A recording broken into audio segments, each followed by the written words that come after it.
Chapter 1655. 10 years too early. Chapter 1655. 10 years too early. After Zero Wing's victory over Heaven's Burial, the various superpowers in the teleportation zone couldn't help but re-evaluate their opinions of Zero Wing. Sure enough, Zero Wing can be quite capable. No wonder they dared to ignore our guild's warning. It might not be a bad idea to consider partnering with them for the Primordial Divine Ruin raid, a middle-aged man in black armor muttered as he looked at Zero Wing's members with an interested expression. He carried a great sword with runes that radiated a chilling aura. The Primordial Divine Ruin was akin to a dungeon. If one wished to progress inside the ruin, they needed a certain level of strength, whether it be basic attributes or combat standards. The difficulty also increased as one delved deeper into the ruin. After reaching the Primordial Divine Ruin's fourth underground floor, players faced extraordinarily strict requirements. In fact, it was so difficult to pass from the fourth floor to the fifth floor, where the gate to the Primordial City was located, that a single guild team could no longer clear the challenge. They would only have a higher chance of reaching the fifth underground floor by working together. The middle-aged man's words surprised the nearby players. The middle-aged man before them was none other than Broken City, an upper echelon from King's Return. He had been very famous in the virtual gaming world some years ago. Even King's Return's guild leader had to treat Broken City with respect. Broken City didn't praise players or powers very often. The last player Broken City had praised had become King's Return's present guild leader. Hence, King's Return's members found it truly surprising that Broken City would praise Zero Wing. Uncle Broken, aren't you thinking too highly of them? They've merely repelled upstarts like Heaven's Burial and Blackwater. Zero Wing is still 10 years too early to work alongside us, the handsome youth beside Broken City said, scoffing. The youth wore dark gray plate armor and wielded a one-handed axe engraved with beautiful runes in his right hand while holding a tower shield made of scales in his left. Ocean. Uncle Broken must have his reasons for saying that. While not all of Zero Wing's team members have monstrous basic attributes, the team's overall strength is considerable. After entering the Primordial Divine Ruin, Zero Wing would make a good choice as a partner, Praying Lotus, who was garbed in a set of white, sacred robes, said as she shook her head. She didn't particularly approve of Wild Ocean's opinion. Although Wild Ocean had recently received a promotion, becoming one of King's Return's adjudicators, and was one of the guild's few Tier 2 players, his thinking was shallow. Like Broken City, Praying Lotus felt they shouldn't underestimate Zero Wing's strength throughout the battle. She hadn't seen Shifeng take action at all. This proved that Zero Wing was still holding back and was far from being as simple as everyone believed. Zero Wing is only good in PvP. We're going to face an endless number of monsters and various traps in the Primordial Divine Ruin. Just clearing the third floor would be a huge problem, let alone reaching the fifth floor. Aside from us superpowers, no team has cleared the ruin's third floor. You should also know that you can't rely on powerful attributes alone to clear the third floor. We'll talk about cooperation after they reach the fourth floor. Wild Ocean snorted, thinking that both Broken City and Praying Lotus's opinions of Zero Wing were too generous. Wild Ocean wasn't the only person with that opinion. King's Return's other experts agreed with Wild Ocean's thoughts. If they partnered with Zero Wing, they would have to share half their slots to enter the fifth floor. What kind of guild was Zero Wing? What kind of guild was King's Return? Did Zero Wing even qualify to share half of their slots? As time passed, the struggle in the teleportation zone intensified. More powers were also joining the fight in the teleportation zone. Now, even the various powers that had hesitated to provoke Zero Wing had decided to give it a try. The struggle for the entry slots lasted for over half an hour. This time, the struggle's intensity was unprecedented. Players' corpses littered the teleportation zone. In the end, the various superpowers still took the majority of the entry slots, while the Alliance of First-Rate Guilds and the Alliance of Top Adventurer Teams only claimed a small portion. Among the various powers that had participated in the struggle, Zero Wing's performance was the most extraordinary. Despite Zero Wing starting the fight with less than 2,000 members, they still had over 1,200 members inside the teleportation zone by the time the struggle ended. The guild had claimed nearly 1/10 of the available entry slots, only slightly less than the various superpowers. Among the various superpowers, the Secret Pavilion had the best performance, securing exactly 2,000 slots. Although the Secret Pavilion was more than capable of gaining more than that, it had deliberately held back to avoid standing out. Every one of the other superpowers secured around 1,500 slots, which was slightly more than Zero Wing. This was also the reason why Zero Wing's performance shocked everyone. The various superpowers had started the fight with at least 6,000 members. Yet Zero Wing had achieved a near similar result with less than 2,000 members. This battle record was a little terrifying. Crap. I thought that with Heaven's Burial and Blackwater out of the picture, we would get more slots. Why did we end up getting fewer slots than in previous raids? That's right. If I had known something like this would happen, I would have preferred for Heaven's Burial or Blackwater to win. The various first-rate guilds and adventurer teams' upper echelons clicked their tongues in anger and jealousy as they looked at Zero Wings members. It was common knowledge that teams would have a greater advantage in the ruin if they entered with more players. Now that Zero Wing could send over 1,200 members into the ruin, the guild might actually make it all the way to the 5th floor and enter the rumored Primordial city while everyone else was shocked by Zero Wing's strength. Shifeng was ecstatic. Zero Wing had earned over 5,000 pieces of the current top-tier equipment in the struggle for entry slots. Although the majority was level 45 fine gold equipment, they were still valuable. In comparison, Zero Wing had suffered practically insignificant losses. Zero Wing had suffered 600+ casualties in the battle, with the majority of them being the White Tiger Dojo disciples. The disciples were only geared in standard level 50 elite equipment. They had also recovered some of the lost weapons and equipment.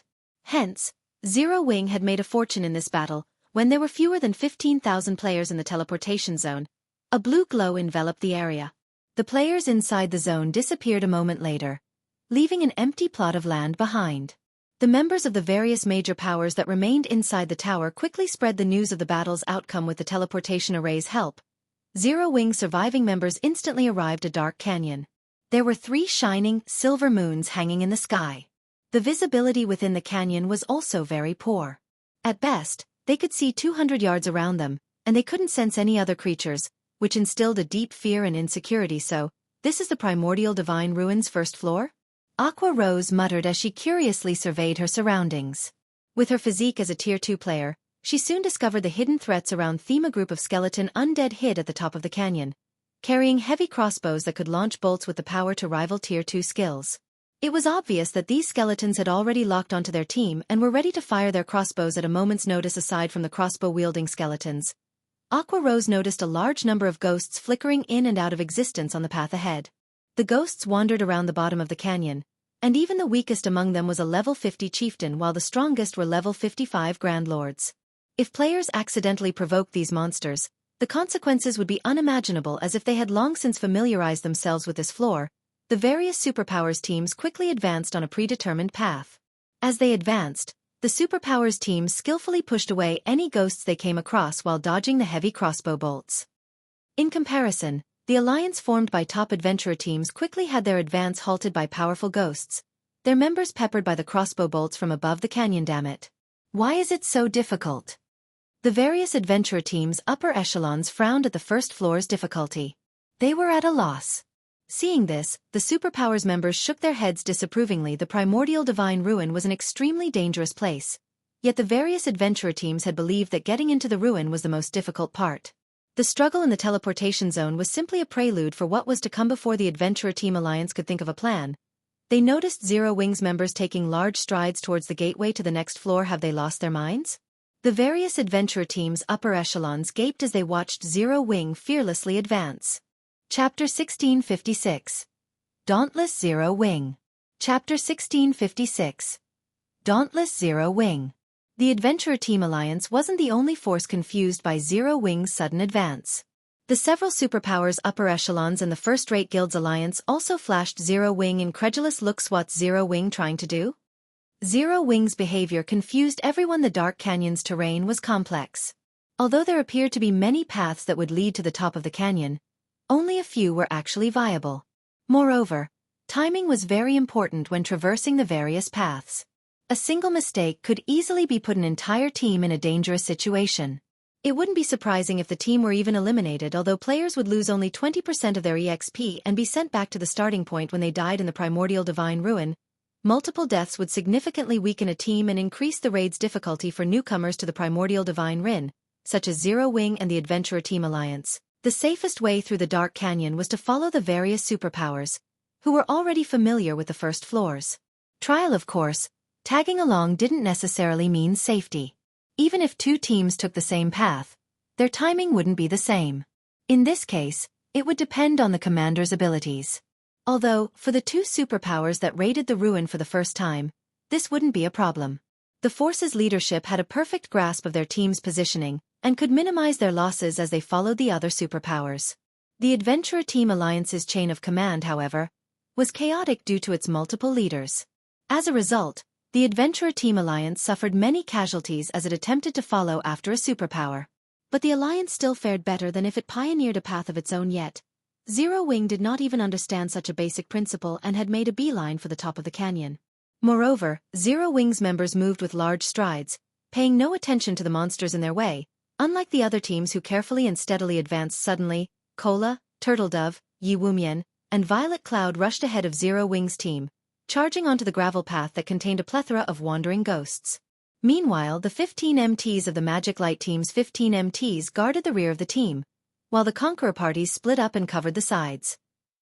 Ghost Knight, Undead, Chieftain. Level 50. HP 6, 000, 000/6,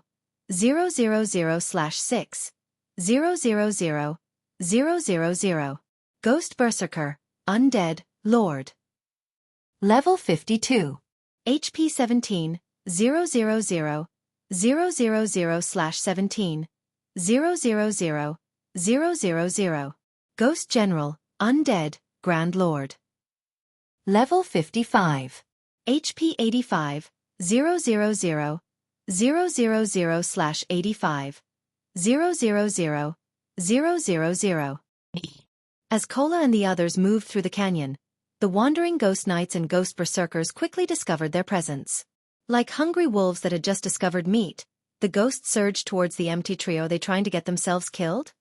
Are they really trying to grind the ghosts as if they were common monsters?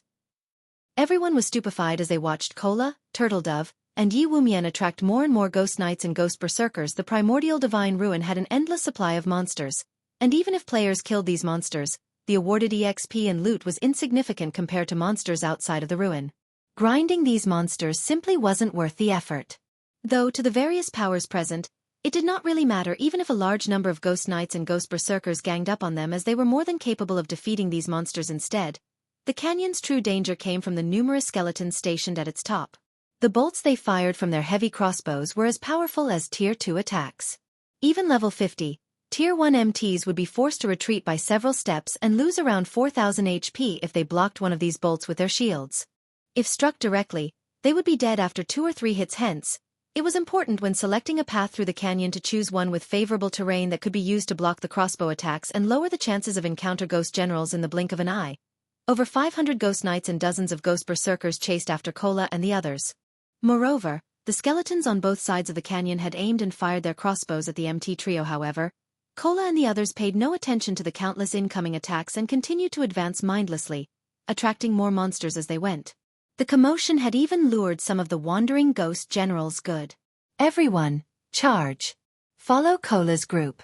Shurfeng revealed a smile when he saw the swarm of monsters charge at Cola and the others at this stage of the game. Nobody was more familiar with Primordial Divine Ruins than him. He knew that Primordial Divine Ruins were survival tests. Although it was the first time he had visited the Primordial Divine Ruin in the Orc Empire, every ruin had nearly the same tests. It had been common knowledge in his previous life that the Primordial Divine Ruins first floor trial would become more dangerous as teams spent more time here. Take the various superpowers, for example. Although they had familiarized themselves with the paths to the top of the canyon and hence could limit the number of crossbow attacks that reached their teams, it was impossible to avoid casualties completely. In fact, the various superpowers teams were continuously lost members as they advanced right now. Moreover, as they approached closer to the top of the canyon, their casualty rates became more severe. To make matters worse, players that died and allowed the system to resurrect them would reappear at the starting point. Once they did, they'd have no way of catching up to their main force. As for having the team stop midway to resurrect the fallen, that would only end up causing the team to suffer even more casualties because of this. Team members that died halfway through the canyon were as good as eliminated unless a team wipe occurred.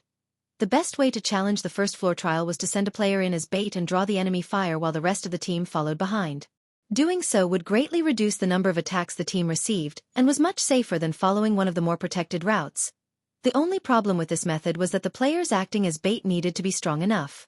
The main force also had to maintain enough distance from the bait. If the main force got too close, they would pull the agitated monsters aggro. If the main force fell too far behind, the bait would have moved past the skeleton's attack range. Fortunately, this wasn't the first time Shurfeng had employed this strategy. His grasp of his team's positioning was incredibly accurate with Violet Cloud in the center, Cola's group pushed forward.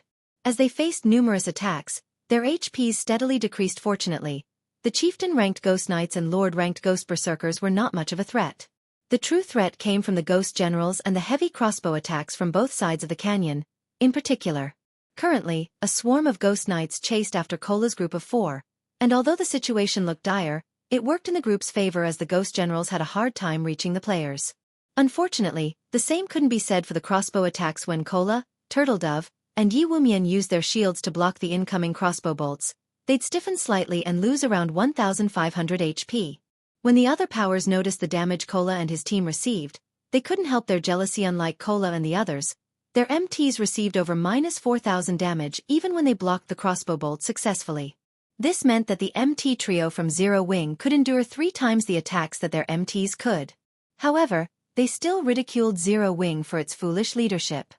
If Cola and his companions had the support of a large number of healers, they'd be practically unkillable. Yet Zero Wing actually let these 3 powerful MTs charge ahead on their own. It was a reckless waste of resources. With how the team utilized Cola and the others, it wouldn't matter if they could endure 2 or 3 more hits than other MTs. Sure enough, Cola, Turtledove, and Yi Wumian's HPs began to decrease rapidly. In a short moment, they had lost more than 1/3 of their HPs.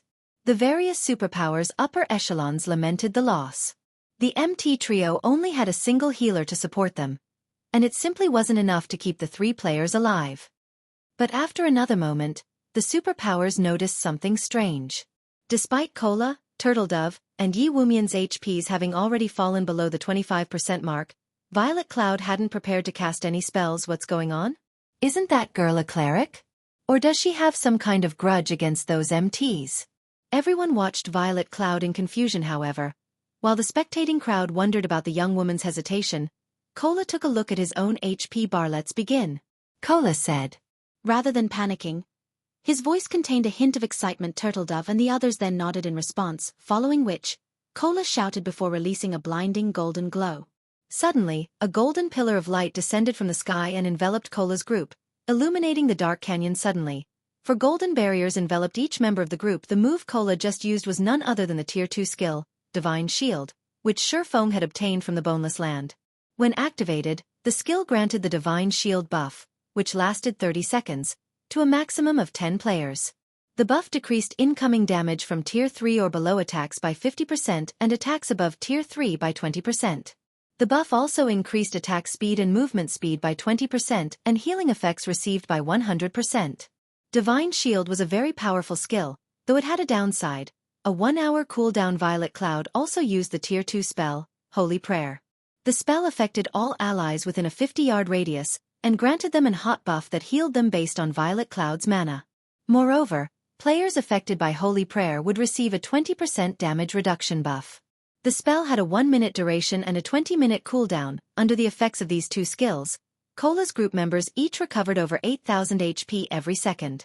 The damage they received was reduced to a pitiful amount as well. This turn of events allowed Cola's group to advance with ease while the rest of Zero Wing's team followed behind. In less than a minute, Zero Wing's members had reached the top of the canyon. Chapter 1657. Continuous Clearance. Chapter 1657. Continuous Clearance. The sounds of battle had filled the dark canyon, but as Zero Wing's members reached the top, the various powers, which were still engaged in combat, fell silent. That's actually possible? For a moment, everyone was at a loss for words as they stared at Zero Wing's members. They had invested a ton of effort and made numerous sacrifices during their previous raids to locate the best route up the canyon, and they would still suffer before they reached the safe zone at its top. Yet Zero Wing had run for the top of the canyon without sparing their surroundings a glance.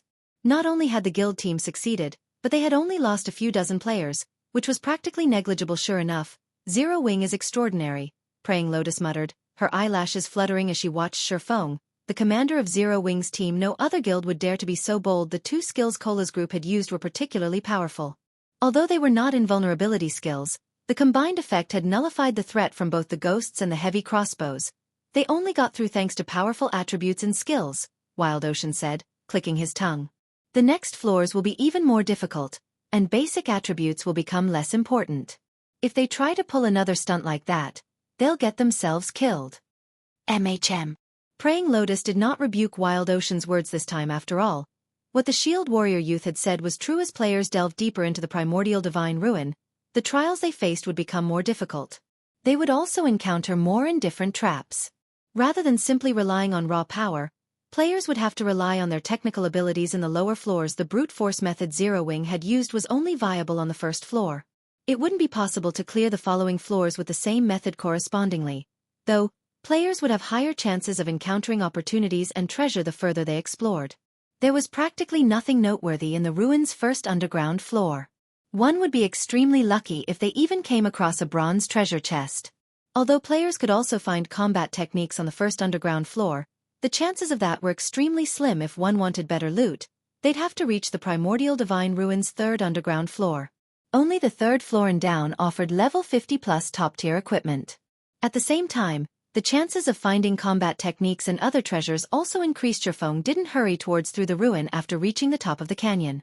Instead, he had everyone rest in the safe zone. Players' stamina and concentration consumption were far more severe in the Primordial Divine Ruin than outside of it.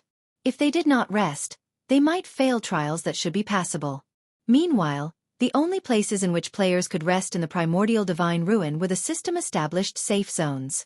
Traps and monsters were present everywhere else, and if they relaxed, even for a moment in these locations, they'd swiftly lose their lives. After Zero Wing's members had rested for some time, the various superpowers teams began to arrive in the safe zone, one after another. However, unlike Zero Wing, the various superpowers only had around 80% of the 1,500+ members they had entered the ruin with. The rest of their players had to wait for the system to resurrect them, forming teams with other players to search for opportunities and treasure on the first floor. After everyone rested, they proceeded towards the second underground floor. The second floor contained a primal forest. Visibility here was even worse than in the first floor's dark canyon. Even Tier 2 players could only see up to 80 yards away. As players traversed the forest, they were bombarded by all kinds of spell attacks from out of nowhere from time to time. These spells packed a punch, and even Tier 2 MTs only survived after 3 or 4 direct hits. Tier 1 MTs were lucky to survive even 2 hits. If players wished to reach the next safe zone alive, they would have to rely on their individual reaction speed and decision-making. They'd have to dodge or block an attack instantly when targeted. Only by doing so would the healers have a chance of healing them. All the heals in the world wouldn't save them if a spell struck them directly. The ruin's second floor was also much larger than the first, a testament to the Primordial Divine Ruin's unique nature. As teams progressed, they'd encounter larger maps, forcing players to travel greater distances and face more danger. Feng didn't have any special strategy to get through the second floor's trial. He could only send in the Magic Light team and Conqueror parties to tank as many hits as possible, limiting the number of casualties the team suffered. Overall, Zero Wing didn't fare nearly as well as the various superpowers. Upon reaching the third underground floor, the increased difficulty was particularly evident. The necessary method to clear the third floor wasn't like the first two. The various attacks and traps players had to face had also changed. Now, players had to collect a sufficient number of teleportation stones to proceed to the fourth floor. Each teleportation stone could only transport 100 players, and only the third floor's Grand Lord-ranked monsters would drop them. One could just imagine how difficult it would be to kill a Grand Lord-ranked boss in such a dangerous environment. It's no wonder why only the various superpowers have only gotten through the third floor thus far, leaving the first-rate guild's alliance behind. As Feng stood at the third floor's starting point and observed the barren wasteland before him, he could not help but frown. Thunderclouds covered the sky above the plain as far as he could see. Lightning frequently descended, decorating the ground with scorch marks. Not only did the lightning strikes contain a lot of power, but they were also extremely fast, significantly faster than normal spell attacks. When facing a normal spell attack, expert players could dodge or block as long as the spell was cast from a certain distance, but the lightning strikes from above were incredibly fast. This trial's difficulty increase was tremendous. Furthermore, players had to kill level 55 Grand Lords. However, the various superpowers teams, which had just arrived, reacted as if they didn't see the lightning bombarding the plane. They quickly split into 2 groups, leaving one behind in the safe zone while the other boldly strode into the barren wasteland in search of Grand Lord-ranked thunder beasts and thunder elementals. Lightning continued to descend from the sky, but the superpowers members swiftly maneuvered around the strikes. Aside from a few unlucky players, who had been targeted by multiple lightning strikes, most were able to dodge the natural attacks. Even if they failed to dodge in time, their team's healers would quickly restore their lost HP. In contrast, the first-rate guilds and adventurer teams were unsure of how to continue. If they only had to dodge the lightning strikes, most of their members would be successful, but with the addition of monsters, chaos would ensue. They'd either fall to the lightning, or the monsters would slaughter them, so what if they got a lot of players this far? They still won't clear the third floor. Wild Ocean could not help but flash Zero Wings' team, which still occupied the starting point. A ridiculing smirk player's basic attributes were no longer the key to clearing the trial once they reached the third underground floor. Here, individual combat standards held greater importance. If a team couldn't defeat the Grand Lord-ranked bosses while being showered by lightning strikes, it would venture no further in the Primordial Divine Ruin Guild leader. The lightning strikes' attack rate and numbers are too high. I'm afraid that no more than 50 of our members will be able to fight while dodging the strikes. Should we grind the bosses for teleportation stones with just a 50-man team? Although it will slow us down, we shouldn't have a problem collecting the necessary teleportation stones. Aqua Rose suggested if any other guild, excluding the superpowers, encountered such a situation, they'd likely be stuck here. Even Zero Wing only had a few experts who could fight in this lightning zone. Not even the Conqueror's Armor's battle arrays would be very effective. Meanwhile, trying to raid Grand Lords with so few experts was impossible. This was also why the various first-rate guilds, which had reached the ruins' third underground floor previously, had never cleared it. However, Zero Wing was different. Its team had over 10 Tier 2 players and shouldn't have a problem forming a 50-man raid team that could dodge the lightning while fighting the bosses.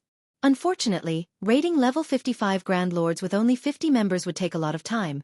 More time than the various superpowers raid teams, which had around 300 members each. No need.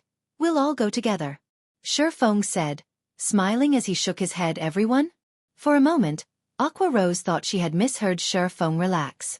If this were any other trap, we might not have a way to deal with it, but if we only have to deal with lightning, we won't have to worry, Shurfeng said.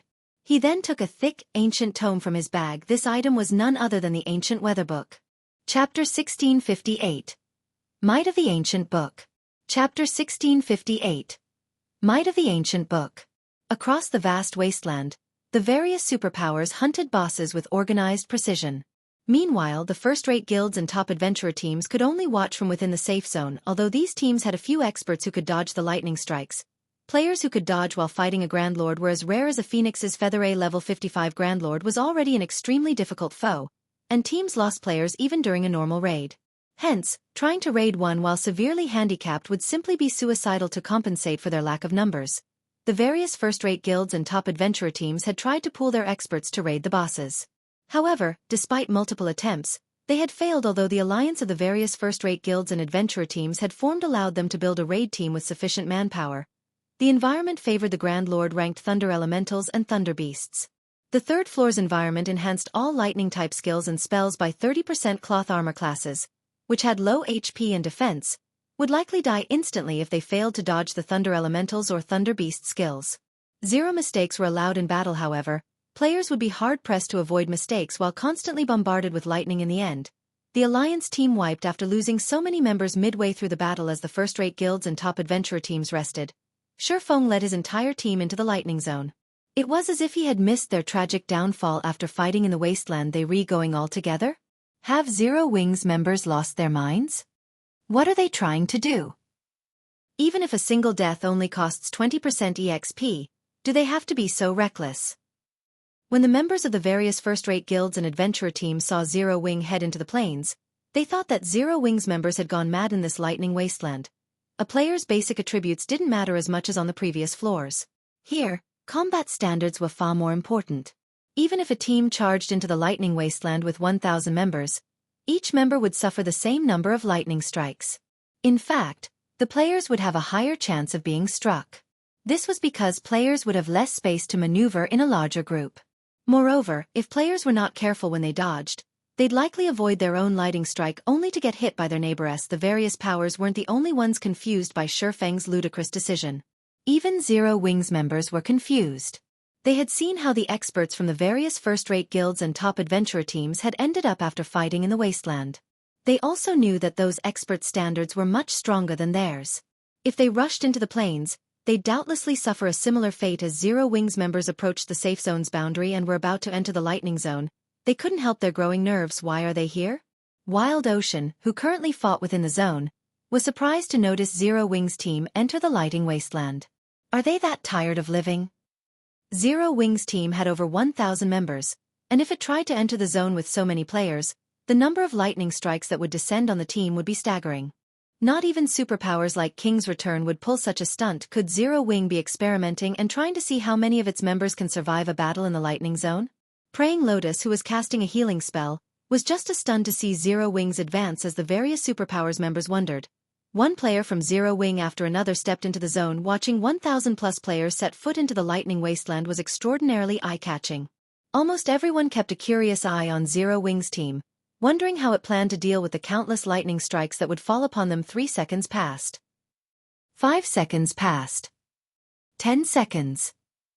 However, not a single strike of lightning fell on Zero Wing's team. Every member on the team was alive and kicking, and they had an easy time defeating the multiple chieftain-ranked thunder elementals and thunder beasts that had charged at them. Where is the lightning? Why do those chieftain-ranked thunder elementals and thunder beasts seem weaker than the ones we're fighting? The watching players were stunned as they sent Zero Wing's team sidelong glances. They could not understand what was going on. Where were the lightning strikes that were supposed to descend? Could the lightning strikes have stopped because they have more people? Purple Jade was greatly confused as she watched Zero Wing's members. The lightning was the most troublesome aspect about the Primordial Divine Ruins' third underground floor. Without the lightning strikes, the third floor's trial would just be a simple series of Grand Lord raids. If that were the case, the various superpowers could easily clear the floor. That's not possible. Other teams have dispatched even more players than Zero Wing in past raids, but this has never happened, Yuan Tianxin said, shaking his head. He, too, wore a confused look. Even Zero Wing's players were confused. Only Aqua Rose knew that this was Shifeng's doing. Seems this thing is quite effective. Shifeng smiled at the ancient weather book in his hands. The ancient weather book could change the weather in a 2,000-yard radius for 2 hours. Removing the thunderclouds in a specific area was a small task for the item without the lightning strikes. The third floor's trial posed no threat to his team members. Very quickly, Zero Wing's team located a level 55 Grand Lord ranked Thunder Beast. Great Thunderwolf, Thunder Beast, Grand Lord. Level 55. HP 88, 000, 000/88, 000, 000. Now the boss, which had given the various superpowers painful headaches, was an ordinary Grand Lord to Zero Wing. With Cola, Turtledove, and Yi Wumian taking the lead, and the Magic Light Team's MTs tanking the nearby mobs, the rest of the team could focus on dealing damage. Moreover, without the lightning environment's boost, the Great Thunderwolf's attacks were little more than tickles to Cola and his fellow MTs. The Grand Lord's normal attacks only dealt around -8,000 damage, while its skill attacks only dealt around -20,000. Even without Turtledove and Yi Wumian's assistance, Cola could easily tank the Great Thunderwolf. The other players launched frenzied attacks at the Great Thunderwolf, each dealing several thousand damage. As the team fought, the Grand Lord's HP visibly decreased naturally. This made the various superpowers jealous. The Primordial Divine Ruins bosses weren't like field bosses. Their attributes wouldn't change, regardless of how many players raided them at one time. This meant that the more members a raid team possessed, the greater the team's advantage would be. Zero Wing's team had over 1,000 members, which was more than triple what the other teams possessed. Moreover, Zero Wing's members did not have to worry about avoiding lightning strikes. In less than 5 minutes, the Great Thunderwolf fell before Zero Wing's members. Everyone on the team also gained a significant amount of EXP. Moreover, the Great Thunderwolf had dropped 8 items in total thanks to Shifeng's divine providence. Although this didn't seem like much, it was above average for Grand Lords above level 50. When the various superpowers had killed their respective Grand Lords, they only got 5 items. Meanwhile, upon seeing the Great Thunderwolf's loot, Shifeng had to admit that the Primordial Divine Ruins bosses were far more generous than the bosses in Team Dungeons. Out of the 8 items dropped, 1 was a teleportation stone, and 5 were level 50 weapons and pieces of equipment, 3 of which were fine gold rank and 2 were secret silver rank. The last 2 items were pages of incomplete combat techniques and advanced combat technique. Shifeng was ecstatic the moment he saw the 2 sheets of lambskin parchment. Basic combat techniques would drop as complete items in the Primordial Divine Ruin, but advanced combat techniques and above would appear as pages. Players would have to gather every page to learn the combat technique. Excited, Shifeng immediately inspected the 2 parchment sheets. Chapter 1659. Top-tier advanced combat technique. Chapter 1659. Top-tier advanced combat technique. As Shifeng inspected the incomplete pages, his eyes shone with excitement. Lightning Flash. This dilapidated page belongs to a book that depicts a secret attack technique, which has been passed down since ancient times. Only after gathering all incomplete pages can you read the complete book's content. There are a total of 13 pages. This leaflet is the third page Lightning Flash. This dilapidated page belongs to a book that depicts a secret attack technique, which has been passed down since ancient times. Only after gathering all incomplete pages can you read the complete book's content. There are a total of 13 pages. This leaflet is the sixth page. Most of the combat techniques that dropped in the Primordial Divine Ruin were basic combat techniques, and most of them dropped as the complete versions. Although some basic combat techniques dropped as incomplete pages, those were the extreme minority. Normally, only advanced rank or higher combat techniques would drop as individual pages. However, there were differences between advanced combat techniques and those of other ranks. Not only could players in God's domain improve their foundations by learning combat techniques, but they could also learn ways to exhibit their strength more efficiently, thereby raising their overall combat power. Some combat techniques even granted players the power to challenge foes of higher levels. A basic combat technique might not help half-step refinement realm experts fight refinement realm experts, but an ordinary advanced combat technique could. This was also why the various super guilds and super first-rate guilds were so desperate to compete for slots to enter the Primordial Divine Ruin. Meanwhile, an advanced combat technique's strength could be determined by the number of pages it possessed.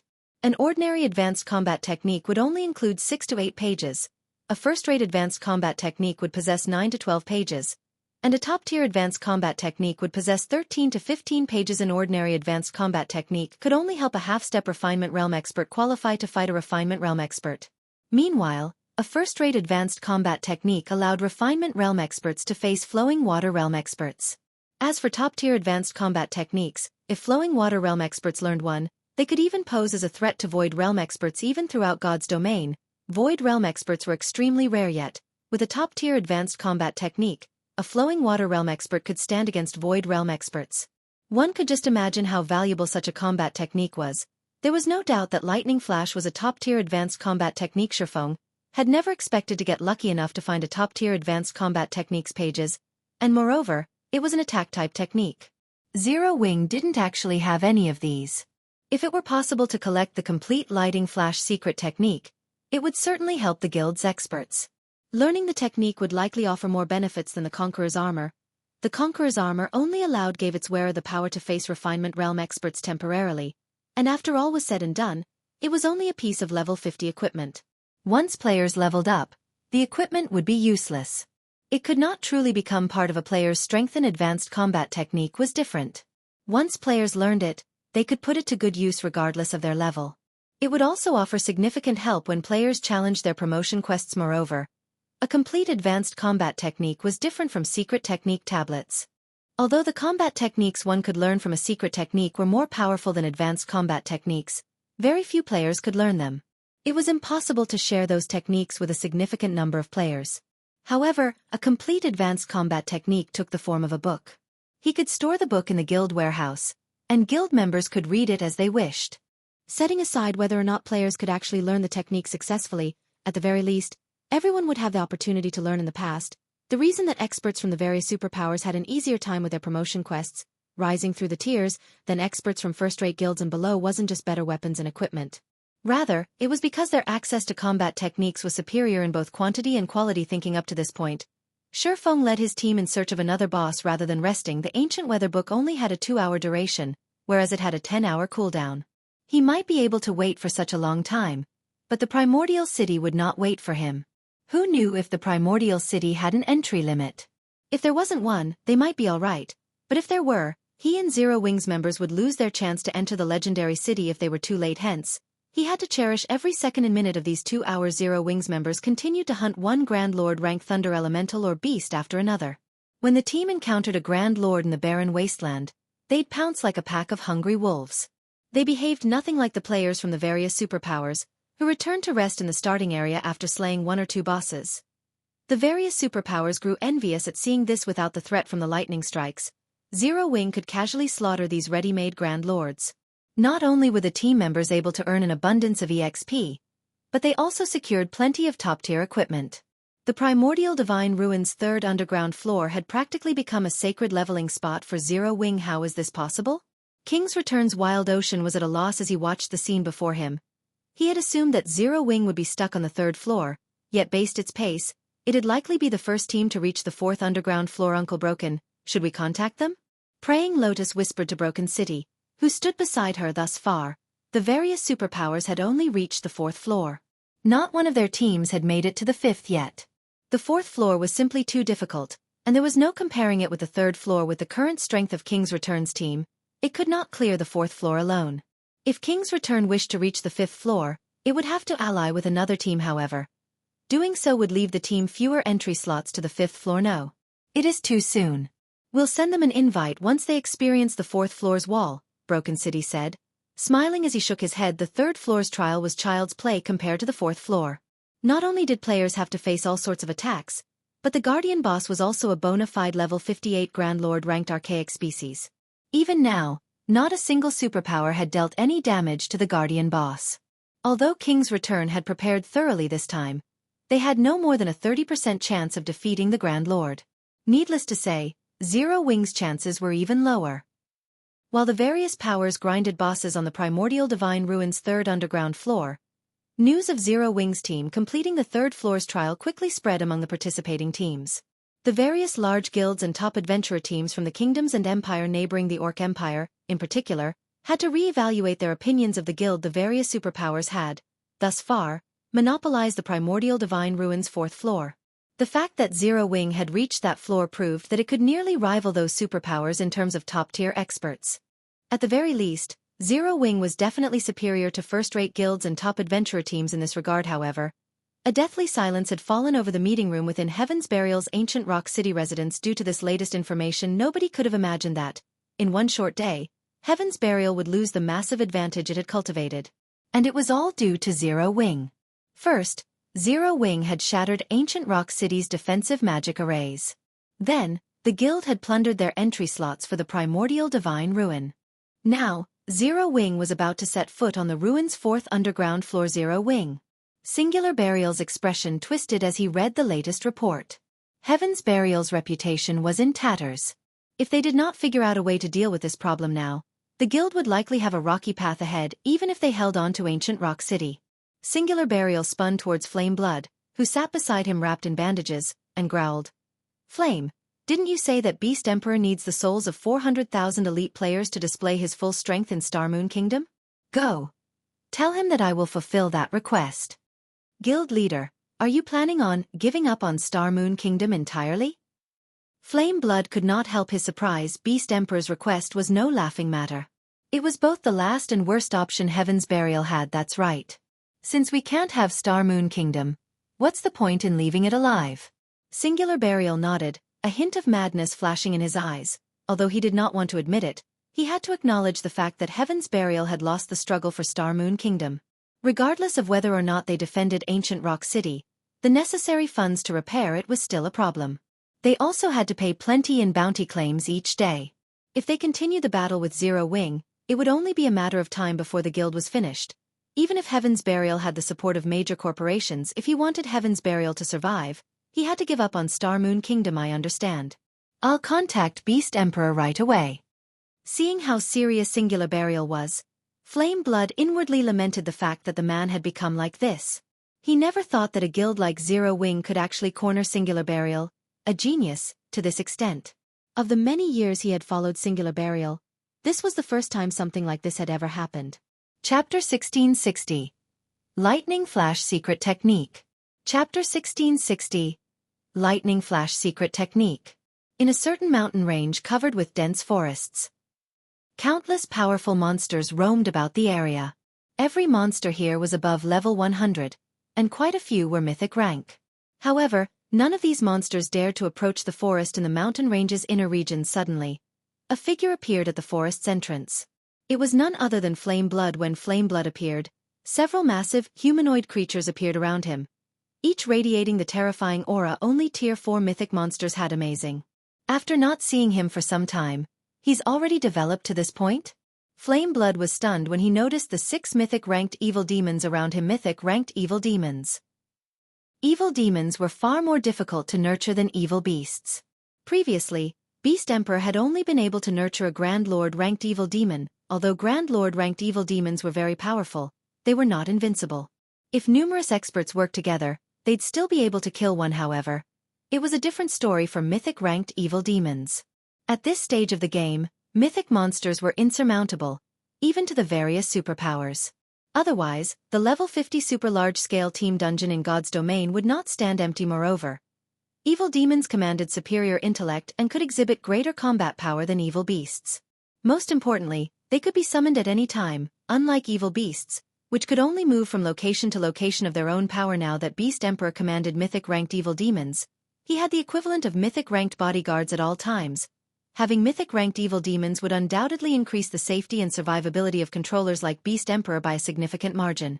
He would no longer have to hide when attacking and could control his armies more efficiently. After seeing these Mythic-ranked evil demons, Flameblood's desire to obtain his own grew. Being a member of the evil god's temple, every race on the continent of God's domain hunted him constantly.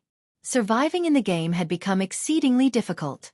Moreover, if players or NPCs captured him and sent him to the war god's temple, his character would be sentenced to death in the truest sense, and he'd be forced to start all over again. Hence, he needed to be careful when he moved about and rarely appear before other players. If he had his own Mythic-ranked evil demons, though, he wouldn't have to worry about capture unless he encountered a Tier 5 NPC. Fortunately, Tier 5 NPCs were apex powerhouses in God's domain, and they weren't so easy to encounter. Normally, the strongest NPCs players would meet were Tier 4. After the evil demons had a chance to observe Flameblood for a moment, they retreated back into the forest. Flameblood then strode into the forest himself. There was a massive crater within the heart of the forest. The crater radiated an evil energy so dense that even an evil god apostle like him gasped as it washed over him. If an ordinary player bathed in this dense evil energy, it would likely corrupt them instantly. This crater was none other than the home of Star Moon Kingdom's evil god's temple. As long as players were within range of the temple, its energy would cut off their communication with the outside world. They would not be able to send or receive messages. Flameblood, a middle-aged man covered in pitch-black ruins, sat in the severely dilapidated temple. When he noticed Flameblood enter the temple, he sent the cleric a glance and asked, "Why are you here? Weren't you controlling your evil demon army to protect ancient Rock City?" Although the man before Flameblood hadn't expressed any emotion, speaking only in a calm tone, Flameblood's heart palpitated in fear. This wasn't just because Beast Emperor was one of the evil god's temple's evil god envoys, but also because of the horrific evil energy that lingered around him. The man was far more frightening than the last time Flameblood had seen Beast Emperor. The evil energy Beast Emperor radiated was no weaker than the evil energy the temple itself radiated. This man's evil energy would likely kill ordinary players before they could approach him. Moreover, as Flameblood looked at Beast Emperor, he could not help but feel as if he stared at a ferocious beast that had just woken from a long slumber. "My guild leader sent me," Flameblood said after stealing his mind. "Didn't you say that you needed 400,000 souls from elite players? My guild leader says he can give them to you." "He's finally made up his mind?" Beast Emperor asked, chuckling. "Then return and tell him this. The day he has the players ready will be the day Zero Wing perishes." Although he was quite powerful and could easily hunt down players for their souls, the immortal souls he needed had to come from willing players. Unfortunately, he was still short 400,000 elite players even after exhausting his means. Otherwise, he would have handed Star Moon Kingdom to the evil god's temple a while ago. Flameblood nodded in response. He had no doubt regarding Beast Emperor's claim. Others might not know the power Beast Emperor wielded after the evil god's temple had activated, but as a member, Flameblood knew it very well. Meanwhile, back in the Primordial Divine Ruins' third underground floor, quite some time had passed since the various superpowers had departed for the fourth floor. Only the first-rate guilds and top adventurer teams, which couldn't defeat the bosses, and Zero Wings team, which still hunted Grand Lord-rank thunderbeasts and elementals, remained on the third floor. Crap. Just how many Grand Lords must Zero Wings members kill before they are satisfied? They might be grinding for level 50 top-tier equipment on this floor. After all, opportunities like this don't come often. With how many Grand Lords they've already killed, they should have more than enough teleportation stones. I wonder if they'd be willing to share some with us? Don't even think about it. First, the Primordial City will definitely have an entry limit. It's only natural to let as few players as possible reach the 4th and 5th floors. Moreover, the teleportation stones are bound to players of the same team and can only be passed around between players on the same team. The stones can also only be used on team members. If the team's member count suddenly increases, the teleportation stones they've collected thus far will become useless. That makes it even less likely that they'd be willing to help us. The various first-rate guilds and top adventurer teams couldn't help but envy Zero Wing's battling members as they searched for treasures on the 3rd floor. When they saw the teleportation stones scattered across the ground, their eyes became bloodshot despite all of their effort. They hadn't obtained a single teleportation stone, yet Zero Wing's team didn't even bother to pick up the stones that had dropped. Meanwhile, Shifeng activated Divine Providence as they killed another level 55 Grand Lord ranked Thunder Beast. After he collected the loot and inspected it, his brows lifted in joyful surprise. Wonderful! With this, I finally have everything I need. Shifeng could not help his excitement as he gazed at the last page of Lightning Flash. They had raided bosses for nearly 2 hours now. They had even begun to lure 2 or 3 Grand Lords, raiding them at once, midway through their journey. Fortunately, they had collected all 13 unique pages for the Lightning Flash secret technique before the ancient Weatherbook's weather control ran out. System. You have collected all pages for Lightning Flash. Do you wish to synthesize the complete version of it? Synthesizing the complete version will require 1,000 magic crystals. 1,000 crystals? Why so many? Shifeng was confused after reading the system notification normally. Synthesizing an advanced combat technique only required between 50 and 100 magic crystals. Depending on the number of pages the technique possessed yet, the combat technique in his hands required 1,000 magic crystals. The system was clearly trying to swindle him. I want to see what kind of combat technique you're going to give me. Shifeng couldn't care less about the cost, however, paying the 1,000 magic crystals without hesitation after all the trouble he had gone through to collect the pages. He wasn't going to leave them to rot just because the system wanted to rob him. Fortunately, there wasn't much of a difference between 100 magic crystals and 1,000 to Shifeng suddenly. With Shifeng at its center, a pitch-black magic array appeared beneath his feet. A powerful stream of mana surged upward from the array, and ignoring the ancient Weatherbook's effects, thunderclouds gathered above, blocking out the sun above Shifeng. Massive lightning bolts then descended from the clouds, striking the 13 incomplete pages that hovered above Shifeng's head. After hundreds of thundering booms echoed throughout the 3rd floor, a thick, ancient tome hovered before Shifeng. Faint arcs of blue electricity danced around the tome. Chapter 1661. Bronze Combat Technique. Chapter 1661. Bronze Combat Technique. The hundreds of lightning bolts suddenly flashing in the vast wasteland immediately drew the attention of every player on the Primordial Divine Ruins' 3rd underground floor compared to the normal lightning strikes. Not only were the ones just now much more powerful, but the number and rate at which they appeared were also much higher than before. The resulting thunder also echoed throughout the entire wasteland, hurting everyone's eardrums. What's going on over there? Why did so many lightning bolts suddenly strike Zero Wing? Everyone on the 3rd floor turned towards Zero Wing's location at practically the same time, their hearts bursting with curiosity. Previously, none of the lightning strikes had hit anywhere near Zero Wing. Yet, now, Zero Wing received a violent bombardment. Most likely, even a great lord of the same level would be reduced to ashes after eating so many powerful lightning bolts. What's that? A book. Could some kind of treasure have dropped? Some of the players nearby quickly noticed the ancient tome hovering before Shifeng. Although they could not make out what kind of item the ancient tome was, judging by the huge commotion that heralded its appearance, they could easily guess that it was something extraordinary. The various first-rate guilds and top adventurer teams present revealed looks of envy and greed. As far as they knew, no fine gold or dark gold item would create such a huge commotion when it appeared. Hence, the tome should be epic rank, at the very least an epic item. At this stage of the game, although powerful guilds like first-rate guilds would already have around a dozen or so epic items in their possession, to the masses, epic items were still exceedingly rare. However, everyone also understood that stealing the tome from Zero Wing was impossible. Setting aside how powerful Zero Wing's team was, even reaching Zero Wing's location would be a massive challenge for them. What a powerful aura! Shifeng was indescribably shocked as he looked at the ancient tome in the air before him. He had seen the synthesis of many advanced combat technique tomes before. However, none of them had ever caused such a huge commotion. Moreover, even after the Lightning Flash tome completed its synthesis, it still radiated a faint aura that attracted mana to it. A situation that Shifeng had never encountered before. For a moment, he found it somewhat incredible that the book before him was a combat technique tome guild leader. What is that item? Is it an epic tool? Aqua Rose could not help but ask curiously. The other members of the team also held great curiosity about the Lightning Flash secret technique. Immediately, they pricked their ears up in hopes of catching wind of the tome's identity. As for the item's attribute panel, They held no expectations of catching a glimpse of it nowadays. Zero Wing was rife with spies of other guilds. Meanwhile, in regard to the epic items the guild possessed, they were generally considered a secret. After all, epic items served as the foundation of a guild. If used at a critical moment, they could achieve miraculous effects.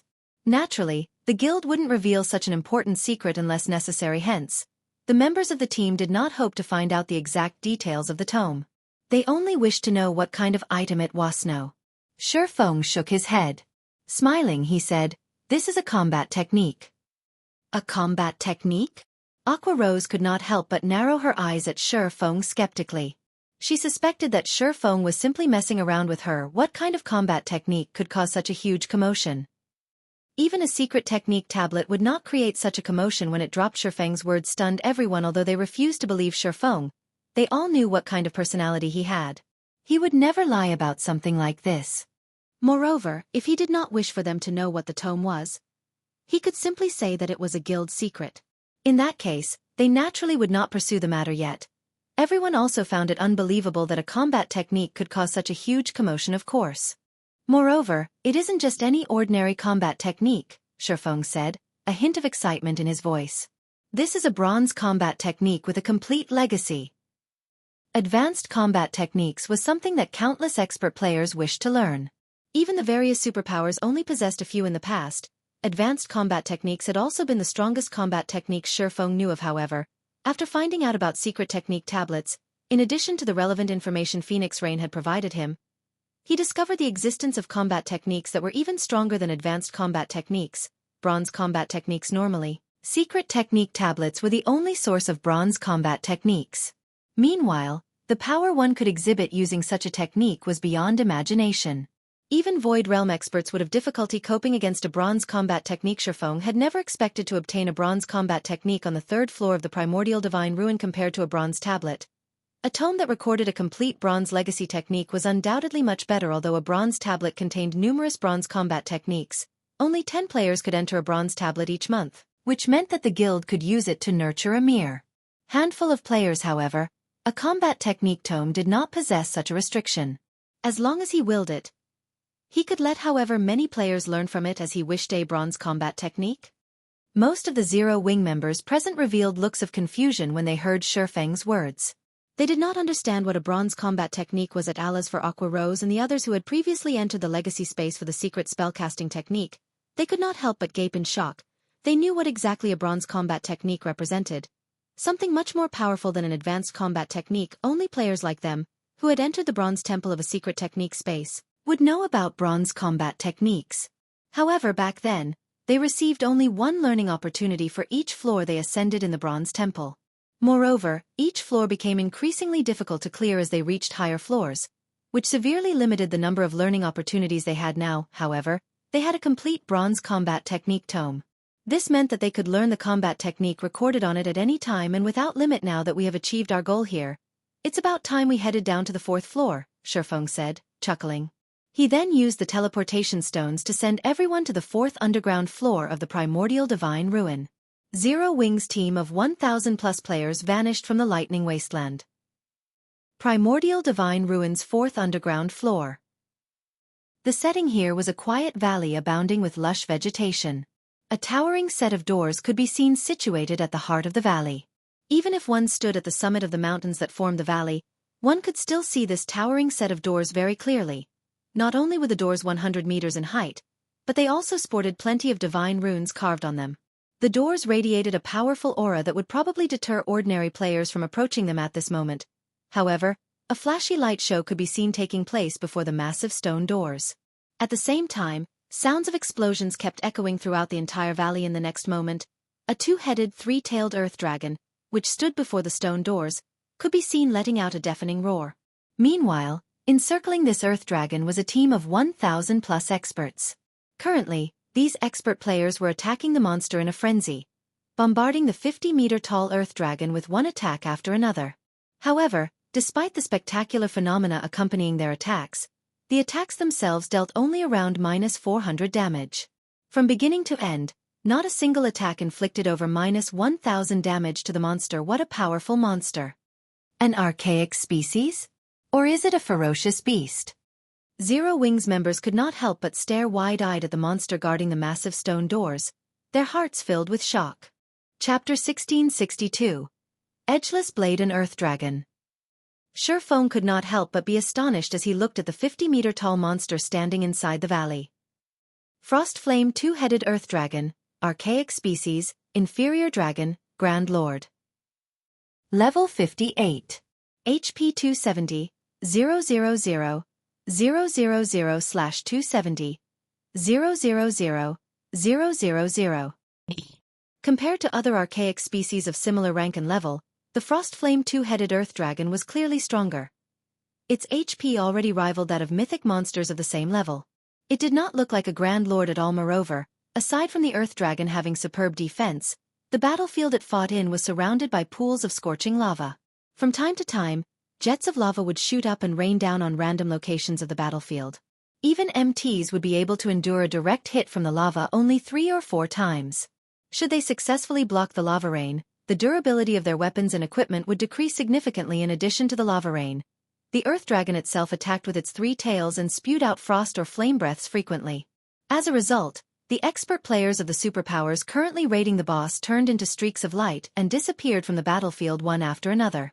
In less than 10 minutes, the team made up of 1,000+ experts was annihilated by the time the battle was over.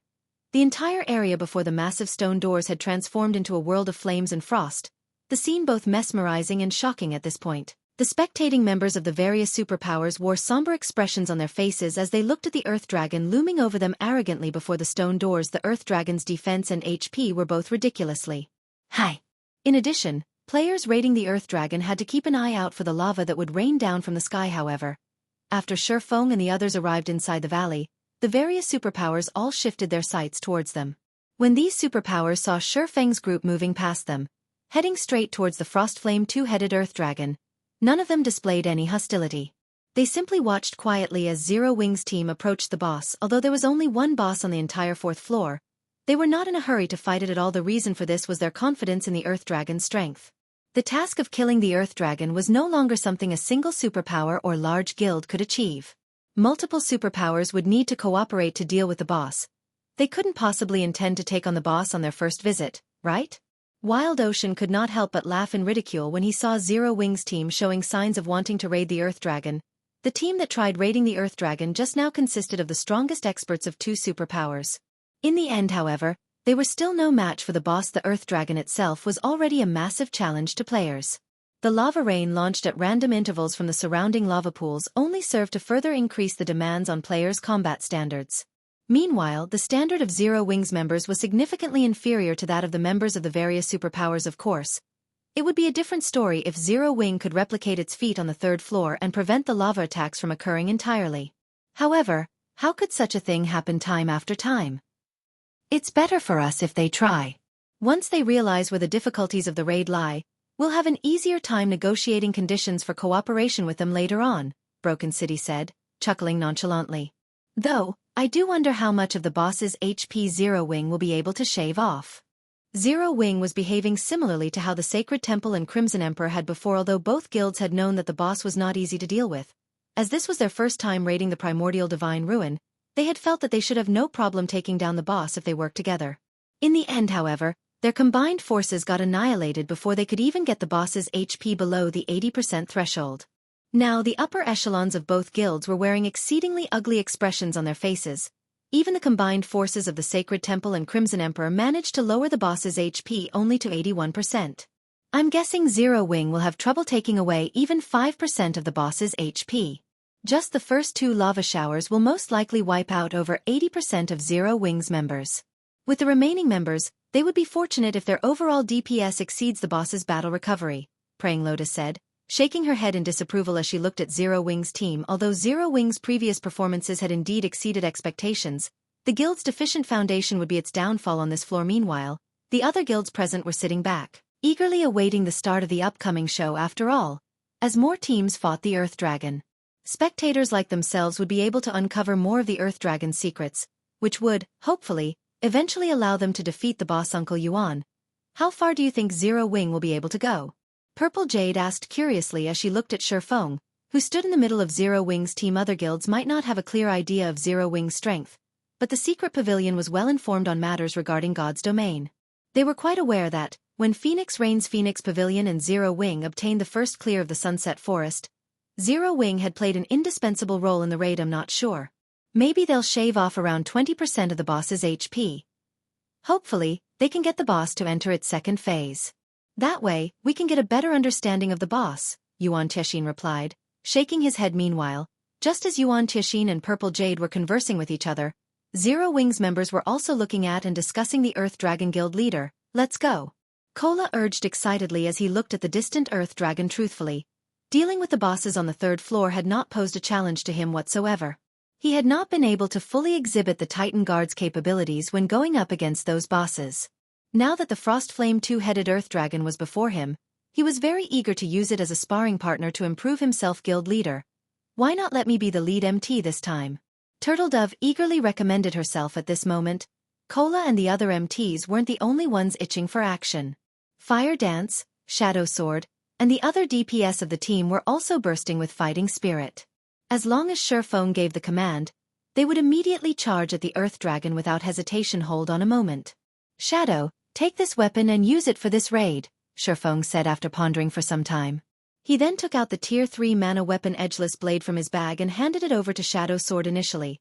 Shadow Sword wanted to say that the Crimson Moon greatsword he wielded was already plenty good and that there was no need to switch weapons. However, after he accepted the Edgeless blade, he fell into a daze. Although he had yet to equip the weapon, the instant he took it into his hands, he could feel immense power surging into his body. At the same time, his mind also gained greater clarity. Shadow Sword immediately inspected the attributes of the Edgeless blade. What is this weapon? Shadow Sword muttered blankly as he looked at the Edgeless blade's attribute panel. Crimson Moon was one of Titan City's 31 holy weapons. At this point, he had already upgraded the weapon to Dark Gold rank, and its attributes were significantly superior to even ordinary Dark Gold weapons. In the future, he could even raise it to Epic rank. However, compared to the Edgeless blade he was currently holding, Crimson Moon was no different from an iron rod. He found it truly hard to imagine that such a powerful weapon could exist at this stage of the game. Moreover, even if he eventually upgraded Crimson Moon to Epic rank, he did not think that it would be a match for the Edgeless blade. The reason for this evaluation was the sensation he got when he held the Edgeless blade. It felt as if he had just activated a berserk skill. Just equipping the weapon had increased his strength by 40%. Moreover, the Edgeless blade's attack power was directly correlated to his strength attribute. Overall, the Edgeless blade's attack power was 50% higher than Crimson Moon's. In response to Shadow Sword's reaction, Shurfeng dispensed with explanations. He commanded through the team chat. Alright, everyone get ready. Kola, Turtledove, and Yi Wumian will be responsible for tanking the boss. Everyone else, pay attention to your positioning. Make sure not to stand near the Earth Dragon's heads and tails. If nobody has any problem, let's begin. As soon as Shurfeng was done speaking, Zero Wing's members charged into the Frostflame two-headed Earth Dragon's sphere of influence like a frenzied mob. Chapter 1663. Tier 3 Power. Chapter 1663. Tier 3 Power. The Frostflame two-headed Earth Dragon laid before the massive stone doors with all of its eyes shut. As the Earth Dragon breathed, the area before its heads turned into a hell of frost and fire. When Kola, Turtledove, and Yi Wumian got within 300 yards of the Earth Dragon, it stirred. When its two sets of amber eyes fell on the MT trio, it released a deafening roar that echoed throughout the valley. A horrific pressure washed over Zero Wing's approaching members, instilling a sense of dread and turning their movements sluggish. Ha ha ha. They're really doing it. And they're charging in as one mindlessly instead of sending a few experts to test the waters. What a bunch of brave fools. Wild Ocean laughed when he saw the ugly expressions that Zero Wing's members wore. He knew just how powerful the Earth Dragon was. After all, he had already fought the boss more than once. One could only understand the Earth Dragon's strength if they had experienced it personally. From what he had learned, he knew that ordinary Grand Lord-ranked archaic species couldn't compare to this Earth Dragon. The boss had even easily overwhelmed a Tier 2 shield warrior like himself. Although the Earth Dragon seemed like a single entity, it should actually be treated as an amalgamation of three. This was because its two heads were capable of acting independently. Although all three tails normally moved in unison, they moved as though they had minds of their own. They could sense and attack targets that the two heads couldn't see. The Earth Dragon also possessed tremendous strength. Even when it was suppressed by a magic array, A single attack forced a tier 2 metric tons to retreat several steps and take over minus 20,000 damage. This was after he had executed a technique to deflect most of the attack's power. If he simply blocked the Earth Dragon's attacks normally, he would take over minus 30,000 damage from its normal attacks. If he were careless for even a moment, the Earth Dragon would kill him instantly even without the constant threat of the lava showers. The Earth Dragon was a daunting foe. The Frostflame two-headed Earth Dragon was the absolute gatekeeper for the Primordial Divine Ruins' 5th underground floor. Along with the Earth Dragon's roars, lava began to spew from the ground, creating a wall of lava around the battlefield. The ring of lava that formed sealed off Zero Wing's path of retreat. Now, it wasn't possible for players inside to escape or enter the battlefield. Players wouldn't have any opportunities to attack in rotation. Only the victor would survive this lava-surrounded battlefield. As the lava barrier formed, the Earth Dragon's two mouths widened. The ice and fire-type mana in the environment began to surge towards the beast's maw. Zero Wing really is unlucky. The Earth Dragon is actually using Frostflame breath right off the bat. The battle is likely already over. Praying Lotus sighed. Watching the scene from afar, Frostflame breath was one of the Earth Dragon's team wipe moves. Not only did the skill possess a massive AoE, but it had an extremely short channeling time. As a cone attack skill, players normally wouldn't have trouble dodging it if they were within 50 yards of the boss. However, Zero Wing's members were still over 100 yards away from the boss. In this case, they would have to cross greater distances to move out of the skill's AoE, which was impossible with so little time. Praying Lotus wasn't alone in her thinking. Everyone could already imagine the boss wiping out Zero Wing's team before they could land a single attack seal. Just as the Earth Dragon was about to complete its Frostflame breath, Shurfeng raised his right hand, which wore the 7 Luminaries ring, and cast Forbidden Domain on the Guardian boss. Suddenly, the mana in a 600-yard radius around the Earth Dragon froze. The mana surging towards the Earth Dragon's heads also stopped.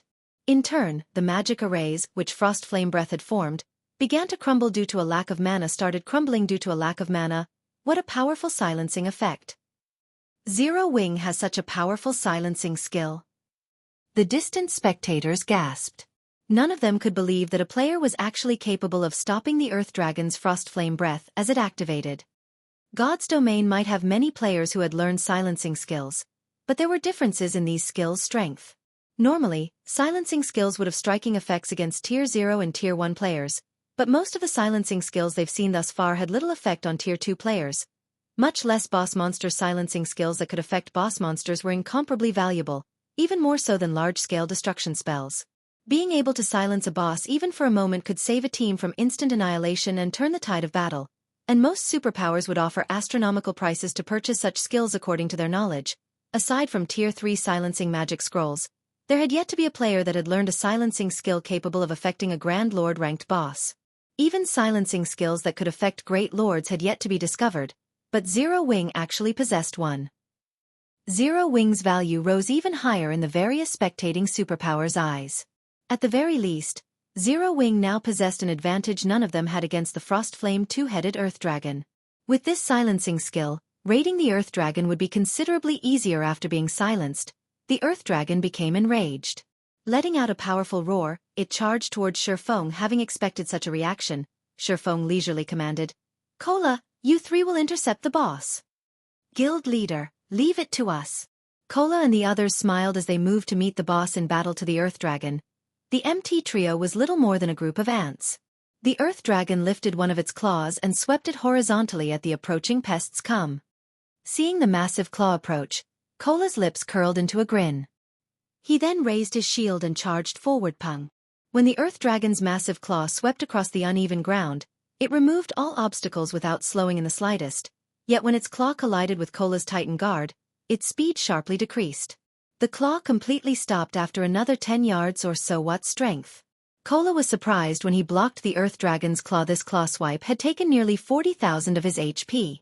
The Earth Dragon's strength was already close to rivaling an ordinary mythic monster of the same level. The onlooking superpowers were even more shocked. If the Earth Dragon were unsuppressed, a single attack would be enough to instant kill a Tier 1 metric ton, while Tier 2 MTs would lose over 50,000 HP. Meanwhile, their Tier 2 MTs only had a little over 60,000 HP. 2 hits would be more than enough to kill a Tier 2 metric tons, yet even after receiving the Earth Dragon's attack head-on, Kola still had over half of his HP remaining. This proved that, at the very least, Cola could tank 3 of the unsuppressed Frost Flame 2-headed Earth Dragon's hits. This also meant that, even if the Earth Dragon weren't subjected to any form of suppression, Cola could tank the Earth Dragon head-on if they healed him enough. This, in turn, gave his team the foundation it needed to raid the Earth Dragon with an MT like Cola. Their chances of defeating the Earth Dragon increased by at least 20%. Seeing the ant survive its first attack, the Earth Dragon proceeded to swipe its other claw. This time, Turtledove received the attack ping. Once again, something unbelievable occurred. The boss pushed Turtledove a much shorter distance than Cola. She also only lost a little over 34,000 HP. Likewise, she still had over 50% of her HP immediately after the Earth Dragon's 2 consecutive attacks. Shadow Sword, who was only a short distance behind Cola and Turtledove, leaped into the air and slashed at the Earth Dragon's chest. After the flash of silver, the Earth Dragon's head screamed in agony. Shadow Sword's great sword had actually cut through the Earth Dragon's adamantine-like scales, leaving a bloody gash on the monster's chest. 10,320. An unbelievable number had appeared above the Frost Flame 2-headed Earth Dragon's heads. Chapter 1664. Frightening Team, over 10,000 damage. How is that possible? I'm not seeing things right. How is his damage so high? Is he wearing a full set of epic equipment? The crowd couldn't tear their eyes off of Shadow Sword, shock and curiosity overwhelming their minds. In fact, many of them wanted to rush over and demand to know what Zero Wing had done to allow a player to deal over -10,000 damage to the Frost Flame 2-headed Earth Dragon. The majority of their members' attacks had only dealt damage in the hundreds. Only their Tier 2 players had dealt more than that thanks to their superior attributes. Even so, their normal attacks only dealt around -3,000 damage each, yet Shadow Sword had dealt over -10,000 with a normal attack. Even if Shadow Sword were a Tier 2 Berserker, there should be no way his damage should surpass their Tier 2 members by such a large margin. The only reason they could think of was that the Berserker must have a full set of epic equipment, but even then, such a thing was unrealistic. How valuable was epic equipment? Players would need over 10 pieces to be fully geared in epic ranked equipment. Most of God's Domain's large guilds didn't even have that many pieces. Even super guilds could only afford to equip their strongest members with 4 or 5 pieces for maximum efficiency. They refused to believe that Zero Wing had the capability or generosity to gear a single player in 10 or more pieces of epic equipment. Guild leader, what kind of weapon did you give Shadow? Its attack power is amazing. Aqua Rose and Zero Wing's other Tier 2 players could not help but ask Shurfeng after seeing Shadow Sword's shocking damage. They knew very clearly what kind of equipment Shadow Sword wore, and they knew that none of them could deal over -10,000 damage to this Guardian boss, especially not with a normal attack. The only explanation for Shadow Sword's unexpected performance had to be the weapon Shurfeng had given him before the raid. However, they found it hard to imagine that changing weapons would offer such a massive boost. Even if the Great Sword were an epic weapon, the Berserker shouldn't be capable of so much damage. After all, the various superpowers had armed their Tier 2 DPS experts with epic weapons as well. I never said that I had given Shadow the weapon. I'm only letting him use it. As for what kind of weapon it is, that is a guild secret. Shurfeng said, revealing a meaningful smile. If any of you enter the Flowing Water Realm in the future, I can help you obtain this kind of power too. Truthfully, the Edgeless Blade's performance had even surprised Shurfeng. He had never thought that a Tier 3 mana weapon would be so powerful. However, as mana weapons had yet to make their public appearance in God's Domain, he did not want too many people to learn about them. If not for the Earth Dragon's incredibly high defense, he wouldn't have let Shadow Sword use the Edgeless Blade seriously. Guild leader? Flying Shadow and the others' eyes sparkled when they heard Shurfeng's offer. They all wanted to wield the power Shadow Sword had just displayed. Of course. When have I ever lied to you? Shurfeng said, shrugging. Although Tier 3 mana weapons were extremely rare, even rarer than epic weapons, there were 12 Tier 3 mana weapons sitting in the Lost Town's tower. If he could secure the Lost Town, those weapons would be his for the taking. Hearing Shurfeng's assurance, everyone's enthusiasm to improve their combat standard soared. If they raised their combat power to the Flowing Water Realm and obtained a weapon like the Edgeless Blade, they would instantly become apex experts in God's Domain. They wouldn't even have a problem killing a peak expert of the same level. Just thinking of the possibility excited them. The team began to vent its newfound passion in its fight against the Earth Dragon as damages in the hundreds began to appear above the boss's head.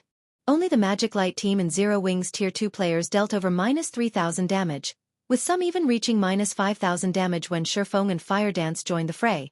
The spectators were shocked once more due to the benefits from the Shadow Bloodline. Each of Fire Dance's normal attacks dealt over -9,000 damage. Although she didn't deal as much as Shadow Sword, She was an assassin. Her specialty was speed rather than raw power naturally. Shifeng was more impressive than both Shadow Sword and Fire Dance. His attack power was on a whole other level. His normal attacks alone dealt over -12,000 damage, while his skills easily dealt between -30,000 to -50,000 damage. He was practically a humanoid great lord as they attacked. Shifeng sent 9 magical class players to approach the Earth Dragon and use the 9-star Polar Domain magic array to suppress the boss. Although the Earth Dragon had extraordinary strength, at the end of the day, it was only a Grand Lord. Its resistance wasn't on par with mythic monsters. Hence, the intermediate magic array still suppressed the Earth Dragon's attributes by 15%. Following which, Shifeng spent 5,000 magic crystals to activate World Projection, suppressing the boss even further. This caused the Earth Dragon's basic attributes to fall to 70% of their original values. Its maximum HP decreased to 189 million as well. Shifeng had no intention of using Disintegration Field as the skill didn't differentiate friend from foe. Aside from himself, everyone within range would be subjected to the Disintegration Field suppression. Right now, his team had to attack while focusing on their positioning and the lower showers. If he used Disintegration Field, the Earth Dragon wouldn't be the one to suffer. Zero Wings members would. Fortunately, the 30% decrease to the Earth Dragon's basic attributes relieved some of the pressure on Cola and the other 2 MTs. Even when they didn't use special techniques to block the boss's normal attacks, they received less than -20,000 from each hit. This damage wasn't nearly enough to threaten their lives to increase the team's overall DPS. Shifeng had ordered some of the weaker experts to activate their berserk skills instead of holding back. Suddenly, the Earth Dragon's HP began to fall, the speed of which shocked the watching superpowers. However, as the battle drug on, the surrounding barrier began to spew jets of lava into the sky. The lava then rained down on everyone on the battlefield.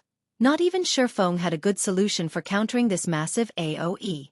He could only rely on Violet Cloud's holy prayer, reducing the damage his teammates took while simultaneously healing them.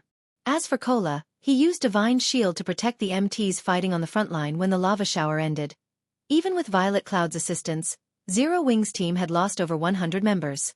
Zero Wings' casualty rate was significantly higher than the various superpowers teams. Fortunately, the lava showers did not happen too often, giving Zero Wings members plenty of time to damage the boss. When the second lava shower eventually fell on the team, Zero Wings suffered evidently fewer losses. Most of the players that had died during the first lava shower had lower combat standards. While the survivors were stronger, the Earth Dragon's HP quickly fell to 95%, 90%, 80%. When the Earth Dragon entered its second phase, it ceased its claw attacks. Instead, it began to execute AoE breath attacks, though they weren't as powerful as its Frost Flame breath. Even so, each attack dealt considerable amounts of damage. When Cola tried to take a hit with his shield, he had instantly lost over 30,000 HP. The change in attack pattern also forced Zero Wings members to run constantly, evading the boss's AoE attacks. This development instantly reduced the team's overall DPS. However, Shifeng still had the situation in hand. Roughly 6 minutes after the battle had begun, the Earth Dragon's HP fell to 30%. At this point, Zero Wings' team only had 300 members left alive. Everyone else had either died to the breath attacks or the lava showers. The boss is entering its third phase. Whoever has a berserk skill, use it now. Shifeng hurriedly shouted when he saw the Earth Dragon's HP fall to 30%. Hearing Shifeng's command, Cola and the other MTs activated Power of Darkness, no longer holding back and skyrocketing their attributes. Meanwhile, the Frost Flame 2-headed Earth Dragon released a deafening roar, and the surrounding ice and fire-type mana concentrated around it. The Earth Dragon swiped one of its claws at Cola, Turtledove, and Yi Wumian. Despite the boost to the MT trio's basic attributes, the attack shoved them back by over a dozen yards. They had nearly lost their footing from the devastating impact. Each of them had lost over 50,000 HP on the spot. Had they failed to activate their berserk skills in time, they would have died instantly. Quick. The boss's defense has weakened. Attack it with everything you've got. When Shifeng realized that the Earth Dragon had entered its berserk and saw that his attacks now dealt over -16,000 damage, he ordered his team to go all out with the decrease to the boss's defense. Shifeng stopped holding back himself as he activated Heavenly Dragon's power. All of a sudden, the Earth Dragon's HP began to fall much faster. Meanwhile, the less HP the Earth Dragon had remaining, the stronger its retaliation became. From time to time, it randomly targeted a player with its tails and breaths. Although Cola and the others continued to use taunt skills to hold the boss's aggro, all their efforts were futile. 25%. 15%. 5%. When the Earth Dragon only had 3% HP remaining, fewer than 100 Zero Wing members stood on the battlefield. The situation looked dire for Zero Wing. Meanwhile, the Earth Dragon used its breath and claw attacks more often, forcing the MT trio to activate their life-saving skills and focus on defense. They no longer dared to spare energy to deal damage. Shifeng activated Divine Providence as he charged up to the Earth Dragon. He then activated the Tier 2 Flame Burst and brandished his swords at the Grand Lord. Dazzling sword lights illuminated the battlefield. Every time these lights flashed, a scorch mark would appear on the Earth Dragon's body. Out of the 16 slashes Shifeng had executed, the weakest had dealt over -200,000 damage. In the blink of an eye, he had eliminated the final strand of the boss's HP. The Frost Flame two-headed Earth Dragon then unwillingly collapsed to the burned earth. Chapter 1665. Everyone's Target. Chapter 1665. Everyone's Target. When the Frost Flame two-headed Earth Dragon collapsed, the ground shook under its massive weight, and the 50-plus survivors nearly lost their footing as the earth trembled. Everyone, Zero Wings members and those from the various superpowers behind the lava barrier, fell silent as they turned towards Shifeng, who stood before the Earth Dragon's corpse. The Grand Lord's blood had dyed Shifeng's armor, which was damaged in multiple places. The swordsman was visibly exhausted, yet despite that, he seemed massive in the spectators' eyes. Every player watching felt as if they gazed upon a hero of legend. It's dead. Zero Wing actually slew the Earth Dragon. This is a trick, right? They actually managed to defeat the boss? No one could bring themselves to believe their eyes. Even the superpowers had been utterly helpless against the Earth Dragon on their own. They likely would have had to pull their forces to defeat the boss. Yet Zero Wing's team had accomplished the feat on its own immediately. The sound of a system notification reached everyone's ears. System. Congratulations to Team Zero Wing for being the first to kill the Frost Flame two-headed Earth Dragon. Rewarding 3 fifth-floor teleportation stones and 10 humanity reputation points. With this system notification, even those who refused to believe that Zero Wing had succeeded had no choice but to accept it as fact. Is this why Phoenix Rain has such great faith in Zero Wing? Yuan Tiexin fell into deep thought as he stared at Shifeng's back. Zero Wing, huh? King's Return's Broken City could not help but watch Shifeng closely as well. The guild is actually far more powerful than the rumors made it out to be. It seems that our subordinates will have to pay much closer attention to the guild. Suddenly, the various superpowers' attitudes towards Zero Wing changed. Now, rather than treat Zero Wing like some insignificant power, they had to view the guild as a competitor. Meanwhile, Shifeng remained ignorant of the attention he received from the various superpowers. He only had eyes for the items that had dropped before him. Normally, a team would be incredibly lucky if a Grand Lord-ranked archaic species dropped several dozen items, yet the Earth Dragon had dropped over 100. The size of the bounty had far exceeded Shifeng's expectations. Seeing this, the spectating superpowers' eyes became bloodshot. In fact, many of them wanted to charge forward and steal the loot. Needless to say, the first kill of such a powerful archaic species would definitely grant extremely bountiful loot. Such loot could elevate their respective team's strength to a whole new level. Unfortunately, none of them could act on their desires with the lava barrier between them and the items. They could only watch helplessly as Shifeng collected one item after another. Meanwhile, Shifeng went into a frenzy, snatching up every item. At the same time, he instructed the team's healers to resurrect their dead. Although the lava barrier stood between them and the various superpowers, it had begun to fade after the Earth Dragon's death. At the rate it disappeared, the barrier would only last a few more minutes. Meanwhile, the rule for boss loot in the outside world also applied in the Primordial Divine Ruin. Even if players successfully killed a boss and obtained its loot, the items would drop if other players killed them within the first 2 hours. There were multiple teams from the various superpowers waiting outside of the lava barrier, and their experts weren't ordinary.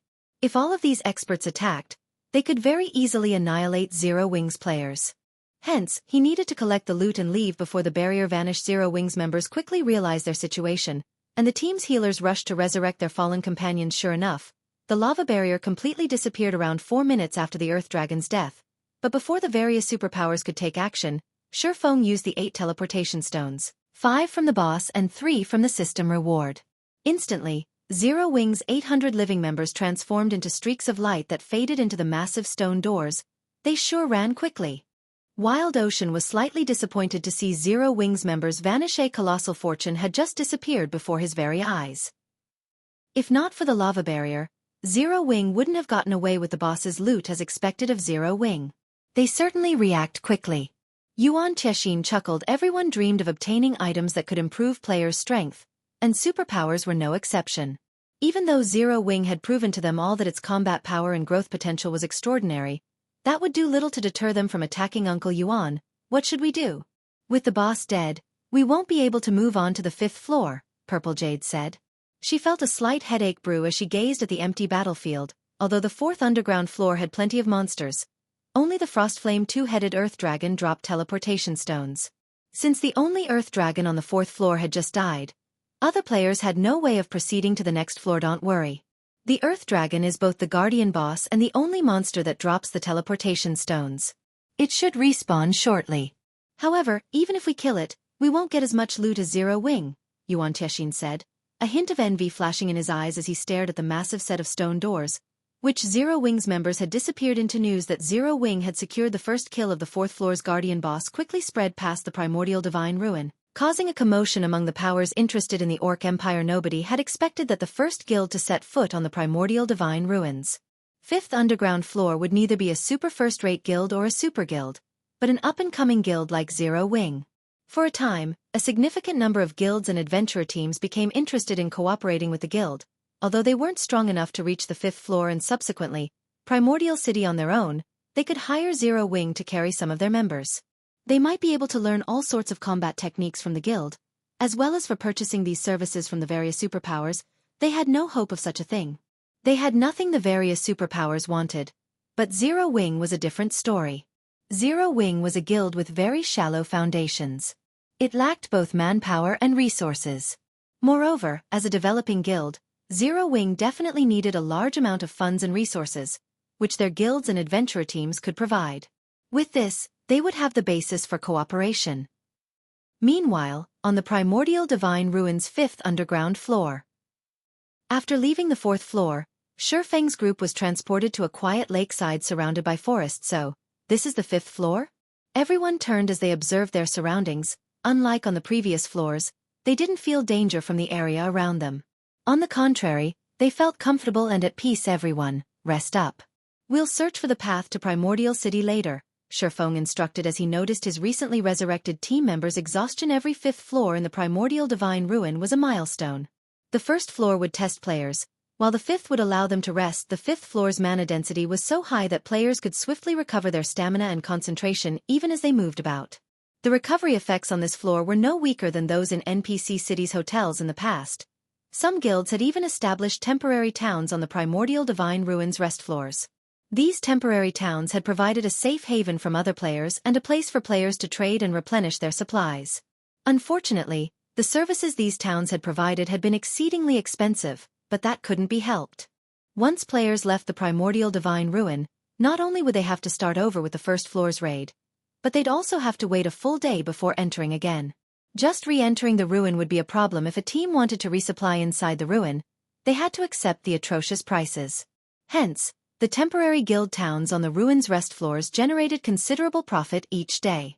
Moreover, the services would become more expensive as the floor numbers increased. However, only superpowers were generally capable of establishing towns on lower floors. Ordinary large guilds could only make a profit by doing so on the 5th floor only. Shifeng currently had no such plans. Locating the path towards Primordial City was far more important right now. While everyone rested, Shifeng opened his bag and looked through the items the Frostflame two-headed Earth Dragon had dropped. Since he had been in too much of a rush earlier, he hadn't had the time to inspect the boss's loot. But even if the other guilds wanted to chase his team to the 5th floor, they'd have to wait until a new Earth Dragon spawned on the 4th to do so. Chapter 1666. Insane Loot. Chapter 1666. Insane Loot. The Frostflame two-headed Earth Dragon had dropped over 100 items. Although the majority consisted of materials and magic crystals, 8 weapons and pieces of equipment had dropped. The reward for first kill is quite surprising. Shifeng could not help but grow a little excited after appraising the weapons and equipment. Out of the 8 weapons and equipment, there were 5 pieces of level 50 dark gold equipment and 2 level 50 dark gold weapons, one of which was a dagger, and the other was a one-handed axe. The weapons were top tier even among dark gold weapons, good enough to tempt Super Guild's peak experts. Although the various large guilds' experts had already reached level 50, most of them were stuck with level 45 weapons. Take the various superpowers that had entered the Primordial Divine Ruin alongside Zero Wing, for example. Those superpowers refinement realm experts would be fortunate to wield a level 50 fine gold weapon.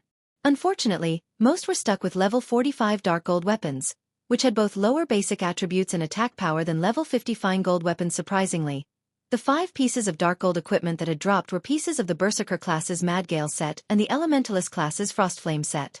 2 of the 5 pieces were the Mad Gale set's gloves and boots, and the remaining 3 pieces were the Frostflame's hat, gloves, and boots. Level 50 dark gold set equipment was only inferior to epic equipment. Players could use the equipment until they were level 59 before it would go out of date. Moreover, class-specific set equipment was generally specialized for its class. Take the 6-piece Mad Gale set, for example. Its 2-piece set effect increased the wearer's movement speed and attack speed by 15%, which made up for the Berserker class's lack of speed. The Frostflame set was also a 6-piece set, and its 2-piece set effect increased Elementalist's E-cast range by 10%. Although the improvement seemed small, a player could easily overwhelm ranged opponents if they took advantage of it properly. If he could complete both sets, he could even fetch 10,000 for them. However, the 7 items were nothing compared to the value of the last piece of equipment. Frostflame Ring, Epic Rank. Level 50. Level 100. Equipment requirement: Strength 500, Agility 400, Intelligence 1000.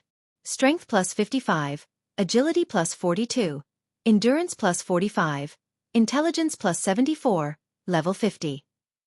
Ignore levels plus 12. Ice resistance plus 15. Fire resistance plus 15. Additional passive skill dash. Frost Flame Barrier. Creates a frost flame barrier around user.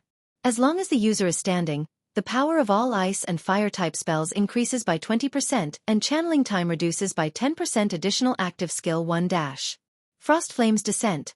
Manipulate ice and fire-type mana to deal 700% fire damage to targets in a 40-yard cone. Targets hit will have their movement speed reduced by 70% for 6 seconds cooldown. 3 minutes. Additional active skill 2 dash. Frost Flame Shield. Creates a protective shield that covers an area with a 15-yard radius. The Frost Flame Shield is immune to all ice and fire-type damage. The Frost Flame Shield lasts 20 seconds and can absorb damage equivalent to 300% of user's maximum mana cooldown. 10 minutes. Rings and necklaces were extremely rare equipment in God's domain. They were worth at least double that of equipment of the same quality, as well.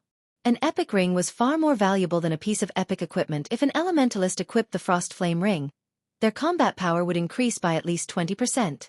Moreover, the Frost Flame ring offered skills that covered both AoE offense and defense. It was a treasure worth tens of thousands of gold. Guild leader. What did the boss drop? Blackie could not help but ask curiously as he watched Shurfeng inspect the Earth Dragon's loot. At Blackie's question, the rest of the team members perked up. Curious about the loot as well? Take a look for yourselves, Shurfeng said. He then shared the 8 weapons and pieces of equipment's attribute panels in the team chat, allowing everyone to see the items. I've also listed the GCPs needed to purchase them. If you're interested in any of them, come to me. Although epic items were precious in God's domain, they were no longer unattainable. Hence, it didn't particularly matter if he revealed the Frost Flame ring. At most, the various major powers would envy Zero Wing when they found out about it. They would not go as far as to wage war over the item. Moreover, by sharing the attribute panels with the team, he could improve the team's morale. These level 50 dark gold weapons and equipment pieces are amazing. The boss's loot is insane. It actually dropped level 50 dark gold set equipment. This ring is godlike. Its attributes alone can rival the attributes on my level 50 fine gold gloves. Screw the basic attributes. Look at the ring's additional skills. Those effects are amazing. If I had this ring, my DPS would increase by at least 30%. Everyone drooled over the 8 items. Any one of these items would easily rank among a super guild's most precious treasures. Not even super guild's upper echelons wielded such items. Yet Shurfeng had made them available for purchase in the Zero Wing. The only problem was the items' price tags. Each one of the 2 level 50 dark gold weapons cost 500,000 GCP, which was the equivalent of 1,000 gold outside of the guild. Although it was incredibly cheap if purchased with coins, It was a different story if players purchased them with GCPs. GCPs were, after all, far more difficult to acquire. The Frostflame ring, however, cost 4 million GCPs, the equivalent of 8,000 gold. At this point, no one in the guild had that many GCPs. However, since Shifeng didn't want the ring to go to waste, he lent it to Alluring Summer, who was a Tier 2 elementalist. I'm definitely not going to face Summer in PvP. The Frostflame ring's skills are game-breaking, Cola said as he watched Alluring Summer equip the Frostflame ring as a Tier 2 elementalist. Alluring Summer was already a mobile defense turret. If she focused on a single target, even a Tier 2 metric tons of the same level would fall quickly under her attacks. With the assistance of the Frostflame ring, Alluring Summer's firepower would rise to a whole new level. If she activated Frostflame's shield, she would be able to cast her spells without worrying about incoming attacks for a short time. She could afford to cast powerful spells that had long channeling times even in a one-on-one fight. After dealing with the weapons and equipment, Shifeng didn't share any information on the other items the Earth Dragon had dropped. Weapons and equipment would only boost the strength of an individual player. But it was a different story for the two forging designs the Guardian boss had dropped. One of the forging designs was for the Giant Frost Axe, a level 50 fine gold two-handed axe, while the other was for the Scorching Sun Gloves, a set of level 50 dark gold plate gloves. If he allowed Cream Coco and the others to learn these designs, they could craft plenty of powerful weapons and equipment pieces for the guild. The two designs were exceedingly more valuable than the 7 dark gold items combined. Shifeng had also obtained a leaf of tattered parchment from the Earth Dragon. Although the words and images on the parchment had long since become indiscernible, it still radiated a faint trace of pressure. When Shifeng felt this pressure, he was shocked. After taking a closer look at this parchment, Shifeng was elated. The parchment was actually a Heroes chapter. Moreover, unlike the Heroes chapter he had obtained during a previous auction, this Heroes chapter contained information on a particular hero and would summon said hero when used. It was even more valuable than a Heroes chapter that summoned a random hero. The name of the hero recorded was also one that Shifeng was extremely familiar with. It was also a name that everybody in God's domain had known during his previous life. The Magic King, Craig Midlands. Chapter 1667. Magic King. The fact that the Earth Dragon had dropped a Heroes chapter, let alone a hero chapter for Craig Midlands, had truly surprised Shifeng. In God's domain, there were 32 heroes that could only be summoned with specific Heroes chapters. They were also the strongest Heroes players could summon using the Heroes chapters. In the past, these 32 heroes had been known as the 32 Pillars. Based on historical records, every one of these 32 heroes had cleared the complete God's trial and gained the ancient God's recognition if nurtured properly. Any one of these 32 pillars could easily become the guardian of an entire city. This was because these 32 heroes had the potential to reach level 200, Tier 5 at the very minimum. Moreover, because they were heroes, their basic attributes were higher than players of the same level and tier. When players nurtured these heroes to their peaks, only Tier 6 God-ranked players had any chance against them. Among the 32 pillars, the Magic King, Craig Midlands, ranked 17th.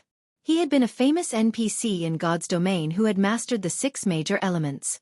No ordinary Tier 5 NPC could compare to his strength. Craig Midlands had once fended off a siege that included 20 Tier 5 players and successfully protected the city he had been tasked to guard. He had even killed 11 of the Tier 5 experts. The hero's display had been so impressive that it had even stupefied the guild that had nurtured and summoned him. Nobody had expected the Magic King to be that powerful normally. Even a Tier 5 NPC would fall if 20 Tier 5 players ganged up on him. Yet the Magic King had resisted and won. However, Craig's victory over the team of Tier 5 players was not what that shocked the world the most. Rather, players had been astounded by the spells he had used with his mastery over 6 major elements. Not only did his attacks carry great destructive power, but his attack methods were also varied and complex. His attacks had basically no weaknesses. If a Tier 5 player had tried to face him one-on-one, they would have been beaten to a pulp. Moreover, for every element Craig Midlands grasped, he could create one elemental doppelganger. Although each doppelganger only had 80% of Craig's attributes, they were far stronger than players of the same level and tier. In other words, trying to fight Craig Midlands was on par with fighting 7 Tier 5 NPCs. With this, I'll have a capable protector for Zero Wing City. Shifeng clearly remembered that the guild that had acquired the Magic King, Craig Midlands, in his previous life had only been a first-rate guild. Naturally, the guild had used Craig to protect its main city, and due to the NPC's presence, not even super first-rate and super guilds had dared to strike that city. If he used Craig to protect Zero Wing City, the city's defensibility would rise to an entirely new level. Shortly after Shifeng and the other Zero Wing members began their rest on the 5th floor, Melancholic Smile contacted him. Guild leader, what did you do in the Primordial Divine Ruin? Many large guilds have come to Candlelight to negotiate cooperation, Melancholic Smile asked inquisitively as many as 8 first-rate guilds had approached Candlelight, seeking cooperation, not to mention the second- and third-rate guilds. Watching these guilds' upper echelons enter White River City's Candlelight trading firm with their entourages has been spectacular. The scene had also caused a huge commotion throughout the city. For a moment, she had even thought that these guilds had intended to attack the trading firm. It's nothing. We just got to the ruins' 5th floor before the other guilds, Shifeng said, chuckling. What kind of cooperation are they looking for? They're asking to purchase some of our guild's basic combat techniques and opportunities to learn advanced combat techniques. Though, slots to enter Primordial City are their main goal. They are willing to pay with magic crystals and top-tier weapons and equipment. Melancholic Smile said the bounty war between Zero Wing and Heaven's Burial was still in full swing. As a result, Zero Wing burned through funds, weapons, and equipment each day. If Zero Wing could sell the services these large guilds requested for top-tier weapons and equipment, it would help the guild out a great deal. Unfortunately, this matter would have a massive impact on the guild, and she couldn't make the decision by herself. Their ideas sound quite solid. Shifeng began to ruminate on the matter. A moment later he said, "All right, we will agree to their conditions. However, they can only offer payment with magic crystals. Moreover, we will only sell the opportunity to learn basic combat techniques. Each learning opportunity will cost 1,000 magic crystals. This condition isn't limited to these guilds, either. It will stand for all players. As for the guild's other requests, refuse them." Due to the appearance of the primordial divine ruin, basic combat techniques had become more commonplace in God's domain. Even so, pitifully few first-rate guilds had secured any techniques from the ruin. The other guilds couldn't even make it inside. However, as players unlocked more of the primordial divine ruin, the number of players allowed inside would increase. Moreover, as players continue to grow stronger, it would only be a matter of time before more guilds secured basic combat techniques. Rather than wait for such a future, it'd be better if Zero Wing took advantage of the current situation and sold learning opportunities, making a fortune. In fact, many large guilds had openly sold learning opportunities for basic combat techniques in the past. He simply executed this business strategy ahead of time. In any case, he had obtained 3 basic combat techniques on his way to the 5th underground floor, with 2 from the Earth Dragon. As for the advanced combat techniques, there was no way he'd sell them. Both in his previous life and in this one, advanced combat techniques were a guild's core secret. While basic combat techniques helped players build a solid foundation, they did very little to improve players' combat standards. Only advanced combat techniques had a considerable effect on players' combat standards. 1,000 crystals per chance? Isn't that price a little too high? Melancholic Smile asked awkwardly. Currently, magic crystals sold for 30 silver each on the market. Thus, 1,000 magic crystals were worth 300 gold. However, while the various guilds might accept a price of 300 gold, that wouldn't necessarily be the case for 1,000 magic crystals. Every large guild desperately needed magic crystals right now, and players wouldn't necessarily learn a combat technique in its entirety on the first attempt. It's fine. Just tell them. Whether or not they accept our price is up to them. Nobody's forcing them to learn our combat techniques, Shifeng said, chuckling. Although basic combat techniques were the weakest of the bunch, they weren't easily found. Players could not obtain one just because they wanted to. Despite the primordial divine ruin activating some time ago, only a small number of basic combat techniques had dropped thus far. Moreover, different basic combat techniques offer different kinds of benefits. Some improved attack methods, some improved footwork, and so on. Just because a player had learned a basic combat technique, that did not mean that other techniques would be useless. On the contrary, the more basic combat techniques a player learned, the sturdier their foundation would become. With a strong foundation, players would have a much easier time learning advanced combat techniques. In fact, players may even be able to create their own basic or advanced combat technique. I'll relay the message to these guilds and announce it to the public, then, Melancholic Smile said. After giving the matter some thought, she saw the logic in Shifeng's decision. Other guilds still treated their basic combat techniques like family heirlooms. Even core members had to pay a significant amount of GCPs to learn the techniques. Since they had approached Zero Wing to purchase its family heirlooms, it was only natural that the guild demand a higher price. Moreover, there were many wealthy individuals among God's domain's adventurer teams and independent experts. Generally, adventurer teams and independent experts had no opportunity to learn basic combat techniques, so they'd be more than willing to pay the price. After disconnecting his call with Melancholic Smile, Shifeng sent out a few scouts to explore the 5th floor. In less than 10 minutes, Shifeng received a report from one of the scouts' guild leader, I found a gigantic magic array in the forest. There's also an NPC in the center of the array. A scouting assassin reported an NPC? Send me your coordinates. Shifeng was instantly ecstatic as far as he knew. There shouldn't be an NPCs on the Primordial Divine Ruins rest floors. Since one of his scouts had found one, that NPC must be related to Primordial City. Chapter 1668. Primordial City's Entrance Test. Chapter 1668. Primordial City's Entrance Test. Shifeng moved through the tranquil forest and proceeded towards the coordinates the scouting assassin sent him. Very quickly, he came across a clearing that was abounding with mana, so much that it had even condensed into a white mist that enveloped the area. What amazing mana! Shifeng was startled as he moved through the white mist. While he stood within the white mist, not only did his mind become much clearer than before, but even his stamina and concentration recovery rates skyrocketed. The recovery rates were at least 4 times higher than what one would experience inside hotels of NPC cities. If players were to practice combat in such an environment, the results would be wondrous. Training here would be particularly effective in his previous life. While part of the reason why players loved places with high mana density was the ease in exhibiting their combat standards there, a more important reason was the much greater efficiency in practicing and learning combat techniques. Although combat techniques did not consume mana, they did take a toll on the user's stamina and concentration. Meanwhile, unlike basic attributes, hidden attributes like stamina and concentration were not displayed using numerical values. Players could only rely on their own senses to determine how much stamina and concentration they had remaining. If players fought normally inside major NPC cities, their stamina and concentration consumption would be roughly equal to their regeneration rates. Hence, players could fight in arenas to their heart's content without worrying about becoming exhausted.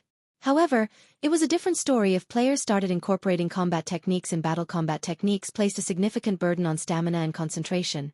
Executing a basic combat technique would cost roughly 4 to 5 times more stamina and concentration than executing a simple attack. Hence, if players continuously executed basic combat techniques, even when fighting or practicing inside a city, they would very quickly exhaust their stamina and concentration. Needless to say, the depletion rate for executing advanced combat techniques was even more severe. Hence, high mana density locations were extremely popular among experts of God's Domain. During Shifeng's previous life in the current God's Domain, combat techniques had yet to be popularized. If they had, though, Zero Wing City's player population would have long since shot past 10,000. This was also one of the reasons behind Shifeng's decision to sell basic combat techniques to the public right now. If only a small number of people are allowed to enter Primordial City, it won't be a bad idea to have the ones left out remain here to practice combat techniques. Taking a look at the mist-covered clearing, Shifeng figured that there was more than enough space for 1,000 players to practice combat techniques here. Places with high mana density were extremely rare in God's Domain, not to mention places with mana so dense that it formed a mist. This small area was definitely a sacred training ground. Any superpower that discovered such a location would definitely do everything they could to monopolize it to nurture their own experts. Guild leader, the NPC is over there. After Shifeng arrived at the designated coordinates, a blue-clad assassin approached him. The assassin then pointed at the old man standing inside a magic array a short distance away. The elder wore a set of white robes and held a golden staff in his right hand. Looking at this elder, Shifeng found that the old man did not exude any kind of powerful aura and looked very ordinary. However, when Shifeng tried inspecting him, he failed to get any information about the elder, not even the old man's name. Everything was displayed in question marks, following which, Shifeng used omniscient eyes to observe the old man. Tyrol, Primordial City's protector. Hero, Divine Mage level. HP? A hero? Shifeng could not help but be stunned. He had never imagined that he would actually meet a living, breathing hero in God's Domain. Heroes had long since vanished into legend. The hero standing before him right now was something entirely different from the heroes summoned using heroes chapters. More precisely, the heroes summoned using heroes chapters were heroic spirits, not true heroes. Even so, they were still incomparably powerful and more than capable of safeguarding an entire town or city by themselves. However, a true hero was on an entirely different level compared to a heroic spirit. Unlike heroic spirits, true heroes still retained the blessing they received from ancient gods. Therefore, their life rating was even higher than that of archaic species. Moreover, heroes possessed extraordinary combat standards. Hence, if one did not utilize any special techniques, Even 100 Tier 5 players would not be enough to take down a living hero at their peak. A hero was an existence that was truly capable of turning the tide of battle with their strength alone. Although seeing a living hero excited Shifeng greatly, when he noticed the hero's identity as Primordial City's protector, he quickly suppressed his excitement and approached the Elder. The moment Shifeng set foot into the magic array, Tyrol opened his eyes abruptly and disappeared from where he stood. In the next moment, he appeared before Shifeng and quietly scrutinized the youth before him. When Shifeng felt Tyrol's gaze on him, he felt as if his entire existence was under examination. However, he was not particularly surprised by this situation. Primordial City was a blessing of the ancient gods. Players belonging to forces deemed hostile by the ancient gods, such as the forces of darkness, should not even think of setting foot into Primordial City. If any of these players were discovered, they would be eliminated immediately. Young man, you've done well to reach this place. I am Tyrol, a protector of Primordial City, Tyrol said, revealing a faint smile and giving Shifeng a nod of approval. If you wish to enter Primordial City, you have to pass the entrance test. Moreover, you have only 3 chances to challenge it. If you fail all 3, you can only try again during your next visit to the Primordial Divine Ruin. Lord Protector, may I know the contents of the test? Shifeng asked respectfully. It's a simple test. All you need to do is defeat yourself, Tyrol replied, smiling. Of course, there are also differences in difficulty. The more difficult the test you challenge, the more contribution points you will obtain once you arrive in Primordial City. There are 5 different difficulties available: Normal, Hard, Hell, Azura, and God. Meanwhile, the contribution points you will gain from them are 1,000, 2,000, 3,000, 5,000, and 10,000, respectively. Each person has only 3 opportunities to challenge the test. You must cherish them. Upon hearing Tyrol's words, although Shifeng kept his expression indifferent, inwardly, he was bursting with joy. Similar to the city on Thunder Island, if players wished to mingle in Primordial City, they needed contribution points. Without contribution points, they could enjoy only the basic benefits the city offered and should not even think of obtaining the truly good stuff available. Meanwhile, the reason why Shifeng was excited was the large number of contribution points the entrance test awarded. In his previous life, when he visited Primordial City, he did not do so by passing the entrance test but by using a teleportation ticket, which he had obtained through killing monsters. He had received only 500 contribution points in doing so. However, with just 500 contribution points, one would be no different from a beggar inside Primordial City. Of course, one's contribution points would not remain the same forever. There were plenty of methods to earn contribution points. Completing quests was the simplest among them, though inefficient. Ordinary quests only granted around 2 to 5 points each, while high-ranking quests granted around 20 to 50 points each. However, high-ranking quests were extremely rare. Hence, collecting even 500 contribution points was very difficult. Yet now, even the normal entrance test awarded 1,000 contribution points upon completion. The additional 500 points would save players plenty of time. Moreover, this was also good news to Zero Wings members. It meant that everyone would have an opportunity to enter Primordial City. Young adventurer, have you decided to enter Primordial City? Tyrol asked, smiling as he looked at Shifeng. I am willing to accept the test. Shifeng nodded. Very good. May I know which difficulty you wish to choose? Tyrol asked with a wave of his hand. Instantly, 5 crystal balls of different colors appeared before Shifeng. Aside from having different colors, these crystal balls also exuded auras of various intensities. Even the crystal ball with the weakest aura made Shifeng shudder involuntarily, whereas the one with the strongest aura made him feel deep despair. Chapter 1669. Shadow of Trial. What powerful auras! Shifeng tensed as he gazed at the 5 crystal balls hovering before him. It was obvious that these crystal balls represented the strength of the opponent he would face. These crystal balls' auras also provided a hint to help players make the best decision. However, even the weakest crystal ball radiated considerable pressure. It was evident that entering Primordial City wouldn't be as easy as he had expected. Shifeng wasn't the only player present who could sense the 5 crystal balls' auras. Aqua Rose and the others, who had just arrived outside of the magic array, could sense the intense energy from the crystal balls as well. Every crystal ball felt as if it contained some horrific creature. These crystals represent your opponent's strengths. You may choose the one that you think you can defeat, but please remember, you only have 3 chances. Tyrol reminded. 3 chances? After giving the matter some thought, Shifeng proceeded to choose the second strongest crystal ball. Lord Tyrol, I choose this one. Based on the aura of the God rank test, he knew that he had no chance of completing it. In fact, he wasn't even particularly confident of passing the Azura rank test, but since he had 3 chances, he might as well give it a try. If he could clear the Azura rank test, he could earn more contribution points before entering Primordial City, which would save him from having to pick up plenty of troublesome tasks. Azura rank. Tyrol could not help but shake his head as he looked at Shifeng. What a courageous young man you are. However, since you've made your decision, let the test begin. Saying so, Tyrol gestured with his left hand. Suddenly, the Azura-ranked crystal ball shattered, and the shards transformed into 3 clouds of mist. These clouds gradually took on humanoid shapes, and a moment later, 3 creatures, identical to Shifeng, manifested inside the magic array. Meanwhile, aside from their names, Shadow of Trial, the system revealed no information about them. 3. The corners of Shifeng's mouth twitched slightly, although he could not see the Shadows of Trial's basic attributes. He clearly sensed that they were higher than his Aqua Rose, and the others, who watched from outside of the magic array, gasped when they saw the 3 Shadows of Trial. Each of the shadows felt like a great lord. No, to be more precise, the shadows' auras were stronger than any of the great lords they had faced. It would not be a stretch to call them grand lords to pass the test. You simply need to land 10 hits on each of them. I must warn you. They know everything you know. Likewise, if they hit you 10 times, you will be eliminated, Tyrol said. After Tyrol explained the rules, the 3 Shadows of Trial revealed human-like sneers. Suddenly, they vanished, leaving afterimages as they charged at Shifeng so fast. The watching crowd was shocked. The shadows had moved so quickly that all they had seen was faint afterimages. Moreover, unlike ordinary monsters, the Shadows of Trial commanded extremely high intellect. Their fighting style wouldn't be monotonous.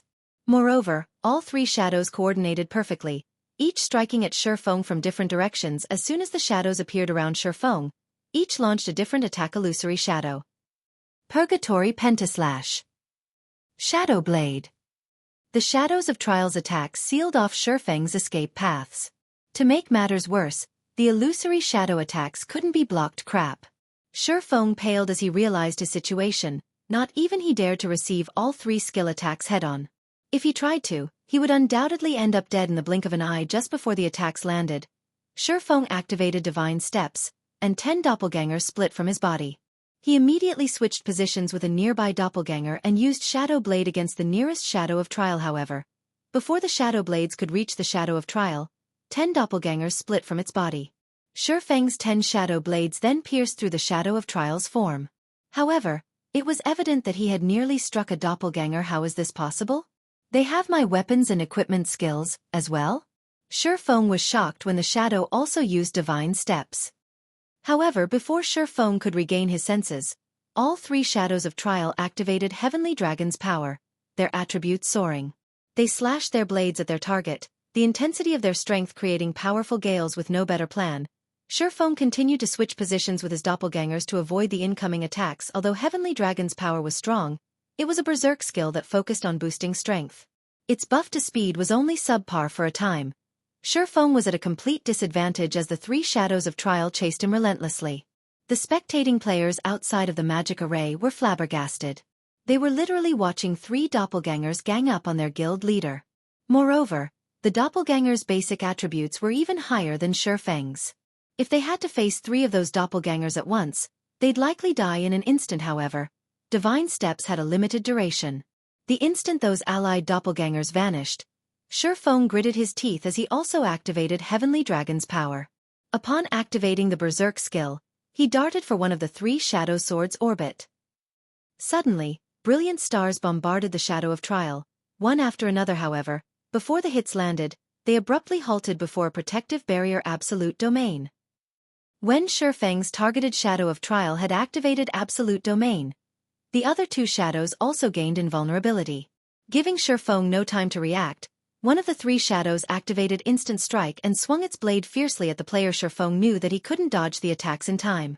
The only thing he could do was to activate his own Instant Strike and execute Sword's Orbit to defend himself as much as possible. Boom. Boom. Boom. Every time their weapons clashed, dazzling sparks flew around them. Loud clangs also echoed throughout the forest. It seemed as if 2 primordial beasts were attempting to slay one another. A moment later, however, Shifeng slid backward. As soon as the first Shadow of Trial's Instant Strike ended, Another shadow activated the skill. When Shifeng's own instant strike came to an end, he lost his ability to keep up with the shadow's attack's absolute domain. After activating his invulnerability skill, Shifeng switched the aura of Earth to the aura of Time and activated Forbidden Domain. It might be much of an issue if only one shadow of trial could use all of his skills, but the fact that all three were capable of this put Shifeng at a painful disadvantage. If he wished to emerge victorious, he had to rely on his combat techniques as the shadows of trial weren't ones to be beaten. One of them activated Forbidden Domain as well suddenly. Both sides were silenced, losing the ability to use spells or skills. Following which, the three shadows ganged up on Shifeng once again. Although Shifeng's techniques were superior, the shadow trio had higher basic attributes. Moreover, the shadow trio disregarded their own defense as they brutally attacked. This forced Shifeng into a defensive state. He was only one person, after all. If he tried to strike one of the three shadows, he'd leave himself open for the other two. Meanwhile, each of the shadows could afford to take 10 hits each, but he would be eliminated after 10 hits. Both sides struggled in a stalemate.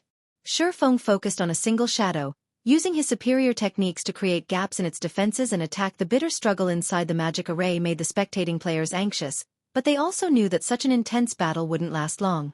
Once the silence debuff ended, Shifeng would be at a disadvantage once again. When Forbidden Domain's duration had only 10 seconds remaining, despite Shifeng's desperate attempts, he had only struck one of the three shadows 5 times. He still needed to land 5 more hits on that shadow to eliminate it, but he was running out of time. 8 seconds. 5 seconds. 3 seconds. Am I going to lose? Chapter 1670. Ascension Realm. As the seconds ticked by, and Forbidden Domain near the end of its duration, Aqua Rose and the other Zero Wing members couldn't help their growing nerves as they watched from outside of the magic array. They had never thought that even the test to enter Primordial City would be so difficult aside from all else. Once Shifeng and one of the shadows of trial's Forbidden Domains ended, the other two shadows could still use the skill at that time. Shifeng would have to face 3 shadows that could use skills while he could not. With the huge disparity in combat power, he would doubtlessly meet his end. Not only did the shadows of trial have higher basic attributes, but their combat standards were also at the refinement realm. They executed every slash without any excess movement. When the 3 shadows cooperated, they could even make up for the weaknesses in each other's defenses and elevate their combat power further. I have no choice but to gamble everything on one attack. Shifeng also knew what outcome awaited him once his Forbidden Domain ended. With no other choice, he gritted his teeth and forced his way through the countless, incoming attacks, swinging his blades at the shadow that had already taken 5 hits. Sword's orbit. If he could eliminate one shadow before Forbidden Domain ran out, he'd still have a chance at victory, albeit a small one. If he didn't do so, he would die the moment his skill's duration ended. However, as if they had predicted Shifeng's desperation, the 3 shadows smirked as they launched attacks, aiming for Shifeng's blind spots. Despite noticing the incoming attacks, Shifeng did not bother dodging. Instead, he continued to swing his swords at the shadow before him. 1 slash. 2 slashes. At this point, Shifeng traded blow for blow with the shadows. As a result, he was hit, again and again. 2 hits. 4 hits. 6 hits. Faster. I need to be faster. As Shifeng frantically brandished his weapons, he gained unprecedented focus. The only thing on his mind was landing a hit on the shadow of trial before him. However, despite Shifeng's flurry of attacks, his target could still endure 2 more attacks. Shifeng was only 2 hits away from elimination, himself. Just as Shifeng's 2 swords were about to bite into the targeted shadow, the other 2 shadows, one behind and one to the left, simultaneously swung towards Shifeng's blind spots. It's over. Tyrol sighed faintly. The young man before him had just barely missed the mark. If Shifeng could have killed the shadow of trial before Forbidden Domain ran out, he would have had a chance of passing the Azura rank test. Is it over? Shifeng could sense the 2 shadows' long swords nearing his body, but he was powerless to do anything about the weapons. At most, he could take one of the shadows of trial down with him as the 2 long swords soared closer to Shifeng's back and abdomen. Something about the situation felt incredibly familiar. Shifeng felt like this test was similar to the test Reinbeck, one of the Sea God's Temple's Vice Knight commanders, had given him. Before the breakthrough he had achieved during that trial, he hadn't been able to withstand Reinbeck's attacks no matter what he had done. He had only been able to watch as he had repeatedly been defeated. Reinbeck? Shifeng's eyes shone with realization when he recalled his battle with Reinbeck. Right. Combat method. My combat method. Suddenly, Shifeng put strength into his legs and made a spinning jump. Utilizing the rotational momentum, he swung Killing Ray at the shadow attacking his abdomen, the sacred sword moving with remarkable speed. Dang! A crisp clang echoed throughout the forest in that critical moment. Shifeng had used Killing Ray to block the attack from the side while he used Abyssal Blade to slice at the targeted shadow's shoulder. He then utilized the force generated from blocking the attack at his side to push himself over 8 yards away from the nearest shadow. When his feet touched the ground again, he used a hand to stabilize himself, only coming to a halt after 2 more spins. He survived. Aqua Rose and the other Zero-Wing experts stared with wide eyes, utterly shocked. Shifeng had actually executed an incredible maneuver at the last second, narrowly avoiding mutual destruction. This is... Tyrol revealed an odd look as he watched Shifeng. How is that possible? He has already reached the Ascension realm in the realms of truth. Existences that could set foot in the realms of truth's truth realm were exceedingly rare, with only a few throughout the kingdom. Meanwhile, experts who had reached the Ascension realm were even rare in Primordial City. One could not simply reach the Ascension realm by understanding the realm's philosophy. They would also need to temper themselves and gain the experience of countless life-or-death battles to execute the proper physical response. During Tyrol's brief moment of surprise, the 3 shadows of trial resumed their assault on Shifeng like before. The 3 shadows surrounded Shifeng and attacked him from different angles. Although Shifeng had avoided certain death, he was still at a disadvantage. He had little more than a second before his forbidden domain ran out, and he had only blocked the attack aimed for his abdomen. The attack from behind had still found its mark. Now he could only afford to receive 1 more hit before he was eliminated from the test. Come, Shifeng said with a hint of excitement as he watched the 3 shadows. Suddenly, over 20 sword lights surrounded Shifeng, sealing off all escape paths. However, instead of using Sword's orbit to repel the attacks, Shifeng simply adjusted his footwork, turning as he executed 8 slashes, which wasn't much compared to his earlier efforts. Something surprising happened again. Despite reaching his maximum attack speed, these slashes continued to accelerate. The 3 shadows of trial interlocked with their target before passing by Shifeng. The swordsman blocked every one of the incoming attacks. As the shadows passed, Shifeng swung Killing Ray, slicing the neck of the shadow that had already received 9 hits. The shadow then vanished, leaving 2 remaining in the magic array. What just happened? Aqua Rose, Fire Dance, Shadow Sword, and the other Tier 2 experts from Zero Wing were stupefied.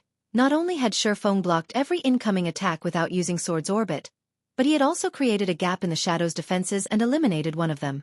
None of them could figure out how he had pulled it off. So, this is the realm above the truth realm that Rhinebeck had mentioned? Shifeng felt incredible as he turned towards the remaining shadows of trial. Rhinebeck had only informed Shifeng that he had just entered the truth realm. After undergoing Rhinebeck's test, he had learned that one shouldn't just focus on adapting to the changing battle physically. One could also adjust their perspective of the battle. In other words, aside from using his environment to his advantage, he could use his opponent's attacks as well. Unlike the realms of refinement, which focused on sharpening one's senses, the realms of truth focused on improving one's utilization of their body and the environment only. Shifeng had never realized that the realms of truth's principles could help increase his combat power by such a large margin, allowing him to overcome his enemy's attributes and overwhelm the 3 shadows of trial. However, Shifeng's forbidden domain had ended after he had killed the 1 shadow without hesitation. The 2 remaining shadows activated Blade Liberation before one activated forbidden domain twofold Berserk. Shifeng could not help but grin as he noticed the shadow's auras strengthen. Before the enemy's forbidden domain reached him, he activated Blade Liberation as well.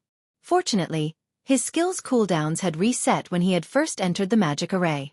So the Berserk skills he had exhausted during his battle with the 4th floor's Earth Dragon were ready for him. After activating Blade Liberation, Shifeng executed Void Steps and disappeared. Seeing this, one of the 2 shadows activated Skywheel Sword, while the other activated Lightning Edge, both of which were AoEs. However, neither of the shadows' attacks had forced Shifeng out of his concealment.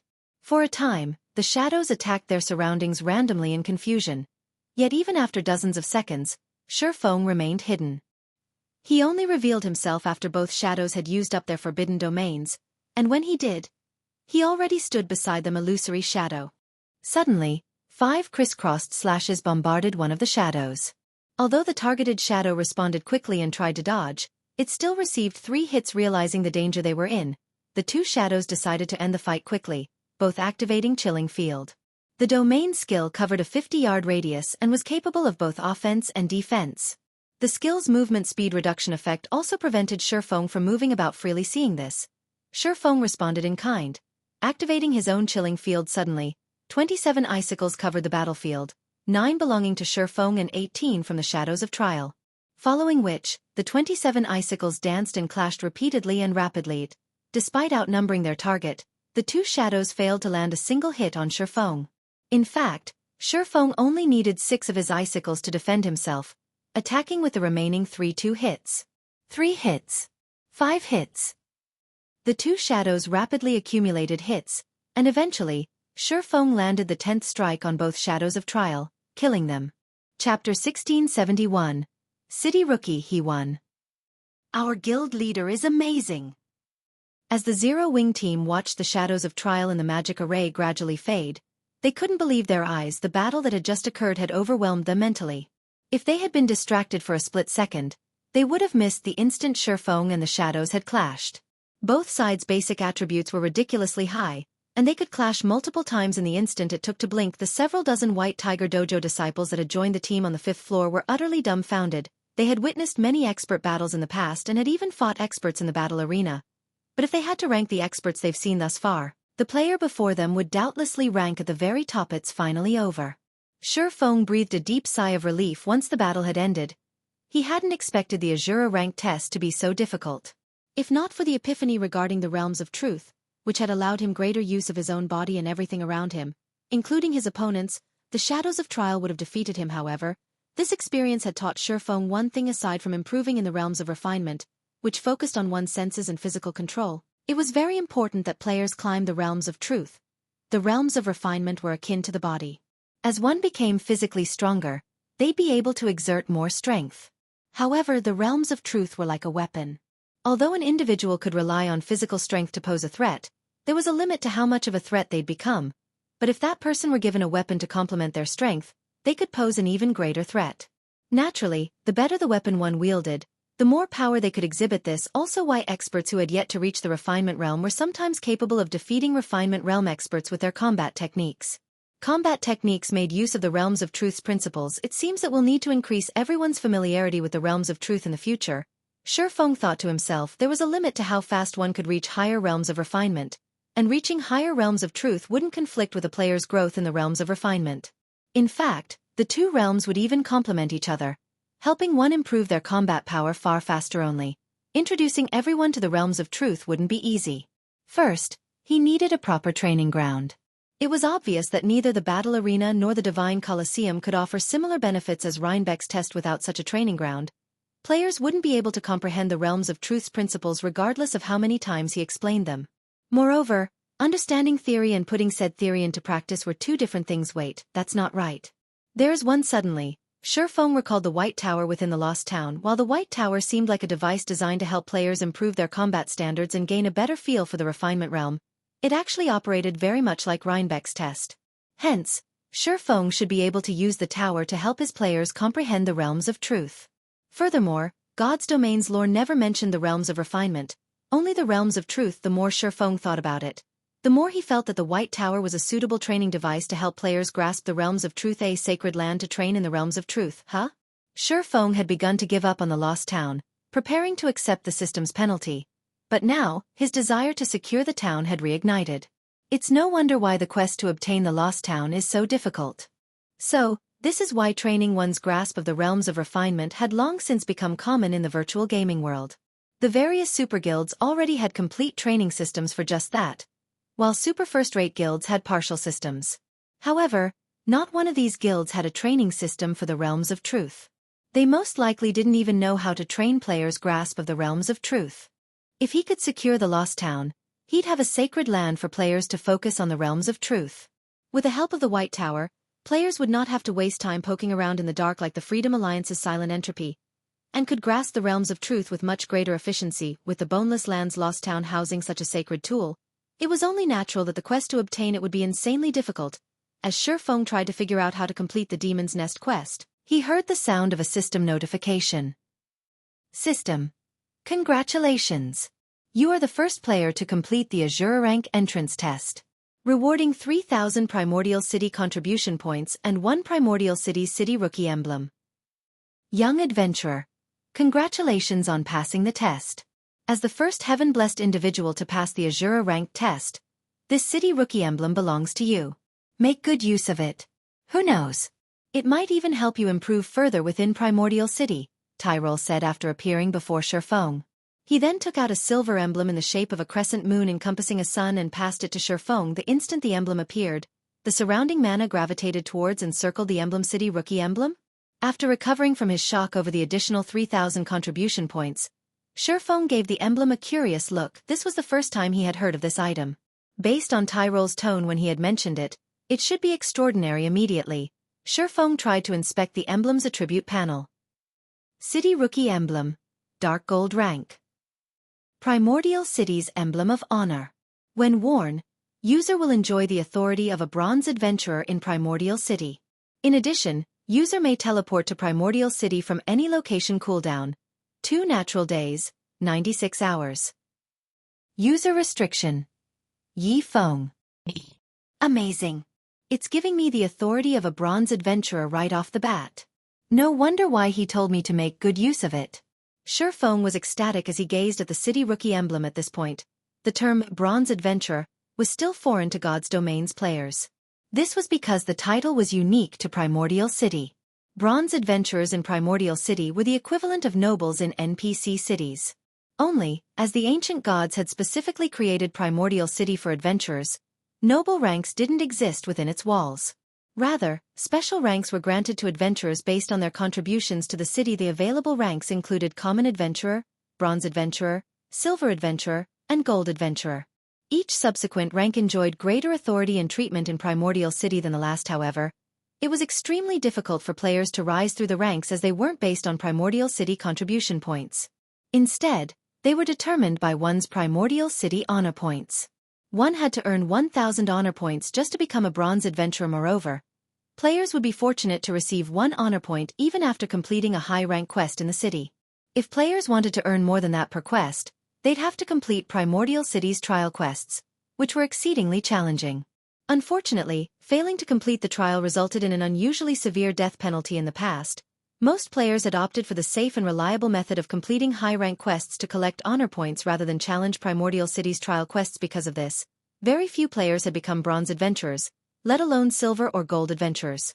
Even after 10 years in God's Domain, Shifeng had never heard of someone becoming a gold adventurer. Meanwhile, not only would bronze adventurers enjoy a 10% discount on all expenditures that required Primordial City contribution points, but they'd also get to enjoy other benefits that common adventurers had no access to. Such example was the planar teleportation function, which allowed players to travel to the various higher planes. Not only were the higher planes monsters much stronger, but they also dropped far better loot. It was also possible to obtain unique resources. Only, teleporting to a higher plane was expensive, costing 1,000 contribution points per teleportation. If players died in these higher planes, they'd be teleported back to Primordial City instantly. Without sufficient strength and preparation, only a fool would grind in these higher planes. Right? There's still the higher planes. Shifeng's eyes suddenly sparkled. Other players might not know where to secure a large number of darkness stones, but he did. However, he hadn't had the means to reach these locations. But now, he did. Shifeng immediately instructed his team to challenge the entrance test and told them what to do once they entered Primordial City. Meanwhile, he made his way with Tyrol's help to the city. When Shifeng arrived in Primordial City, every player within the Primordial Divine Ruin received a system notification about it. Chapter 1672. 7 Luminaries Temple. Many players were still fighting in the Primordial Divine Ruin, and the various superpowers on the 4th floor were preparing to raid the recently respawned Frostflame 2-headed Earth Dragon. However, before they could begin, they heard the crisp voice of the system. Primordial Divine Ruin Region System Announcement. A player has successfully entered Primordial City. From now onward, after 500 players have entered Primordial City, the entrance test's difficulty will increase by 30%.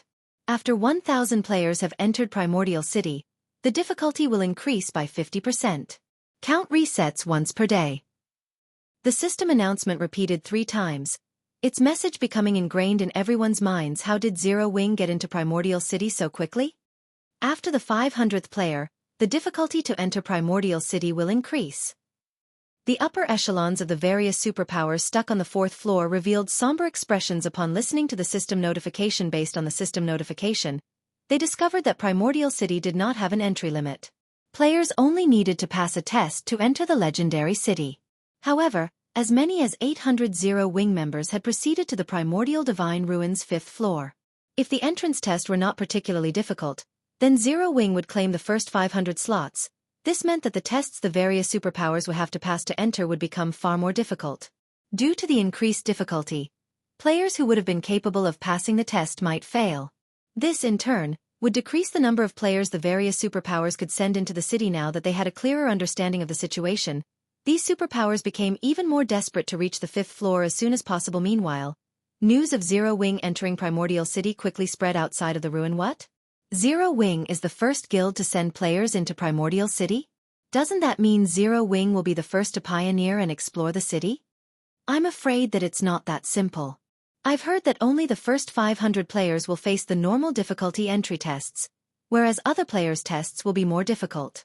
The test's difficulty will increase yet again after 1,000 players have entered Primordial City. I've also heard that Zero-Wing led 800 players to the 5th floor. It'll monopolize the first 500 slots. With this, the various superpowers will likely have a tough time competing with Zero-Wing when pioneering the city. With that many of its members entering Primordial City, Zero-Wing will reap a huge harvest. From what I learned after looking into it, it seems like it's pretty easy to obtain combat techniques from Primordial City. This is especially true for advanced combat techniques. Suddenly, more independent players from various kingdoms became interested in Zero-Wing. Both basic combat techniques and advanced combat techniques were out of reach for independent players like themselves. The various large guilds treated these combat techniques like family heirlooms, and they had strict requirements for anyone who wanted to learn their combat techniques, such as becoming a core member and signing a restrictive contract with the guild. However, Zero-Wing could procure a large number of combat techniques from Primordial City, and if that was the case, Zero-Wing may have looser conditions for learning the techniques it collected. It might even make the combat techniques available to all of its members, rather than just the core members. With that hope in mind, many independent players, particularly experts, began to gather in White River City and Zero-Wing City from other kingdoms. As players tried to learn more about the guild, Zero-Wing posted an announcement on Star Moon Kingdom's official forums. This announcement instantly caused a commotion throughout the kingdom. How generous of Zero-Wing! With this, even independent players like us can learn combat techniques. But isn't 1,000 magic crystals a little expensive? Even experts will have to work hard for a long time to collect enough, let alone weaker players. You think that's expensive? You should see what the other guilds with combat techniques are demanding. Take Heaven's Burial, for example. Although the guild has plenty of combat techniques, anyone who wishes to learn them has to sign a very strict contract. In addition, members have to pay a certain price to learn each combat technique. Their price is only slightly under 1,000 magic crystals. It's better to learn the techniques from Zero-Wing. At the very least, we'll retain our freedom. For a time, a large number of independent players celebrated Zero-Wing's decision.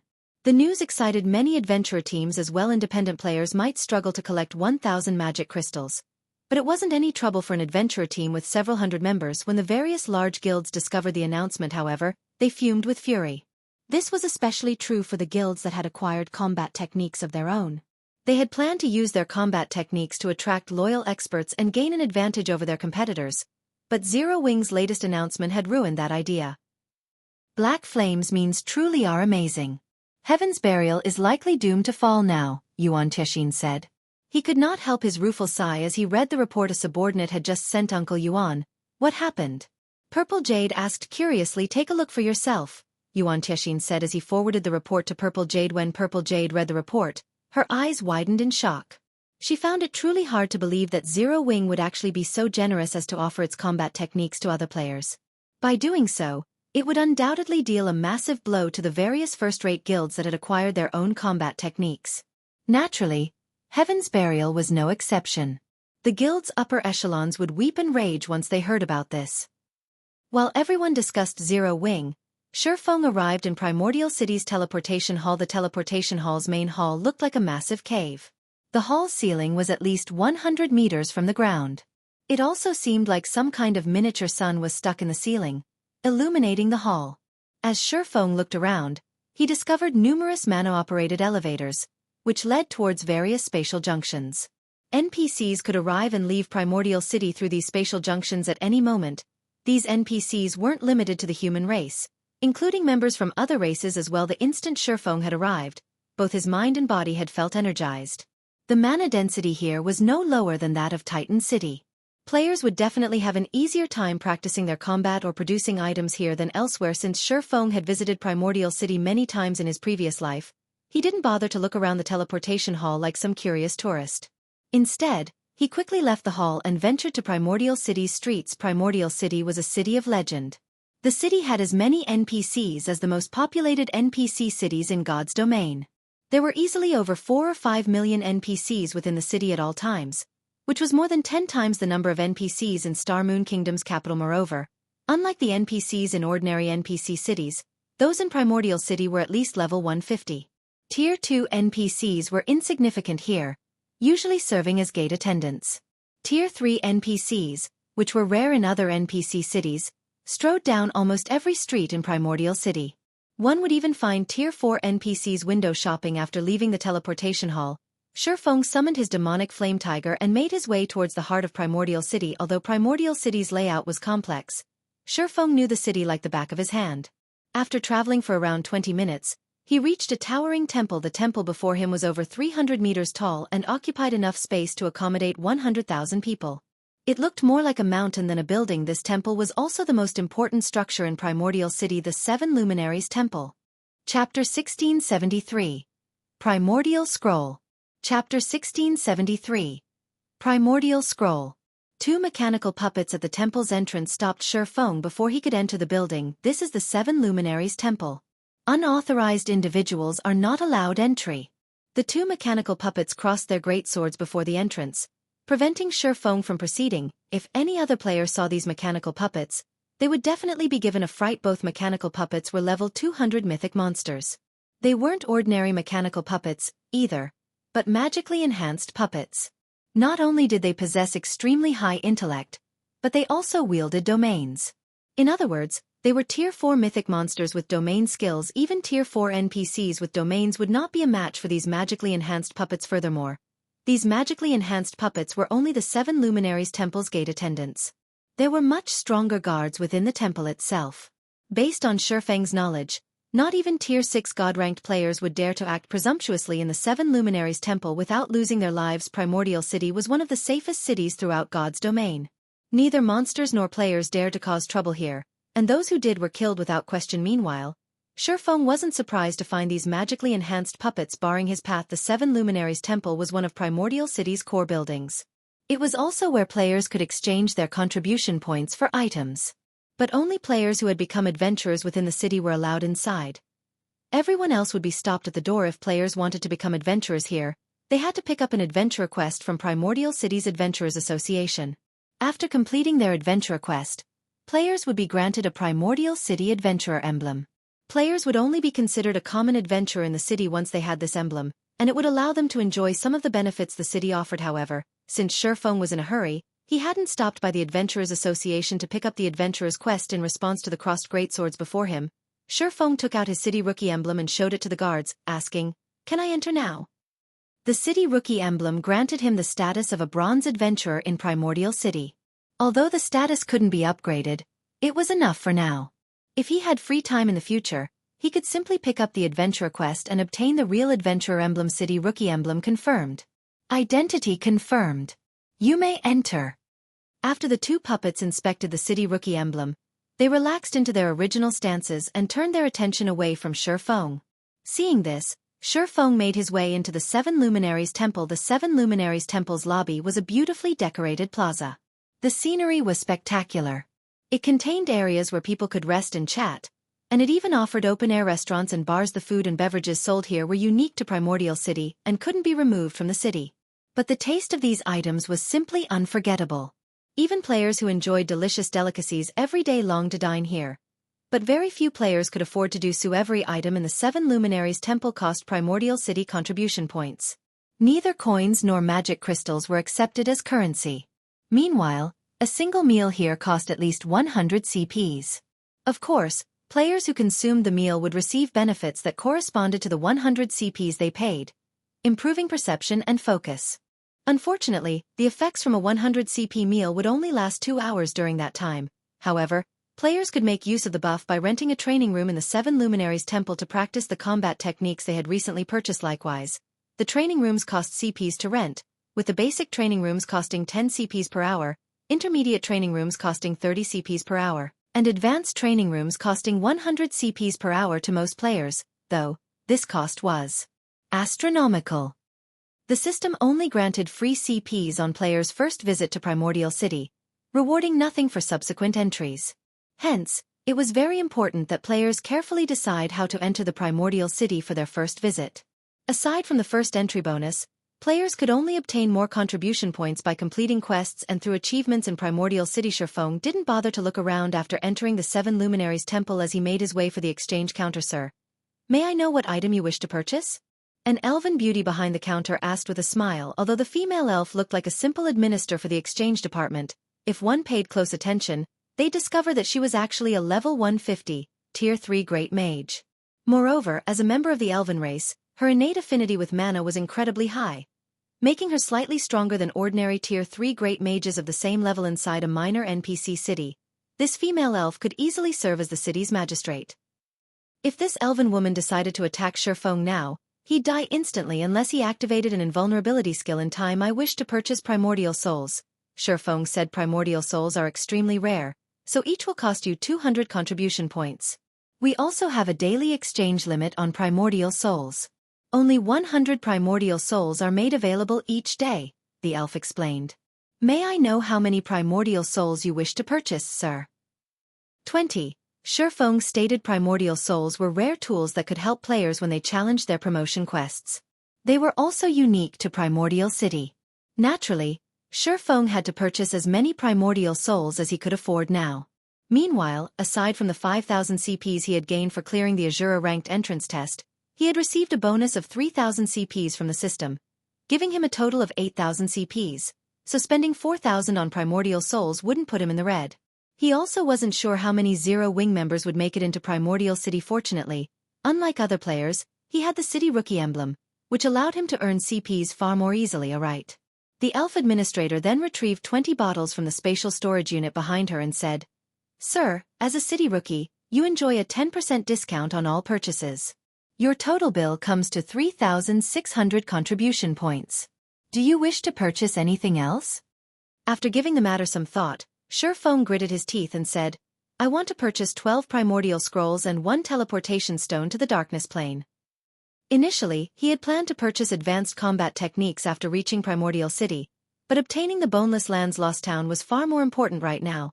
The darkness plane was one of the higher planes in God's domain, and the power of darkness on that plane was incredibly dense. Naturally, the monsters living in the darkness plane contained frightening amounts of power of darkness within them. When killed, they had a high chance of dropping a darkness stone fragment. Alchemists could use 100 of these fragments to synthesize a complete darkness stone, but their success rate was an excruciatingly low 30%. However, this was by far the best method to obtain darkness stones. On the other hand, if you tried to hunt darkness-type mythic monsters, the chance of obtaining a complete darkness stone was around 10%. When players in the past had to acquire darkness stones, they usually decided to do so in the darkness plane. However, as a higher plane, the darkness plane was extremely dangerous. With Shurfeng's current strength, grinding there would be purely suicidal. He only dared to do so because he had the Bible of Darkness. If he wanted to increase his survival chances in the darkness plane, the primordial scrolls were necessary. The primordial scroll was a super rare scroll that could only be used in higher planes. Players could use the scroll to summon heroic spirits to aid them in battle, and it was akin to a tier 3 summoning scroll. However, heroic spirits summoned this way operated differently from ordinary summoned creatures. A summoned heroic spirit strength wasn't in direct combat. Rather, they tended to focus on support. They possessed plenty of support skills and spells that could significantly strengthen players' combat power. Like the primordial souls, there was a daily exchange limit for the primordial scrolls. Each primordial scroll costs 300 contribution points. Only bronze adventurers and above can purchase the Darkness Plane Teleportation Stone for 1,000 contribution points. Including the City Rookie discount, that puts your new total at 7,740 contribution points. The elf administrator reported, smiling as she took out the items Shurfeng had requested. Shurfeng then paid his bill, instantly becoming a poor bastard, but he didn't mind the huge expenditure. Compared to the value of the Lost Town, spending this many contribution points was nothing. He then mailed the primordial souls to Aqua Rose while he teleported to the Darkness Plane. Chapter 1674. Darkness Plane. Chapter 1674. Darkness Plane. After Shi Feng activated the teleportation stone, he abruptly blacked out. When he opened his eyes again, he found himself in an entirely different world. The sky was dusky in this world ruled by darkness and death. Shi Feng felt as if he had just arrived in a small dimly lit house, barely able to see 20 yards away. All he could see was a barren wasteland. This place didn't seem survivable for any creature. System. You have discovered the Darkness World system. Since you do not belong to this world, you find this world's power oppressive. All senses weakened by 50%, basic attributes decreased by 30%, and gained EXP decreased by 95% system. While in the Darkness World, you cannot make contact with the outside world. Once you die, your soul will be directly expelled from the Darkness World. 3 system notifications suddenly reached Shi Feng's ears. One after another. Even Tier 2 players are suppressed so intensively? Shi Feng frowned when he heard the system notifications. He wasn't particularly surprised that he had been suppressed. However, what he didn't expect was the degree of suppression. Not only were higher planes much larger than other worlds, but the discrimination within them was also more severe. His appearance in the Darkness World was akin to trespassing. Meanwhile, the stronger the creature entering a foreign world was, the greater the suppression would be. He had also visited higher planes in the past. Only, he had already been a Tier 3 player, so his basic attributes had only been suppressed by 40%. Even though he had been fully geared in epic equipment, his basic attributes had only rivaled a great lord of the same level. His physique had also been considerably weaker. He had even had trouble against the various higher planes great lords of the same level. He hadn't expected the suppression on Tier 2 existences to be so severe. Tier 2 existences stood at the very bottom of the power hierarchy in higher planes, even at the same level in tier. The higher planes monsters were much stronger than monsters on the God's Domain continent. This was because their life ratings were much higher than ordinary monsters, as were their combat standards on the continent of God's Domain. Dragons were creatures of legend, but in the higher planes, monsters with life ratings to rival dragons were everywhere. Hence, before reaching a certain strength, players had an exceedingly low survival chance in a higher plane. Even though it was common knowledge that higher planes offered plenty of high rank and precious resources that were rare or non-existent on God's Domain's continent, the various superpowers in Shi Feng's previous life hadn't casually explored these higher planes. Aside from the world's oppression and its monster strength, the environment was the greatest difference between the higher planes and the continent of God's Domain. Take the Darkness Plane, for example. Upon arriving in this world, Shi Feng had felt his body become considerably heavier than before. It felt as if the area's gravitational force had increased by 3 or 4 times. Moreover, the environment's power of darkness continuously corroded his body. Without extremely high darkness resistance, the ambient power of darkness would slay players even if they stood in place and did nothing. Not daring to waste time, Shi Feng took out the Bible of Darkness and summoned a Tier 3 demon in response. A demon in crimson scale armor, wielding a great sword, appeared before its summoner. Blood Demon, demonic creature, Tier 3 demon. Level 80. HP 34, 000, 000/34, 000, 000. Demons were considered dark creatures in God's Domain, so in the Darkness World, they wouldn't be oppressed. Moreover, thanks to the Bible of Darkness's demon ruler skill, the Blood Demon had grown stronger. This was why Shi Feng had boldly visited the Darkness Plane. Every monster in the Darkness World was likely stronger than Shi Feng, and he could only see up to 20 yards away. With such a disadvantage, monsters would likely discover him before he would sense them. On the other hand, if he took control of the demon, he could observe his surroundings through the demon's eyes. After giving it a try, he noticed the massive improvement to his range of vision.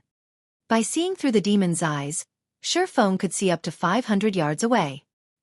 He discovered that he currently stood in a gravel ridge, and a group of 10 4-meter-tall dark scorpions roamed roughly 300 yards away.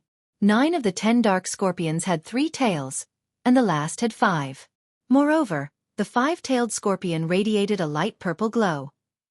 Dark Scorpion, Dark Creature, Lord. Level 65. HP 18, 000, 000/18, 000, 000. Mutated Dark Scorpion, Dark Creature, Great Lord. Level 68. HP 43, 000, 000/43, 000, Had Shifeng not come prepared, he would have likely ventured into the Dark Scorpion's detection range. If the Nine Lords and the Great Lord Leader had ambushed him while he had been so powerfully suppressed, he would have died very quickly. Fortunately, the teleportation stones that transferred players to the higher planes generally sent said players to level-appropriate areas. Even so, if he sent the Blood Demon to attack the group of Dark Scorpions by itself, the demon would definitely lose that battle. The mutated Dark Scorpion's strength alone could rival the Blood Demon's. As a higher plane creature, the mutated Dark Scorpion had a considerably higher life rating, after all. Furthermore, it had the support of 9 Lord-ranked Dark Scorpions to surround and annihilate the Blood Demon. However, Shifeng had no intentions of circling past the group. He then took out a Primordial Scroll and activated it. As the Primordial Scroll activated, a 4-meter-tall elderly man appeared before him. The old man was semi-transparent and wielded a cane. Not bad. I actually got a great druid. Shifeng was quite satisfied when he saw the old man. Primordial Heroic Spirit, Hero, Great Druid. Level 75. HP 15, 000, 000/15, 000, 000. Although the Primordial Soul summoned a random Heroic Spirit, all summoned Heroic Spirits were Tier 3. Unlike ordinary NPCs, Heroic Spirits wouldn't be oppressed in foreign worlds. In addition, they commanded plenty of Tier 3 spells and skills. They were the perfect support for players when grinding in higher planes. Any team that intended to grind in a higher plane would always purchase Primordial Scrolls before doing so. After summoning the Heroic Spirit, Shifeng had the Great Druid cast a series of Tier 3 support spells. Tier 3 spell Forest Protection increases the defense and basic attributes of all allies by 20% for 30 minutes. Does not stack with other attribute increasing spells. Tier 3 spell Nature's Blessing. All resistances plus 80, 15% damage reduction, and a 15% increase to stamina for 30 minutes. Tier 3 spell Thorny Vines. Protect a specified target with magical vines for 10 minutes. Anyone who attacks said target will receive damage from the magical vines. When the 3 support spells affected the Blood Demon, the Blood Demon's attributes rose by a large margin, following which, Shifeng controlled the Blood Demon and charged towards the Dark Scorpion group. When the Blood Demon was less than 200 yards away from the Dark Scorpions, it caught the monster's attention. Responding, the Dark Scorpions lashed their tails and hissed threateningly. Not waiting for the Dark Scorpions to attack, Shifeng used the Tier 3 spell, Blood Sanction. Immediately, 50+ blades of blood flew at the 10 Dark Scorpions with lightning speed. Even if Shifeng were at his peak and activated a Berserk skill, he would have trouble blocking all 50+ blood blades. He would have to dodge or activate a life-saving skill to avoid taking a hit. As the blood blades were about to reach the Dark Scorpions, the latter's tails blurred. Dang. Dang. Dang. A series of dazzling sparks lit up the gloomy environment. The 9 Lord-ranked Dark Scorpions had successfully struck down over 80% of the blood blades, while the weapons that had found their mark had only dealt a little over -30,000 damage. The mutated Dark Scorpion, however, struck down all 9 incoming blades, emerging from the exchange unharmed. What high magic resistance. The outcome surprised Shifeng a little. A Tier 3 demon's Tier 3 spell carried immense power. Just one of those blood blades could rival a Great Lord's attack of the same level, yet they had only dealt a little over -30,000 damage after landing a direct hit. To the Dark Scorpions, who had 18 million HP each, the damage wasn't significant. During the brief moment Shifeng had been surprised, the mutated Dark Scorpion screeched as its tails began to glow dark green as they lashed out at the Blood Demon. The tails had moved so quickly that Shifeng hadn't been able to react in time. He had only managed to tilt the Blood Demon's body, evading 3 of the 5 attacks. When the mutated Dark Scorpion's 2 remaining tails struck the Blood Demon, its stinger slid through the demon's armor like a knife through paper, each dealing over -400,000 damage. Chapter 1675. Mutated Darkness Energy Crystal. After getting struck by the mutated Dark Scorpion's glowing stingers, the Blood Demon immediately gained a debuff, 22,347. When the debuff took effect, Shifeng suddenly found it much more difficult to control the Blood Demon, the demon's movements becoming sluggish. What a powerful poison.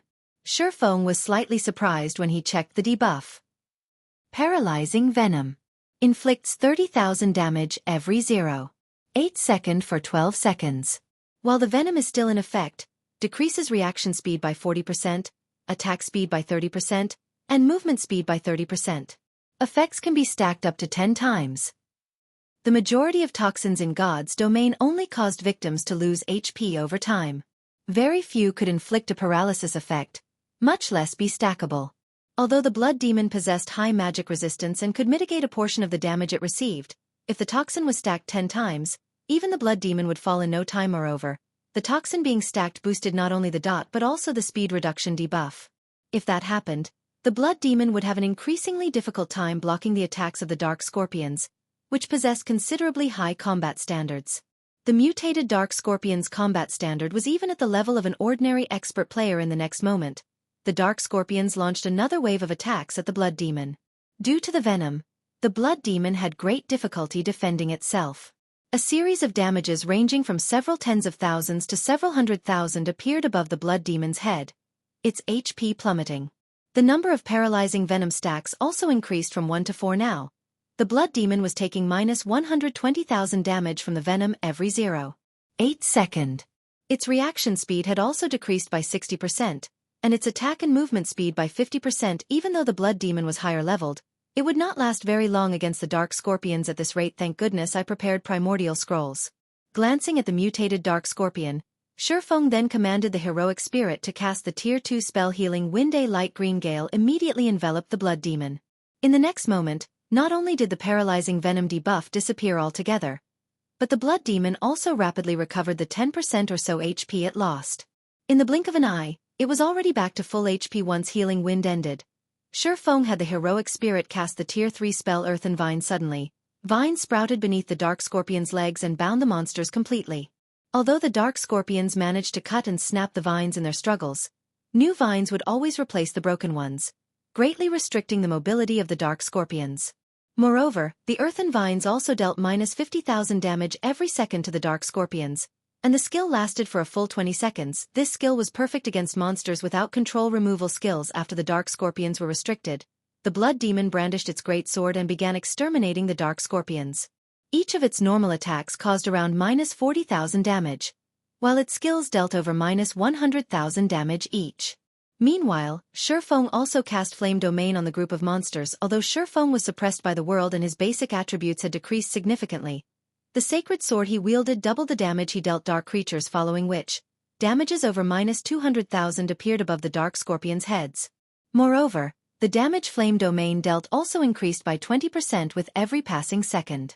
By the time Flame Domain ended, the Lord-ranked Dark Scorpions had lost nearly 1/3 of their maximum HP. Shifeng then executed Lightning Edge and dealt each of the Dark Scorpions over minus 200,000 damage per second for 5 seconds. At this time, the heroic spirit standing beside Shifeng finished casting the Tier 3 Curse Star Fury.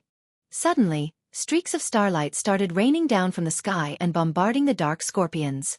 The might of the AoE spell was stronger than even Shifeng's Flame Domain, each wave of attacks dealing over minus 600,000 damage to the Dark Scorpions. Moreover, unlike normal AoE spells, Star Fury aimed only at enemies within range. Hence, the curse did not do any damage to the blood demon.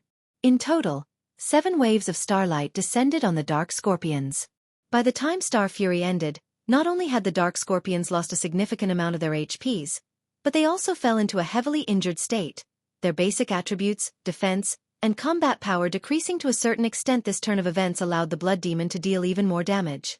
Now, even its normal attacks inflicted around minus 80,000 damage on its tough opponents.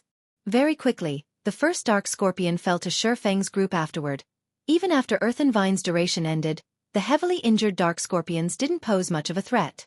To make the battle more efficient, Shifeng decided to have the blood demon focus on only dodging the mutated Dark Scorpion's attacks while maintaining its assault on the other Dark Scorpions. This strategy rendered the mutated Dark Scorpion useless in the battle. The Great Lord could only watch as its subordinates got picked off one after another. Only after the disposal of all the Lord-ranked monsters did Shifeng have the blood demon trade blow for blow with the Great Lord, forgoing all forms of evasion and defense. Although the blood demon would get poisoned and receive significant amounts of damage from doing so, there was the healing provided by the heroic spirit. Due to the blood demon's all-out offensive, the mutated Dark Scorpion lost HP rapidly. 72%, 70%, 65%. After roughly 10 minutes had passed since the battle began, Shifeng activated Divine Providence and landed the last hit on the mutated Dark Scorpion, following which, the mutated Dark Scorpion let out an agonized screech as it collapsed before Shifeng's feet. At the same time, The Great Lord also dropped 8 items around its corpse. The monsters here are really tough. Shifeng breathed out a sigh of relief when he saw that the mutated dark scorpion was finally dead. Although Shifeng had long since known that the monsters in higher planes were powerful, he had never imagined that the monsters of the darkness world would be this powerful. Just dealing with a level 68 Great Lord had already taken him so much effort. If not for him having summoned a healing-type heroic spirit, he could have come out the loser in this battle. With how powerful the monsters in the darkness world were, if he came across a Grand Lord, he would most likely have no choice but to run away. However, while dealing with the dark scorpions was indeed very difficult, the loot they dropped pleased Shifeng greatly. The 9 Lord-ranked dark scorpions had dropped a total of 37 items. Among them, 15 were level 60 mysterious iron equipment and 8 were level 60 bronze equipment. The drop rate here was considerably better than on the continent of God's domain, where Lord-ranked monsters past level 50 dropped only bronze equipment, while mysterious iron equipment was dropped by only High Lords and Great Lords, and generally just 1 or 2 pieces of equipment at that. Aside from weapons, equipment, and materials, the 9 dark scorpions also dropped 3 darkness stone fragments.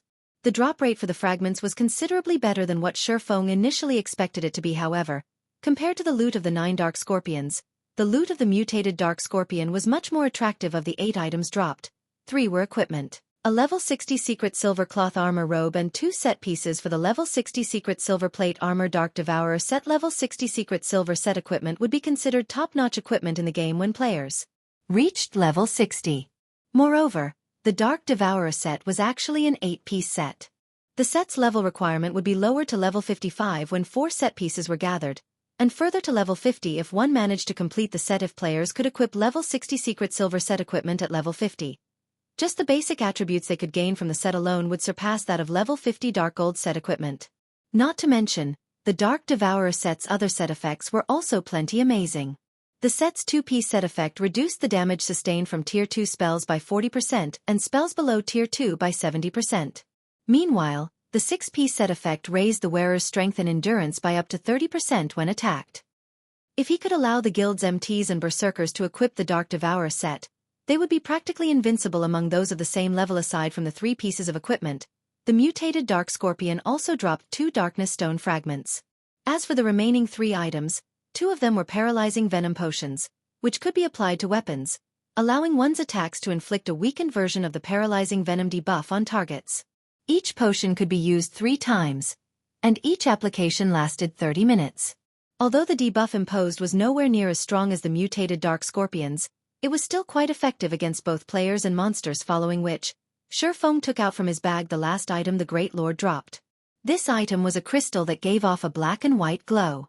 When he looked at the crystal, a hint of excitement flashed in his eyes. The mutated darkness energy crystal. It was one of the rarest loot available in the darkness world. In fact, it was a treasure highly sought after by players belonging to the dark forces. This was an item that would only be dropped by darkness-type mutated monsters. Chapter 1676. Class Change to Yin Yang Saint. Chapter 1676. Class Change to Yin Yang Saint. Looking at the mutated darkness energy crystal in his hand, Shifeng immediately took out a summon guard scroll and activated it. The mutated darkness energy crystal contained a special kind of power of darkness, allowing one to gain better control over the power of darkness. For players belonging to the dark forces, absorbing the mutated dark energy crystal would improve their physique and life rating. At the same time, the power of darkness they could use would increase. One could say that the mutated darkness energy crystal was similar to a bloodline, but with far inferior effects compared to an actual bloodline. Even so, it was still extremely precious. Shifeng never thought he could obtain a mutated darkness energy crystal just by killing one mutated dark scorpion. Dark players would definitely go crazy with envy if they learned of this matter in the past. Countless dark players had visited the darkness world to obtain mutated darkness energy crystals. However, extremely few actually got their hands on one. Unfortunately, as Shifeng was not a dark player, the crystal was not as valuable to him. However, there was another use for the mutated darkness energy crystal, which was also considered by players as one of the most wasteful methods of using mutated energy crystals like the mutated darkness energy crystal, and that was to allow personal guards to absorb its power. Letting a personal guard absorb the power of a mutated energy crystal gave the said personal guard an opportunity to awaken and assimilate that power. However, the chances of success were below 10%. In contrast, if players were to absorb the power of a mutated energy crystal, they were sure to obtain that power in the past. Almost no player would waste the mutated energy crystals they obtained on their personal guards, of course, There were always exceptions, such as righteous players who refused to trade with dark players no matter what. In such rare occasions, players would choose to give the mutated energy crystal to their personal guards instead and gamble on the small chance of success. Meanwhile, one of these exceptions had won their gamble, allowing their fine gold personal guard to obtain the power of fire. The result of this successful assimilation was a massive rise in combat power for the said personal guard. Afterward, the fine gold personal guard had even managed to get promoted to Tier 5 normally. Only dark gold guards had a chance to reach Tier 5 in God's domain. Meanwhile, after getting promoted to Tier 5, the evolved fine gold guard's combat power was even close to rivaling that of Tier 5 dark gold guards back then. This incident had caused a huge commotion throughout the entire God's domain. Spending a mutated energy crystal to obtain a Tier 5 personal guard was a very profitable trade. After all, most players that absorbed a mutated energy crystal couldn't even reach Tier 5. Moreover, a Tier 5 personal guard was much stronger than a Tier 5 player. The only downside was the difficulty of resurrecting personal guards that were killed. Due to this incident, the various superpowers had also reconsidered their opinions on spending mutated energy crystals on personal guards. Meanwhile, since the mutated darkness energy crystal was utterly useless to Shifeng, he might as well gamble it on one of his personal guards. After Shifeng completed the incantation for the summon guard scroll, a summoning magic array manifested before him.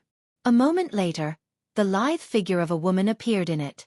This woman was none other than Anna, whom he had not seen for quite some time now. At this point, Anna had already reached level 80. Her leveling speed was simply astonishing. Shifeng could not help but acknowledge the questing efficiency of an epic personal guard. Her strength had improved considerably as well. Right now, even the level 80, Tier 3 blood demon was most likely no match for her. However, as this place was the darkness world, as soon as Anna appeared, a powerful force started suppressing her, causing her basic attributes to plummet. When her basic attributes settled, her overall combat power was no longer a match for the Tier 3 blood demon. Not wanting to waste time, Shifeng immediately passed the mutated darkness energy crystal to Anna. At the sight of the crystal, Anna's eyes glowed with great interest and excitement. Without needing Shifeng to do anything, Anna started writing divine runes and chanting an incantation. NPCs were much more proficient at utilizing mutated energy crystals than players were. Hence, NPCs were capable of using every type of mutated energy crystal available. Players, on the other hand, could only absorb mutated energy crystals that were suitable for their alignment and class. Suddenly, a gigantic, golden magic array appeared beneath Anna's feet. 1-fold, 2-fold, 3-fold. The appearance of the magic array lit up the surrounding darkness brightly. After Anna was done casting the 3-fold magic array, she placed the mutated darkness energy crystal at its center.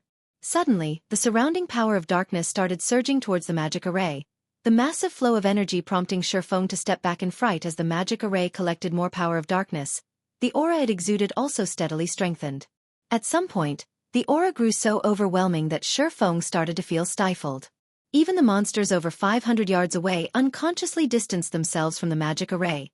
After the process continued for 5 long seconds, the magic array's horrific aura began dissipating.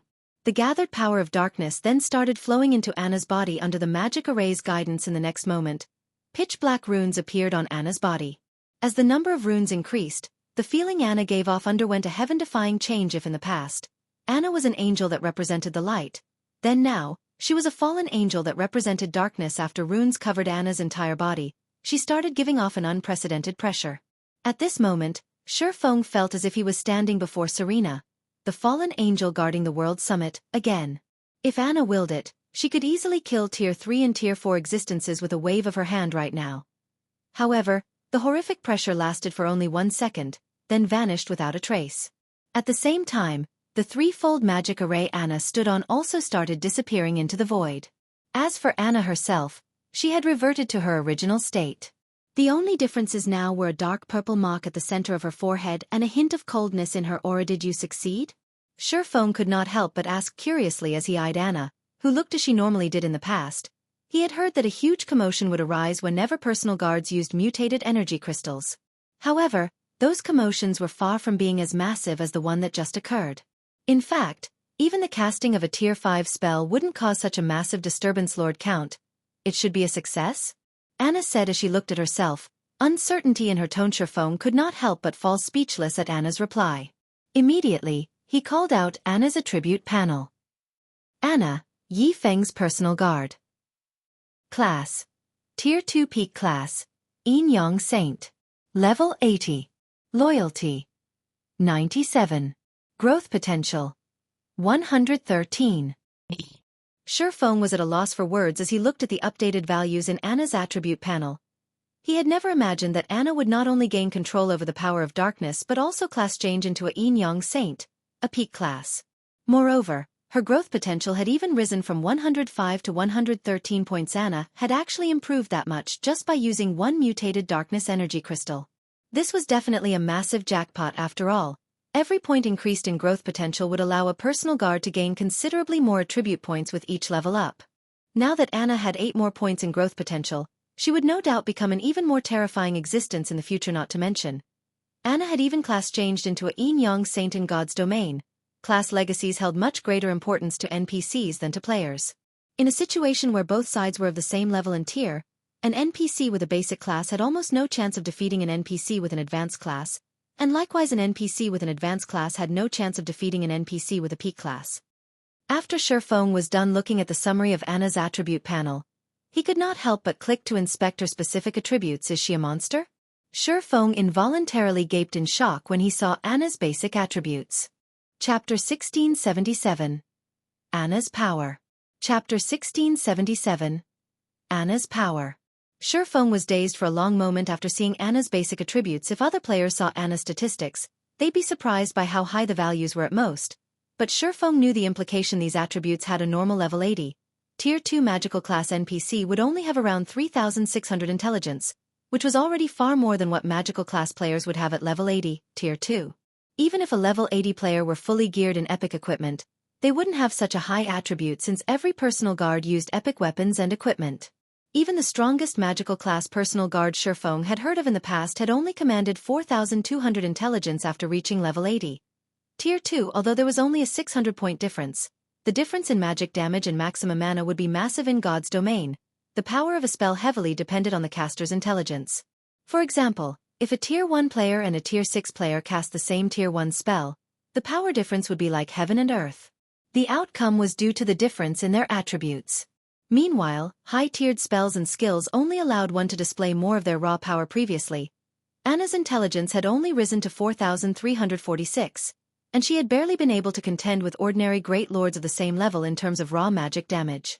However, if she used the powerful skills in her arsenal, she could have easily overwhelmed a great lord of the same level now. Anna's intelligence had risen to 5,031 points. With such high intelligence, she could overwhelm great lords with ordinary Tier 2 spells now. I won't have to worry about needing sufficient help in the darkness world. Looking at Anna, Shifeng could tell that she could easily stomp out great lords of the same level. Aside from the improvements they granted players and NPCs, mutated darkness energy crystals would force the darkness world to recognize their users. With this recognition, the world would no longer consider them an intruder and suppress them. This was why dark players desired mutated darkness energy crystals. Although dark players were members of the dark forces and contained a small amount of power of darkness within, the darkness world still considered them trespassers. The world would still suppress them, although the suppression wouldn't be as severe due to the power of darkness they contained. However, if they absorbed a mutated darkness energy crystal, they could proceed without any suppression. They could then explore the darkness world as if they were in their element. Now that Anna had absorbed the mutated darkness energy crystal, she, too, had been recognized by the darkness world. The world would accept her as one of its own, and she'd be able to exhibit all of her strength. Shifeng then began his search for the next group of monsters. Although resources within the darkness world were abundant, this world didn't have as many monsters as the continent of God's domain. If the darkness world's monsters moved in large groups as they did on the continent of God's domain, players would have no hope of surviving here. Now that Shifeng had the powerful support Anna offered, hunting down monsters like the dark scorpions was a waste of time. He needed to find stronger monsters to allow Anna to display her full potential. After searching for around 30 minutes, Shifeng finally found a pack of 2-headed dark wolves resting at the foot of a mountain. There were 12 dark wolves in total, including 1 Grand Lord and 11 lords. The Lord-ranked wolves were around 4 meters tall, while the Grand Lord was double that size. Aside from looking like a miniature mountain, the Grand Lord-ranked dark wolf gave off an intense pressure. 2-headed dark wolf, dark creature, Lord. Level 67. HP 21, 000, 000/21, 000, 000. Two-headed Dark Wolf King, Dark Creature, Grand Lord. Level 70.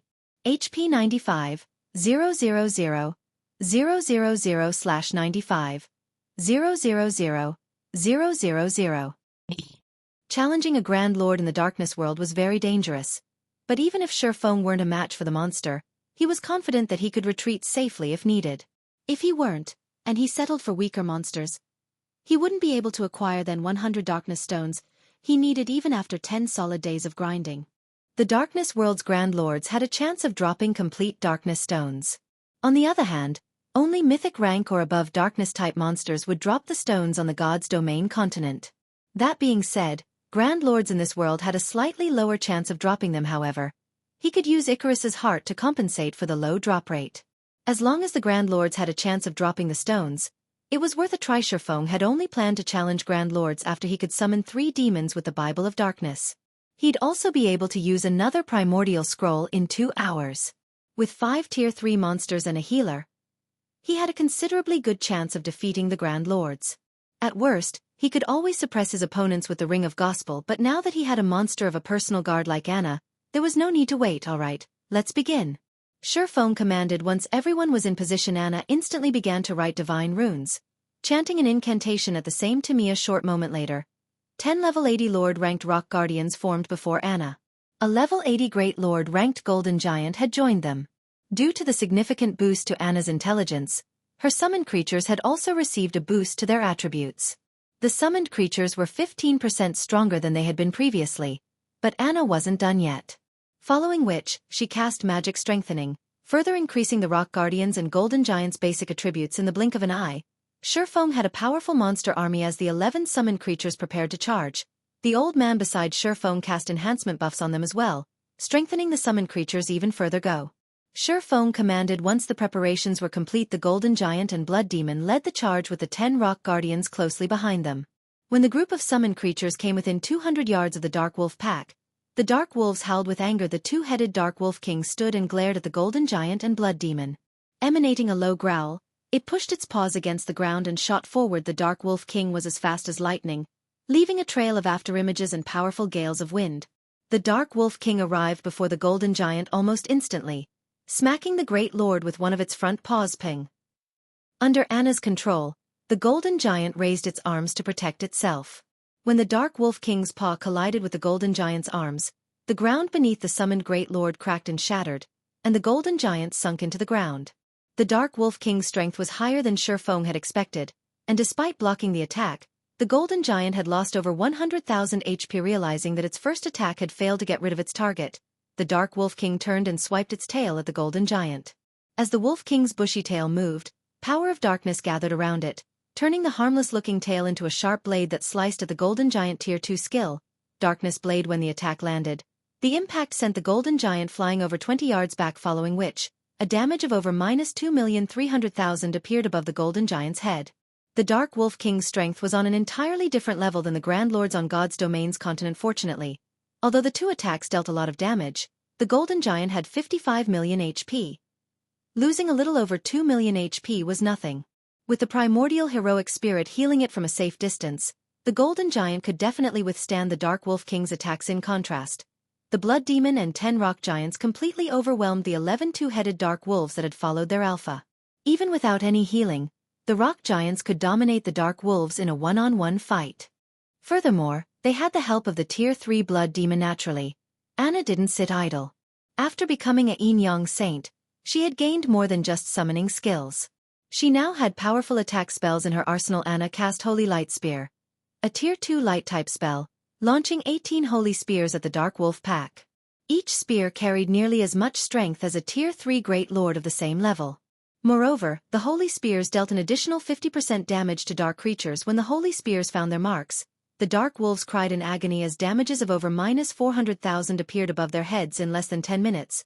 Shurfeng's team had wiped out the 11 Lord-ranked two-headed Dark Wolves, the creatures decorating the ground with loot upon their deaths. Now, only the two-headed Dark Wolf King remained, still fighting the Golden Giant. However, the Golden Giant looked miserable. Despite the heroic spirit's constant healing, the Great Lord's HP continued to decrease. Feng had even been forced to activate Life Domain halfway through the battle to keep the summoned creature standing. Once the 11 Lord-ranked Dark Wolves had been dealt with, Anna began to chant a long incantation, writing many lines of divine runes in the air before her. Suddenly, a gigantic silver, twofold magic array appeared beneath Anna's feet. In response, a towering pillar of light rose from the ground beneath the Dark Wolf King's feet, enveloping the boss. Countless chains then appeared from the void and bound the Lupin Grand Lord. Despite the Dark Wolf King's desperate struggle, it couldn't break free. A moment later, the Dark Wolf King released a pained wail as its massive body began to shrink. Tier 3 spell, Chains of Light. Chapter 1678. Power to Transcend Tears. Chapter 1678. Power to Transcend Tears. She's capable of using spells higher than her tier? Feng was at a loss as he stared at the towering light pillar. Is this the power of a peak class? In God's domain, whether they be players, NPCs or monsters, all existences could generally only learn and use skills or spells at their tier or lower. The strongest skills and spells they could use were taboo skills and curses, yet Anna had just cast a bona fide tier 3 spell despite only being tier 2 herself. Feng had never heard of anything like this before, of course. One reason for his ignorance was that he had only ever heard of personal guards obtaining advanced classes. Even after 10 years in God's domain, he had never heard of a personal guard acquiring a peak class as Anna had due to the effects of Chains of Light. The two-headed Dark Wolf King, which had been over 9 meters tall, had shrunk to 6 meters in height. The chains around its form also greatly limited its movement. This allowed the Golden Giant to block every one of the Grand Lord's attacks now. The Golden Giant only lost around 80,000 HP after it received one of the Dark Wolf King's attacks. It was clear that the Dark Wolf King's strength had decreased considerably. After the decrease, it was only as powerful as an ordinary Grand Lord on the continent of God's domain. The heroic spirit's healing was now more than enough to keep the Golden Giant alive. After Anna had cast Chains of Light, she proceeded to write another series of divine runes under Anna's control. The 10 rock guardians surrounded the Dark Wolf King. The rock giants then transformed into 10 stone pillars, and after Anna finished over 24 lines of divine runes, she lightly tapped the butt of her staff against the ground. Golden divine runes began to surface on the 10 stone pillars, releasing arcs of golden electricity that lined the pillars and created a magic barrier around the Dark Wolf King. The Dark Wolf King's basic attributes began to decrease rapidly. The Chains of Light had merely weakened the Dark Wolf King's strength and mobility. But the golden magic barrier suppressed all aspects of the boss. In the blink of an eye, the Dark Wolf King's maximum HP had fallen by 30%. This magic barrier could even rival a top-tier intermediate magic array. After seeing this, Feng finally understood why there was such a huge difference between the strength of NPCs' classes. It wasn't just a matter of higher basic attributes, but a matter of superior spells and skills. Even without the Blood Demon and Heroic Spirit, Feng was confident he could defeat a level 70 Grand Lord with Anna's help alone. If the party had a strong healer, Anna could even whittle down the Dark Wolf King without too much exertion. This will save me plenty of primordial scrolls. As Feng watched the two-headed Dark Wolf King, whose attributes had already fallen below a Grand Lord standard, he realized that he wouldn't have to rely on primordial scrolls to grind in the darkness world anymore. The heroic spirits players summoned with primordial scrolls could only exist for 12 hours. Meanwhile, Feng only had 12 of these scrolls. Even if he used them efficiently, they would only last him for several days. With Anna's help though, he could grind in the darkness world for much longer due to the magic barrier.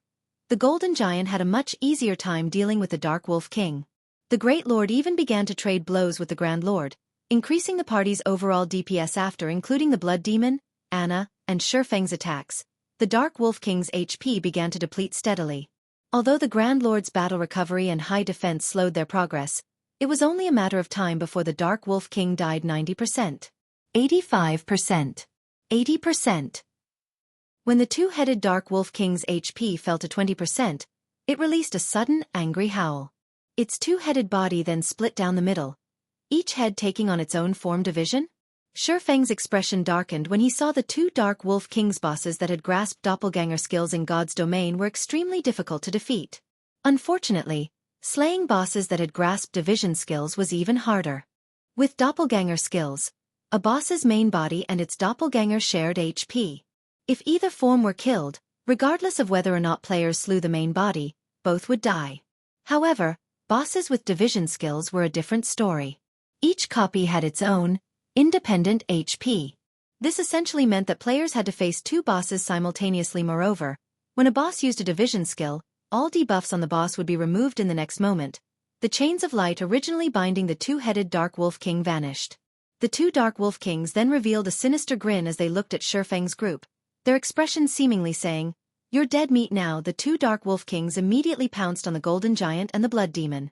Gathering power of darkness in their paws, they smacked their respective targets. Both the Golden Giant and the Blood Demon attempted to block the incoming attacks, but just as they seemed to succeed, the Dark Wolf King's paws transformed into shadows, piercing the elemental and demon's defenses.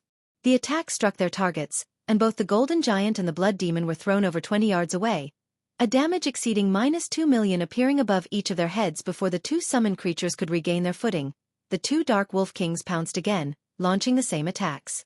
The prior scene replayed, with the Golden Giant and the Blood Demon flying backward and losing over 2 million HP each as expected of a Grand Lord in the Darkness world. In addition to a division skill, it has an unblockable offensive skill. This boss could even annihilate a 20-man team of Tier 2 experts of the same level. Despite realizing the seriousness of the summoned creature situation, Shifeng remained unfazed. Instead, he calmly told Anna, "Let's see what you've got." Nodding, Anna's aura abruptly changed. The dark purple mark on her forehead disappeared, transforming into runes that covered her body. After Anna obtained a peak class, she had learned 2 over-tier spells and 1 epic rank skill.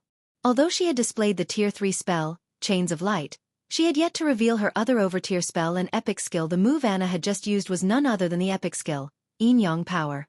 Not only did Anna's basic attributes soar under the skill's power, but the strength of her light and darkness-type skills and spells would also rise by 1 tier, to a maximum of Tier 4.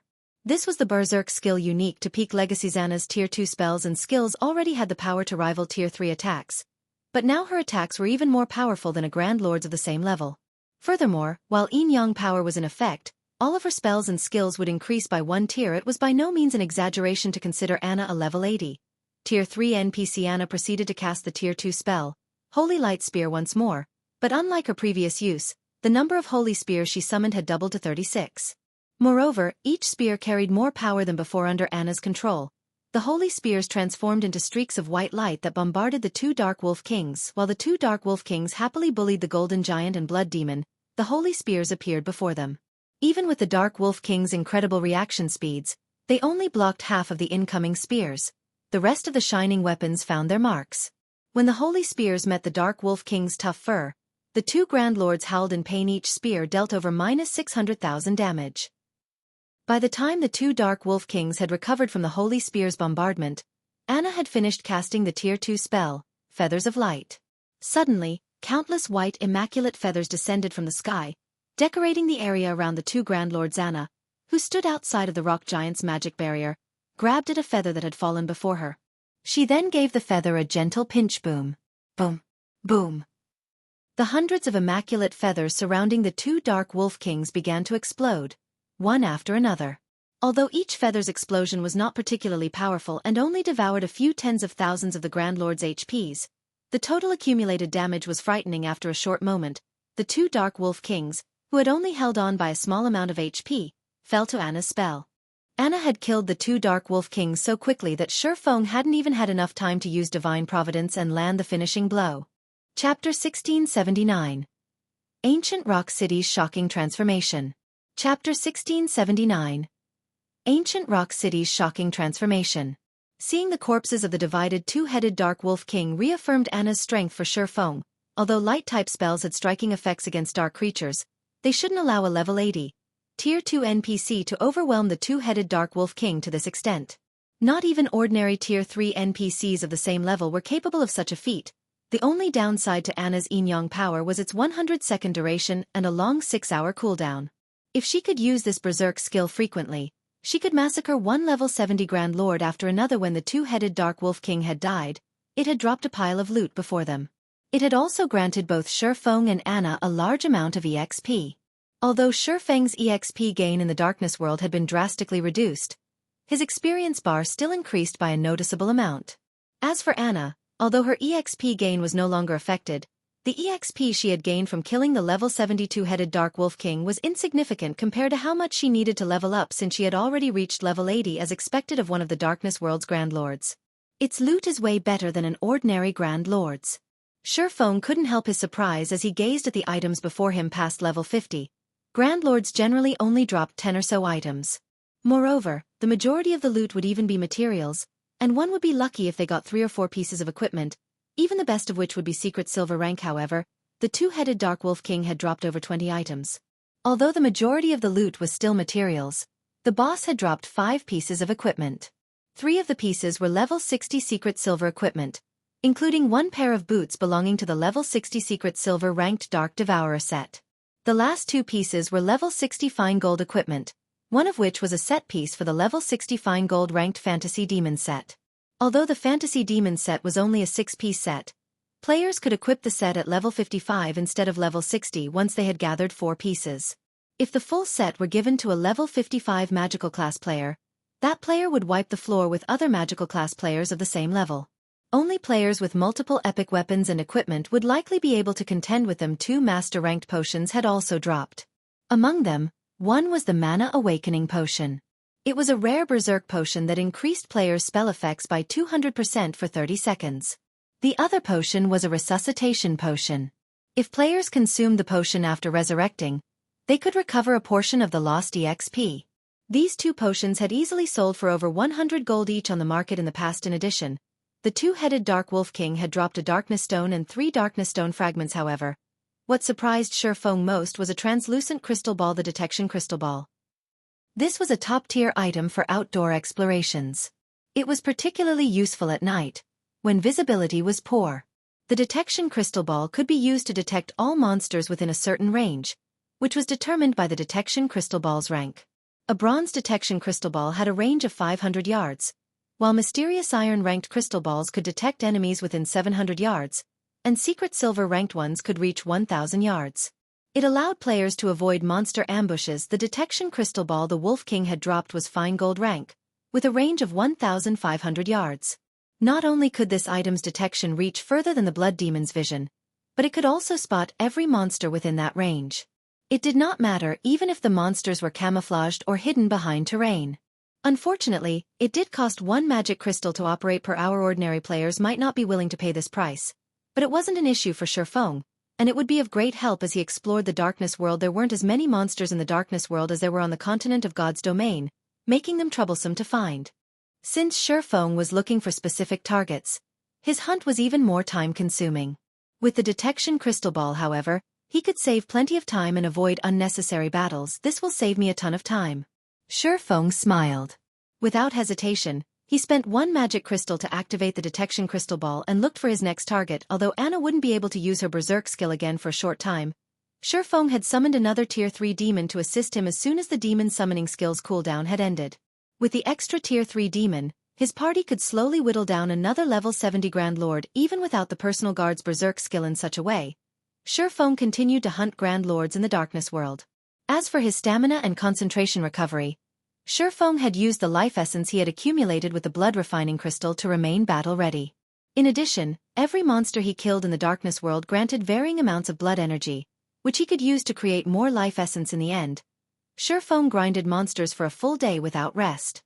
With the help of divine providence, he had collected 28 Darkness Stones and 200+ Darkness Stone fragments during that time.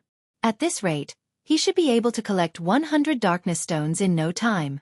In addition, he had collected over 100 pieces of level 60 secret silver and fine gold weapons and equipment.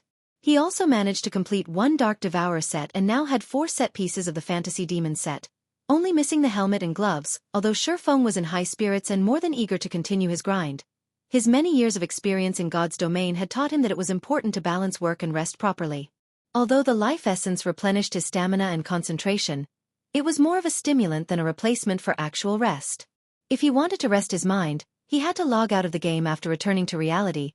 Feng planned to see to his basic training, as usual, maintaining his physical fitness. He then planned to make the necessary arrangements to expand the Zero Wing workshop. Now that the Zero Wing Guild was on the right track to becoming a superpower, and had acquired a city of its own, the guild would only grow as it moved forward. Naturally, the guild's management would become more complex. He needed more personnel to manage Zero Wing, and so, he needed to expand his workshop and recruit more internal members. But before Feng could leave his room, the quantum watch on his wrist, which was connected to his virtual gaming cabin, rang. The display on his watch showed that the caller was Aqua Rose Guild leader. "I finally got through to you," Aqua Rose said as soon as the call connected. "Sounding a little rushed, has something happened to the guild?" Shifeng asked curiously. "Something big has happened," Aqua Rose stated. "While you were grinding in the darkness world, Heaven's Burial has been trying desperately to fend off the various superpowers surrounding it. It has even mobilized countless evil demons and evil beasts, but midway through the siege, one of the superpowers mobilized powerful siege weapons and a large number of NPC mercenaries. The battle continued for several more hours, and after suffering immense casualties, the various superpowers finally broke past Ancient Rock City's walls and charged into the City Lord's mansion." "So, Ancient Rock City has been taken?" Shifeng could not help but smile. He had destroyed Ancient Rock City's defensive magic arrays precisely so that he could cut off one of Heaven's Burial's revenue sources. If another power claimed Ancient Rock City, it was definitely worth celebrating for Zero Wing. "No," Aqua Rose said, shaking her head. "No? Haven't they broken into the City Lord's mansion? With the various superpowers' strength, they should have no issues getting to the City Lord's tablet, even if there are evil demons in the building." Aqua Rose's reply left Shifeng slightly confused. The various superpowers were recognized as such due to the large number of experts they employed. While Refinement Realm experts couldn't do much in a war involving tens of thousands of players, they could exhibit tremendous combat power in compact fights with a limited number of opponents. Even if level 100 NPC soldiers were stationed inside the City Lord's mansion, those NPCs wouldn't be able to stop every Refinement Realm expert from reaching the City Lord's tablet. The various superpowers have stormed the City Lord's mansion, but some Tier 4 NPC appeared suddenly and transformed Ancient Rock City into an evil demon nest. Not only has the city become a forbidden land for players, but the evil beasts and demons are also expanding their influence and capturing areas around Ancient Rock City. More evil demons and evil beasts are joining the force by the minute. Just some time ago, we received a report stating that the other guilds' towns in the Orc Empire have fallen to these evil demons. According to our scouts, the evil demon army is spreading towards Star Moon Kingdom's borders. By the looks of it, Zero Wing City is the army's target. Chapter 1680. Evil Gods Branch Temple. Chapter 1680. Evil Gods Branch Temple. A Tier 4 NPC appeared in Ancient Rock City? And the NPC transformed the city into an evil demon nest? How is that possible? Shifeng was stunned after listening to Aqua Rose's report. Suddenly, a possibility came to mind, and he could not help but ask, "Do you have the latest image of Ancient Rock City?" "Yes, I'll send it now." Aqua Rose nodded. The fact that Ancient Rock City had become an evil demon nest had frustrated the various superpowers.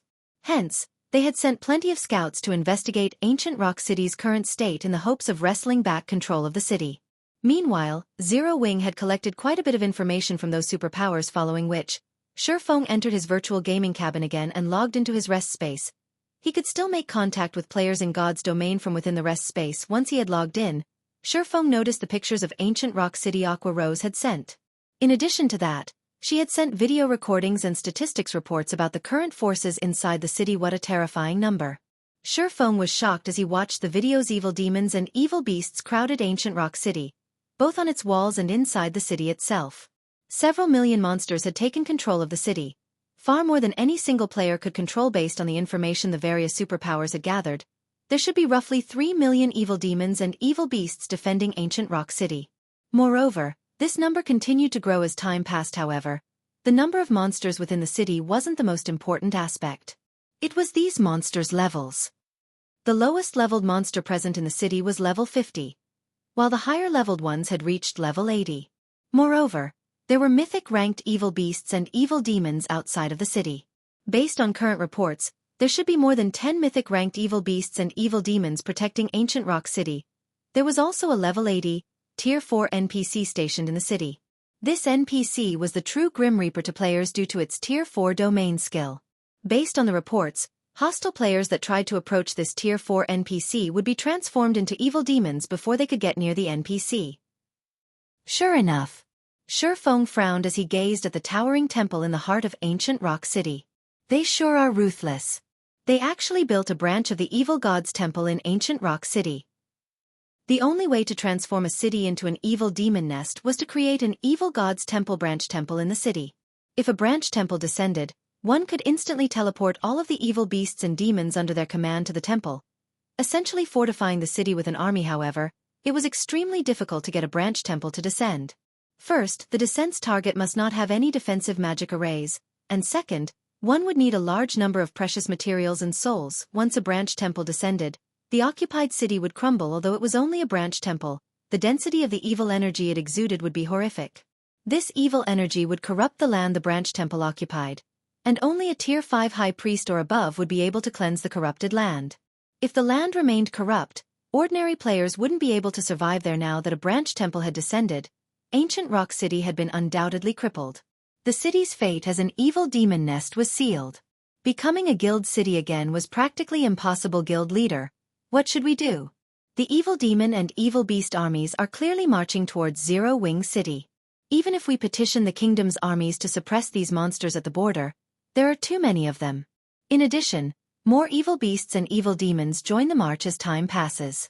On the off chance that the kingdom's armies fail to hold off these monsters and they reach Zero Wing City, we'll definitely be in trouble.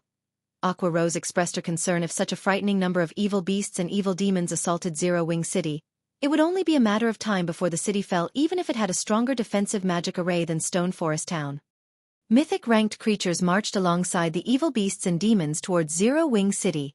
After all, even if Zero Wing City's defensive magic array could stop those monsters' attacks, there was a limit to how long the magic array could hold. Once it broke, the city's players would quickly follow if they did not think of a plan to stop the monster army now. Zero Wing City would be finished. Zhifeng felt a headache brew as he looked at the dense swarm of evil demons and evil beasts. He had never thought that Beast Emperor and Heaven's Burial had grown so powerful that they could summon a branch temple.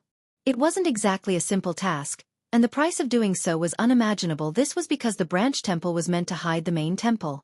If Beast Emperor and Heaven's Burial had tried to mobilize their monster armies from within Star Moon Kingdom, even if Zhifeng had sat back and done nothing, the kingdom's NPCs would discover the evil god's temple within Star Moon Kingdom immediately. At that time, the kingdom would doubtlessly dispatch its armies to exterminate the temple. But a branch temple was a different story. Since Beast Emperor and Heaven's Burial teleported their monsters from the main temple to the branch temple, it was impossible to track down the main temple before these armies mobilized within the kingdom.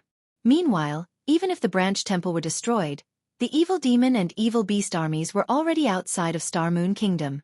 They would not teleport back to the main temple due to the branch temple's destruction. Notify Snow and have her organize the guild's experts to coordinate with the kingdom's armies immediately. We need to stop as much of that monster army as possible. Also, figure out a way to collect as many magic crystals as possible. Before I return, have everyone put as much distance as possible between them and the monster army. That includes other guild's members and independent players. Make sure they don't become sacrifices for that army, Zhifeng ordered after giving the matter some thought. The evil god's temple had been a constant thorn in the side for God's domain's various major powers in the past. The main reason for this, the temple members' ability to create evil beasts and demons through their defeated opponents. If a force weren't strong enough and tried to challenge the evil beasts and evil demons, they'd only become food for those monsters. There were two methods to keep its forces from spreading when the evil god's temple plagued a country. The first was to exterminate every evil beast and demon found with overwhelming strength, while the second was to destroy the main temple. In reality, the evil god's temples across the continent of God's domain served as evil energy transfer devices. When activated, the evil god's temples would send evil energy throughout the continent, creating a suitable environment for its evil beasts and demons. As long as one destroyed the activated evil god's temple, they could stop the transfer of evil energy. After losing its source, the evil energy that had spread would gradually thin until the environment became hostile for evil beasts and demons once again. Some of the weaker monsters might even die as a result, while the stronger monsters would grow weaker and become easier to defeat. However, the whereabouts of Star Moon Kingdom's evil god's temple remained unknown, and destroying the heavily guarded branch temple in the Orc Empire was impossible. The only hope of fending off the monster army that marched towards Zero Wing City was to send expert players to work alongside the NPC armies, whittling away as many of the evil beasts and demons as possible. The monster army could only grow if it had sacrifices. It couldn't bolster its numbers without a cost. Understood. I'll notify Snow right away.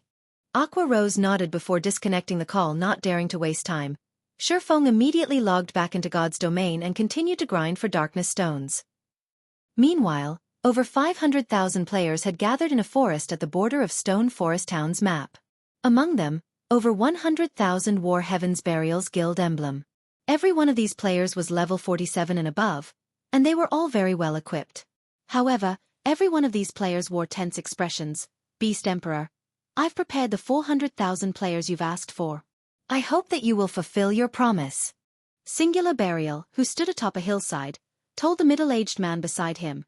The middle-aged man had ashen skin covered in runes. The man also wielded a staff made of pitch-black jade. This man was none other than Beast Emperor. However, he was no longer covered in bandages. Relax. When have I ever broken a promise to you? Beast Emperor laughed.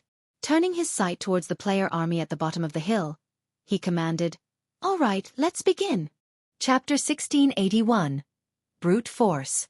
Chapter 1681. Brute Force. After Beast Emperor finished speaking, he immediately began writing divine runes and chanting an incantation. Suddenly, a gigantic magic array formed beneath Beast Emperor's feet and continuously expanded outward. Only after reaching a radius of 500 yards did it stop growing. The magic array then conducted a massive amount of mana that no single player would be capable of. When the magic array was complete, Beast Emperor stabbed the black jade staff in his hand into the center of the magic array, letting it serve as the magic array's core. Have them enter the magic array one by one. Make sure not to enter it too quickly. If they're too quick, the magic array won't be able to absorb their immortal souls, and they will end up hurt for nothing, Beast Emperor said as he looked at Singular Burial. Also, during this period, no harm must come to the magic array's core. Otherwise, everything will be for naught. Rest assured. I've summoned plenty of my guild's experts here. There's even an army of 100,000 elites spread across the surrounding area. Even if someone tries to launch an ambush, I still have a defensive magic array I can activate to hold them back, Singular Burial said, nodding. His gaze then shifted toward the general direction of Stone Forest Town, a cold glint flashing in his eyes as he swore, Black Flame, just you wait. Since you dared to destroy my ancient rock city, I will definitely let you personally witness the destruction of the guild you created. Due to the various superpowers' successful invasion of ancient rock city, he had no choice but to turn the city into a nest for evil demons. The loss of this massive source of income had a considerable impact on Heaven's Burial's development. In fact, some of the major corporations supporting Heaven's Burial had already withdrawn their funds, instantly shattering Singular Burial's dream of making the guild a superpower. As for the remaining corporations backing Heaven's Burial, they were staying only because they believed in Lei Jingyang's and his own abilities. If not for the two of them, these major corporations would have drastically reduced the funding they provided Heaven's Burial. Hence, it was definitely not an exaggeration to say that the hatred he felt for Zero Wing could blot out the sky. Originally, the plan was to take action against Zero Wing. However, after the battle at Ancient Rock City, Singular Burial changed his mind. He also wanted Zero Wing's members to have a taste of getting whittled down and destroyed bit by bit. First, he would take away Stone Forest Town. Next, he would deal with Zero Wing City. With these two places gone, Zero Wing would lose two of its most important sources of income. If that happened, it was only a matter of time before Zero Wing crumbled. Meanwhile, all Black Flame would be able to do at that time was watch as Zero Wing dissolved into nothingness while Stone Forest Town and Zero Wing City fell into the hands of Heaven's Burial. From then on, Heaven's Burial would replace Zero Wing as Star Moon Kingdom's absolute overlord. Beast Emperor no longer made any further comments. Instead, he summoned a mythic-ranked evil demon to secretly assist in protecting the magic array. Compared to expert players, a mythic-ranked evil demon provided much greater assurance. After all, he had paid an enormous price to obtain the Black Jade Staff. Acquiring another one to hold another sacrificial ceremony would be extremely difficult. After Beast Emperor was done dealing with the matters here, he took out a teleportation scroll and left the area. All he needed to do now was wait for the magic array to collect a sufficient number of immortal souls. Meanwhile, such a large commotion naturally could not escape the eyes of Star Moon Kingdom's various major powers. What's Heaven's Burial trying to do by gathering so many players over at Stone Forest Town? Could it be preparing to vent its anger on Zero Wing's Stone Forest Town now that its ancient rock city has been destroyed? That shouldn't be the case, right? That's Stone Forest Town we're talking about. It's not as if we've never seen how strong the town's defenses are. It is even more fortified than NPC towns. Moreover, I heard that the number of Tier 2 NPC soldiers defending Stone Forest Town has already exceeded 400. The town won't be so easy to take down. Hasn't Heaven's Burial learned its lesson from its previous failure? Maybe Heaven's Burial has some trump card to rely on. When the various major powers discovered Heaven's Burial's actions, they could not help but discuss it curiously. They all wondered what Heaven's Burial was trying to do. Vice Guild Leader, Heaven's Burial seems to be trying to take action against Stone Forest Town. What should we do? The Zero Wing members garrisoning Stone Forest Town were greatly concerned over this matter. Based on Heaven's Burial's actions, that guild was obviously planning on starting a guild war, only it had yet to make all the necessary preparations. Once it was ready, however, it would definitely launch an attack. Everyone in the guild is to avoid casually going out during this period, to avoid getting ambushed by Heaven's Burial's evil demons. At the same time, keep a close eye on Heaven's Burial's status and report back any findings immediately. Aqua Rose fired off commands through the guild chat. She also had Melancholic Smile strengthen the defenses of Stone Forest Town, building more defense turrets and moving more miniature ballistas to Stone Forest Town as a precaution currently. Heaven's Burial's monster army was already approaching Star Moon Kingdom's border. If Zero Wing did not send experts to help the NPC armies exterminate some of the monsters, the monster army's advance into Star Moon Kingdom would definitely accelerate. Hence, they could not afford to pull away those experts to deal with Heaven's Burial's player army. The only thing they could do right now was slow the advance of the monster army while strengthening the defenses of Stone Forest Town. Not to mention, the odds were that Heaven's Burial's player army was capable of summoning a large number of evil demons to aid the army in battle. If Zero Wing launched a half-hearted attack on Heaven's Burial's player army, Zero Wing's members would definitely be beaten black and blue. After all, without the help of static defenses and NPC soldiers, players couldn't contend against the powerful evil demons. For a time, the atmosphere in Star Moon Kingdom turned awkward. Aside from Zero Wing, the other guilds in the kingdom were also making their own preparations for war. After all, nobody knew for sure what Heaven's Burial was actually trying to do. There was always a chance that the guild would go crazy and start attacking every guild town in sight, although the NPCs of Star Moon Kingdom had already tightened its security measures against evil beasts and evil demons. If players wanted to have the kingdom's armies mobilized to assist them in dealing with these monsters, they needed to provide concrete proof that these monsters had actually appeared. Only then would the kingdom's armies move out. Moreover, the kingdom's armies would need some time to get to the battlefield if their guild towns failed to hold out until the kingdom's armies arrived. Then there would be no point in notifying the kingdom. Hence, the various large guilds had all started building up the defenses of their respective towns. Meanwhile, back at the Darkness World, Shifeng had also started grinding Grand Lords with greater urgency. Now, he had 2 heroic spirits participating in the battle simultaneously. With the help of Anna and 3 Tier 3 demons, killing level 70 or so Grand Lords became significantly easier. However, Grand Lords still weren't available in great abundance after half a day or so of wanton slaughter. Shifeng had basically killed every Grand Lord present on the map he was currently in. Now, Shifeng had a total of 52 Darkness Stones and 386 Darkness Stone fragments, which was still some distance away from his target. Meanwhile, if he wished to find and kill more Grand Lords, he had only 2 options to do so. The first option was to wait for the Grand Lords he killed to respawn. However, Grand Lords generally took 2 or 3 natural days to respawn. Killing the Grand Lords too quickly had left him with no Grand Lords to grind. However, Shifeng couldn't do anything about this situation. Anna was simply too strong. The second option was to head to other maps. The Grand Lords of other maps remained untouched. They were all alive and kicking. The only problem was getting to other maps. The Darkness World was different from the Continent of God's Domain. On the Continent of God's Domain, players faced no hindrance when moving between maps. In the Darkness World, however, the maps had strict level restrictions preventing players from going wherever they wished. In a sense, the Darkness World was similar to the Ice Crystal World. Players needed to defeat the designated Guardian boss in order to proceed to other maps. Otherwise, they would be stuck in the same map forever. Generally, players that arrived at the Darkness World using the teleportation stones exchanged at the 7 Luminaries Temple would not think of heading to other maps, because the map they were teleported to was suitable for their level, and just surviving in the said map was already plenty difficult. They would not even have time to think about heading to other maps. Shifeng was definitely a unique case. It seems I have no choice but to force my way through, Shifeng thought as he looked at the 30-meter-tall monster sleeping inside the canyon ahead of him. He then advanced towards the monster together with Anna. Now that the evil demon and evil beast armies were invading Star Moon Kingdom, he naturally could not waste time waiting for the Grand Lords he had killed to respawn. His only choice was to head to another map and hunt the Grand Lords there. Chapter 1682. High Demon. Chapter 1682. High Demon. Inside the quiet canyon, when Shifeng got within 1,000 yards of the next map, He suddenly felt a powerful pressure washing over him. The pressure he felt now was completely different from what he experienced from the monsters he encountered before. In other words, there was a qualitative change to the pressure he felt currently. Shifeng had already reached Tier 2, yet the pressure still made him extremely uncomfortable. His body felt as if it was fully submerged in a pool of water. The pressure is so strong despite the 1,000 yards separating us? Shifeng stared at the massive figure displayed on his detection crystal ball in disbelief. The crystal ball showed a humanoid figure with the head of a goat sprawled across the ground before the canyon's exit. The figure also had a massive serpent for a tail and the bat-like wings commonly seen on demons.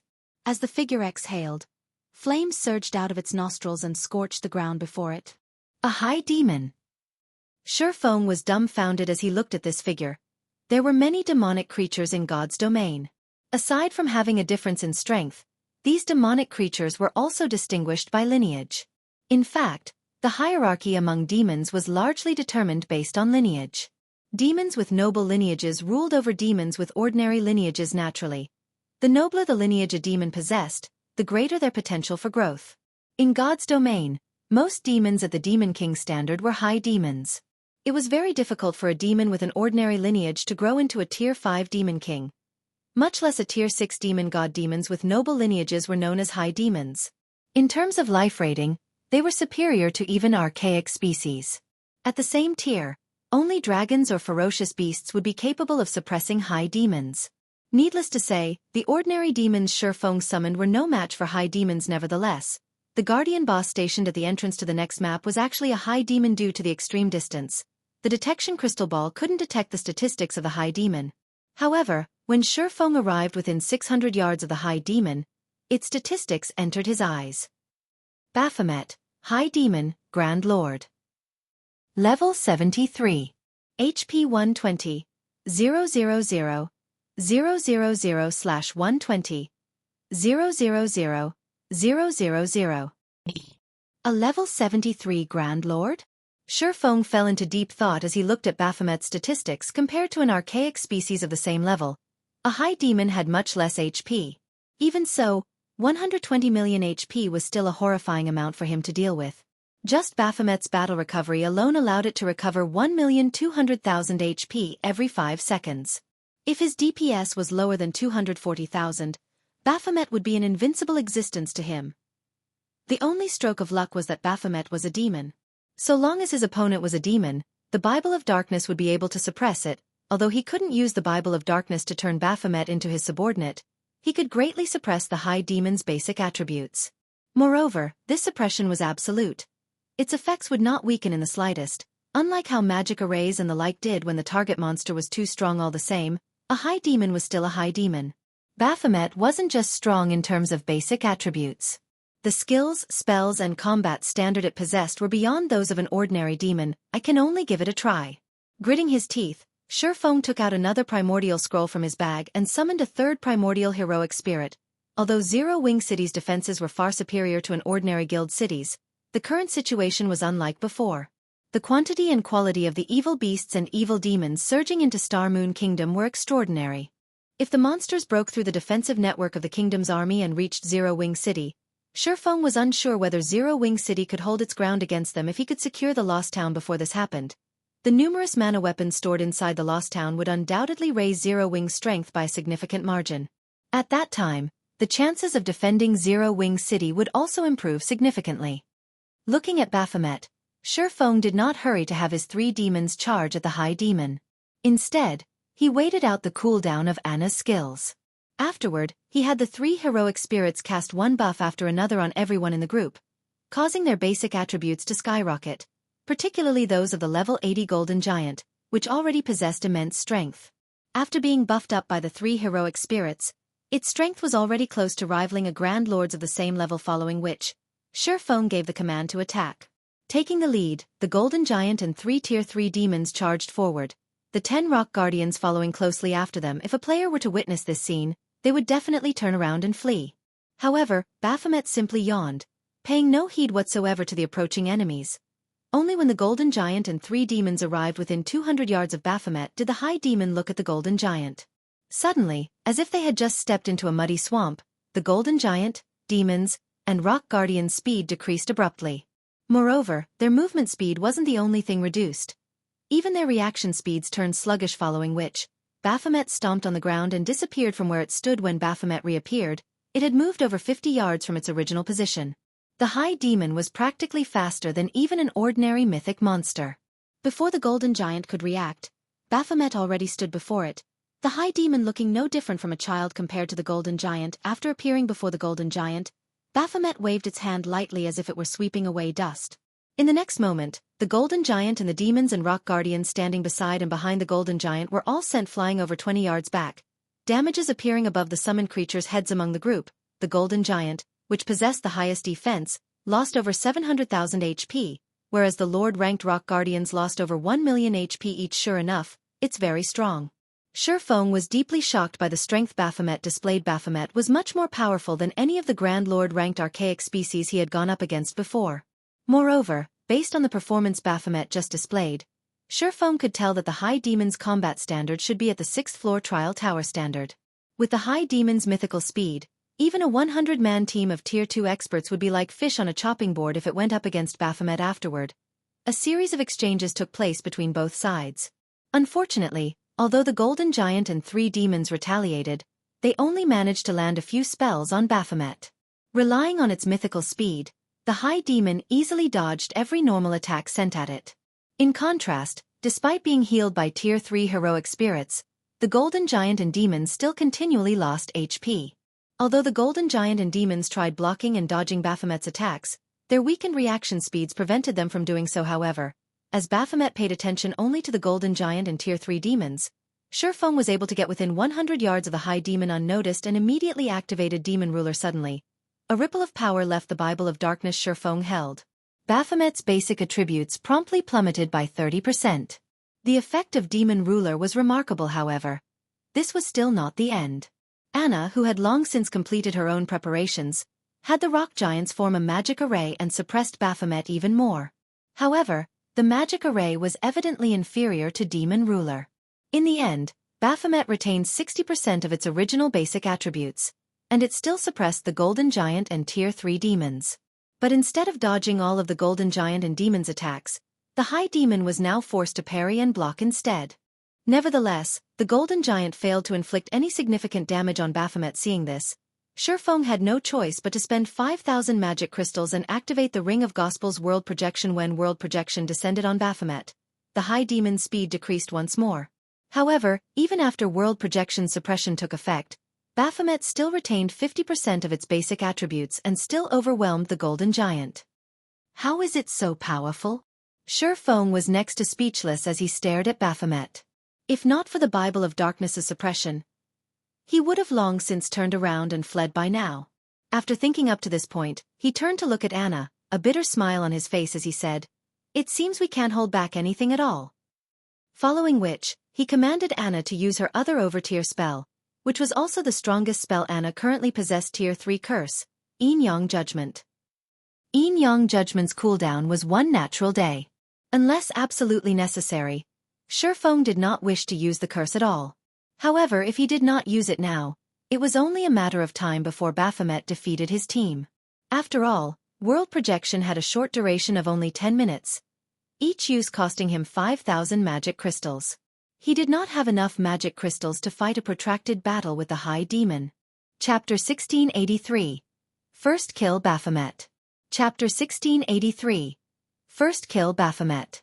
After Anna completed the final verse of her incantation, 2 magic arrays, one glowing white and the other, black, appeared above Baphomet. The mana surrounding the magic array then grew restless, blurring space around the High Demon. Such a huge disturbance attracted Baphomet's attention, and the High Demon's immediate reaction was to turn and flee, but Anna didn't give Baphomet the chance to escape. Waving her staff, she activated the magic array looming above Baphomet. Suddenly, a 50-meter-long golden, holy spear descended from the sky. The instant the spear fell, space around the magic array and Baphomet froze, drastically decreasing the High Demon's movement speed. Before Baphomet could attempt to defend itself, the holy spear collided with the monster boom. As a result, a towering black-white light pillar rose into the air. When the pillar had manifested, the world around Baphomet shook violently, and resulting shockwave pushed the Golden Giant and the Tier 3 demons under Shifeng's control back by over 20 yards. After the light pillar had disappeared, it revealed a massive crater where Baphomet had stood, with the High Lord lying at the body. Scorching flames burned the High Demon, decorating it and the crater with scorch marks. Dark blue blood seeped from the numerous wounds covering Baphomet's body. However, compared to Baphomet's miserable appearance, the damage it had taken was truly terrifying.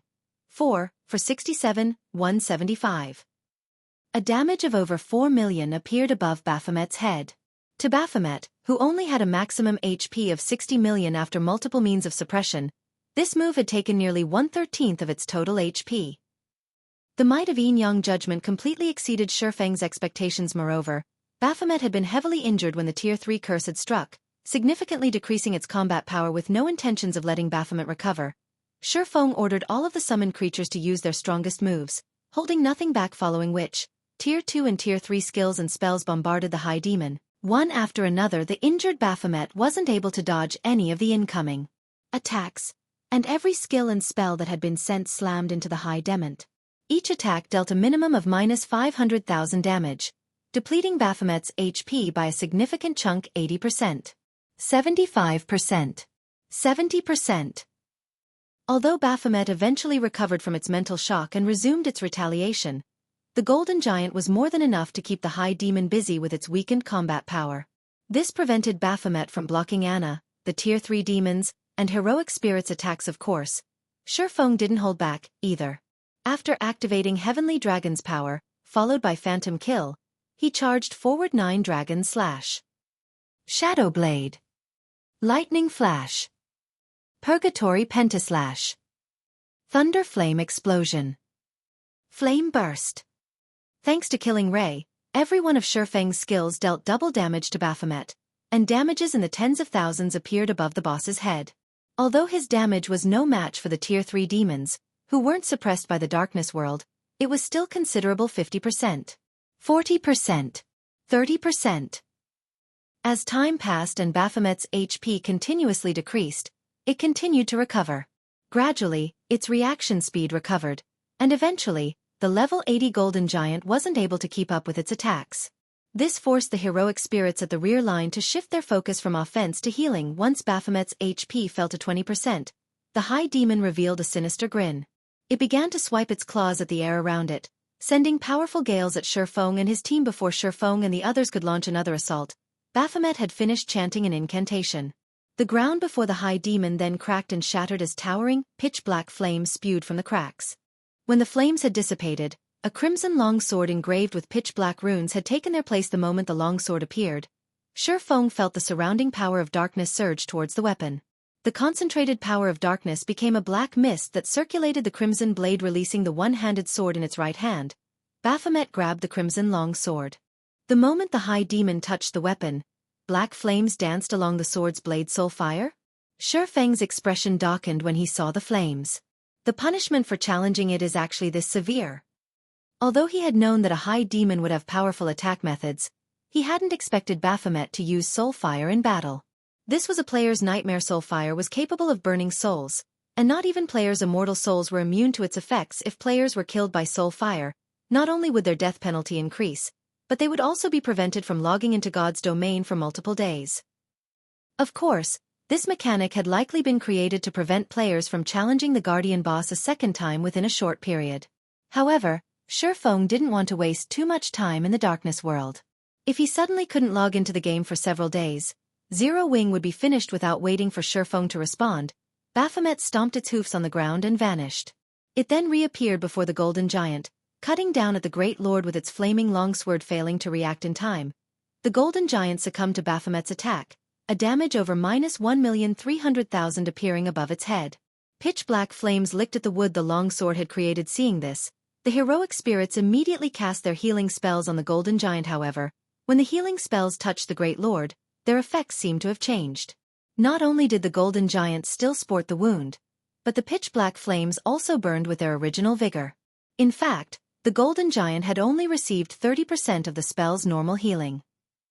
When he saw this, Shifeng's expression darkened. Further reduced healing effects was still acceptable, but the fact that the wounds Baphomet had inflicted couldn't be healed complicated the situation. As the Golden Giant accumulated more injuries, it would suffer a heavily injured state sooner or later. If that happened, its combat power would fall, and it would be helpless against the High Demon. If the Golden Giant couldn't deal sufficient damage, it would lose Baphomet's aggro. The High Demon would then be free to target someone else quick. Attack it with everything you've got. Shifeng commanded Anna. At the same time, he took 2 Tier 3 magic scrolls from his bag and activated them. One after another, holding nothing back. Anna activated Yin Yang power, her mana overflowing from her body. 1 Tier 3 spell after another bombarded Baphomet. However, even after noticing the incoming spells, Baphomet simply revealed a sneer as it lightly swung its crimson longsword, sending a wave of black fire to devour the approaching spells. The pitch-black flames corroded the Tier 3 spells' power relentlessly. By the time the spells actually reached Baphomet, they were weaker than Tier 2 spells. Baphomet then swung its longsword again and easily crushed the incoming attacks. Fortunately, although Baphomet had superior strength, it couldn't completely dodge the Tier 3 demon's attacks. Although its HP fell much slower than before, it still decreased at a steady rate after using the 2 Tier 3 magic scrolls. Shifeng proceeded to activate Blade Liberation. Currently, both Baphomet's defense and reaction speed were recovering, and as a result, it continued to take less damage despite bombarding Baphomet with a series of powerful attacks. They had only reduced Baphomet's HP to 12%. In contrast, the Golden Giant had become heavily injured after receiving 10 hits from the High Demon's Crimson Longsword, and it could no longer serve as a proper MT. Baphomet then turned its attention to the Tier 3 demons. If this continued, it was only a matter of time before they team-wiped. After activating Blade Liberation, Shifeng's attributes skyrocketed yet again, and his basic attributes now surpassed the level 80 Golden Giants. Following which, Shifeng activated Instant Strike and appeared before Baphomet's sword's orbit. Dang! Dang! Dang! Unfortunately, Baphomet managed to block the majority of Shifeng's slashes. Only the occasional slash slipped past the High Demon's guard and dealt a little over -100,000 damage. With how much HP Baphomet had remaining, the High Demon wasn't particularly concerned with this amount of damage. Even after Shifeng fought for several seconds and launched dozens of slashes, the High Demon still had 5% of its HP remaining. Meanwhile, once Shifeng had lost Instant Strike's buff, Baphomet gained the upper hand. In fact, due to Shifeng's weakened state, he lacked any ability to retaliate. He could only defend himself. Fortunately, Anna finally finished her incantation angel summoning. Suddenly, a Tier 4 Valkyrie dropped onto the battlefield.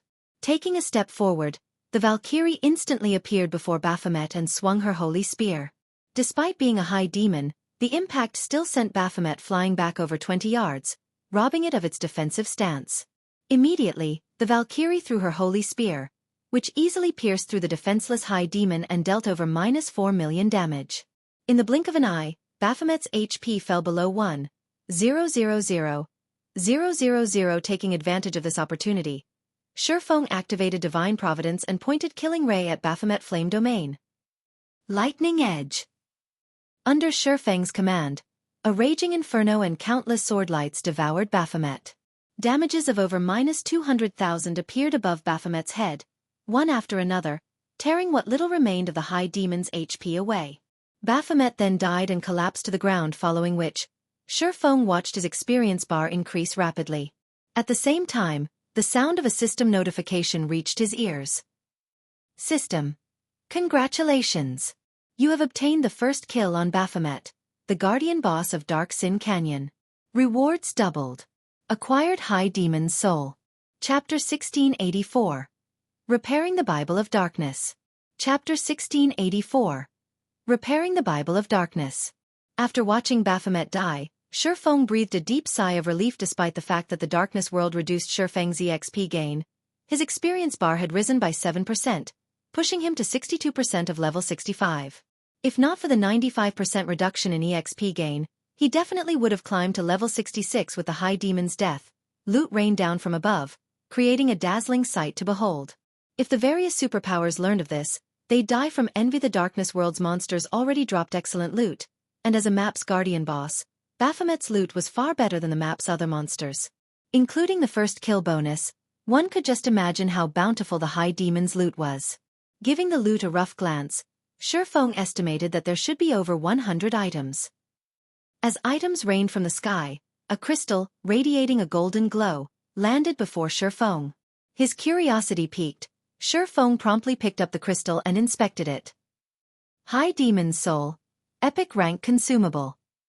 Sacrifice magic crystals to create a new body for High Demon Baphomet. Spend 2,000 magic crystals to create a Tier 3 body that is 10 levels higher than the user. 5,000 magic crystals to create a Tier 4 body that is 15 levels higher than the user. Can be used 3 times cooldown. 5 minutes. Current usage count. 0. What a powerful epic consumable. Feng was stunned as he read the crystal's introductory text. Epic consumables were incredibly rare in God's domain, and each one was incomparably powerful. Take the Demon King's Horn, for example. It had enabled Feng to destroy a city's defensive magic array instantly. Meanwhile, the High Demon's Soul was similarly extraordinary at this stage of the game. A Tier 4 High Demon was practically invincible to players. Moreover, Feng could use the item 3 times. Also, the High Demon's Soul was different from the Divine Beast's Descent magic array. In the latter's case, if the magic array's operation were interrupted, the summoned Divine Beast would disappear. In the case of the High Demon's Soul, the summoned High Demon would only be cancelled if the owner were killed.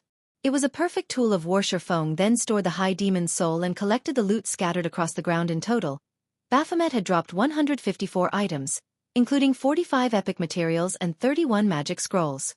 Among the magic scrolls, 6 were Tier 3 magic scrolls.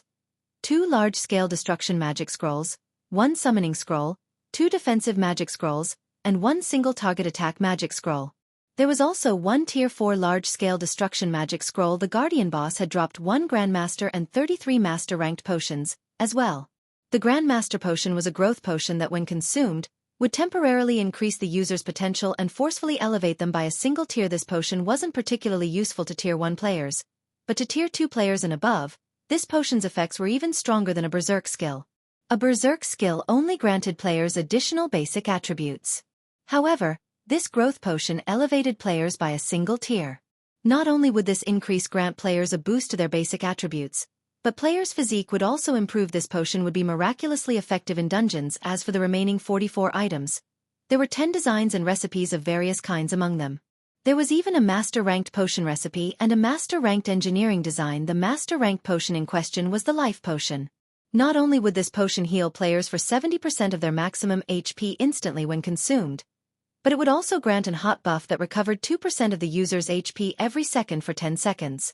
In addition, it healed any heavy injuries and replenished 10% of the player's stamina and concentration. Unfortunately, the potion had a 5-minute cooldown, so it could only be used once or twice in most battles. Even so, it was much stronger than any advanced ranked recovery potion available on the market currently. Aside from the HP regeneration it provided, the fact that it could heal heavy injuries and replenish stamina and concentration made it extremely valuable. The potion would be particularly effective when players fought intense battles and when their stamina and concentration were nearly exhausted. The potion would also be very useful against bosses that increased stamina and concentration consumption. Although the life potion only recovered 10% of the player's stamina and concentration, it could save the player's life or help the team defeat a powerful boss if used during a critical moment. When the life potion had been introduced to the market in Feng's previous life, each bottle had easily sold for 5 gold. However, the life potion recipe was extremely rare, and even the various superpowers had only acquired a few copies after going to great lengths. Each copy of the recipe could easily sell for an exorbitant 8,000 gold if put up for auction. As for the Master-ranked engineering design Baphomet had dropped, it was the hang glider design. Like its real-world counterpart, the hang glider allowed players to glide through the air. Moreover, the hang glider was much faster than any mount. The Master-ranked hang glider provided a 350% movement speed increase. Since there weren't usually obstacles in the air, players could also traverse longer distances in a straight line. However, the hang glider had 3 flaws. The first was that players needed to take off from a sufficiently high location. The second was that the environment would affect the hang glider. If players tried to glide through a storm, the consequences would be severe. They might even be blown out of the sky and fall to their deaths. The third flaw was that hang gliders were consumables and could not be repaired. They would disappear once their durability had been exhausted. Meanwhile, even a common hang glider cost around 18 gold to produce. They weren't much cheaper than common mounts, which players could use indefinitely. However, to players who valued time and speed, these flaws did very little to stop them from using the hang gliders in the past. Many experts had opted to use hang gliders whenever they could to save on travel time. They paid no attention to the cost as Shifeng gazed at the hang glider design. His eyes sparkled with joy since mounts weren't yet popular in God's domain. Players' demand for hang gliders would be intense if he sold them. At this point, the various large guilds were starting to shift the focus of their development to neutral maps between kingdoms and empires. After a situation where no one had obtained a town building order or town migration order, players were forced to walk to these neutral maps. In addition, neutral maps themselves were very large. Even with a mount, players would need a considerable amount of time to explore the map fully. However, players could save a lot of time if they had a hang glider. If the Candlelight trading firm introduced the hang glider to the market now, it would definitely be well received. In addition, since Candlelight would have the monopoly over the hang gliders, it would make a fortune off of the transportation tool. The extra funds would help Zero Wing City's development tremendously. Meanwhile, among the other 8 recipes and designs Baphomet had dropped, there was also an advanced hang glider design. Although the advanced hang glider was inferior to the master hang glider, it still increased players' movement speed by 300%. It seems I'll have to find some time to grind hang glider recipes. Shifeng thought to himself. Although the master hang glider was super rare, the advanced version wasn't. Level 70 plus Grand Lords and above all had a chance of dropping the recipe. The field bosses of a few particular maps even higher drop rates. In the past, the various large guilds had generally opted to grind those field bosses to obtain more advanced hang glider recipe. Zero Wing's main force was already considerably strong. With the help of his Bible of Darkness, they could definitely grind for more advanced hang glider recipes. After storing the master hang glider design, Shifeng shifted his sight to a tattered page in his bag. The words on the page had long since become indiscernible. However, the page still radiated a faint trace of divine might. Moreover, the surrounding power of darkness gathered around the page when he pulled it from his bag. When Shifeng inspected this page, he became indescribably excited. This was because this page was actually part of the Bible of Darkness.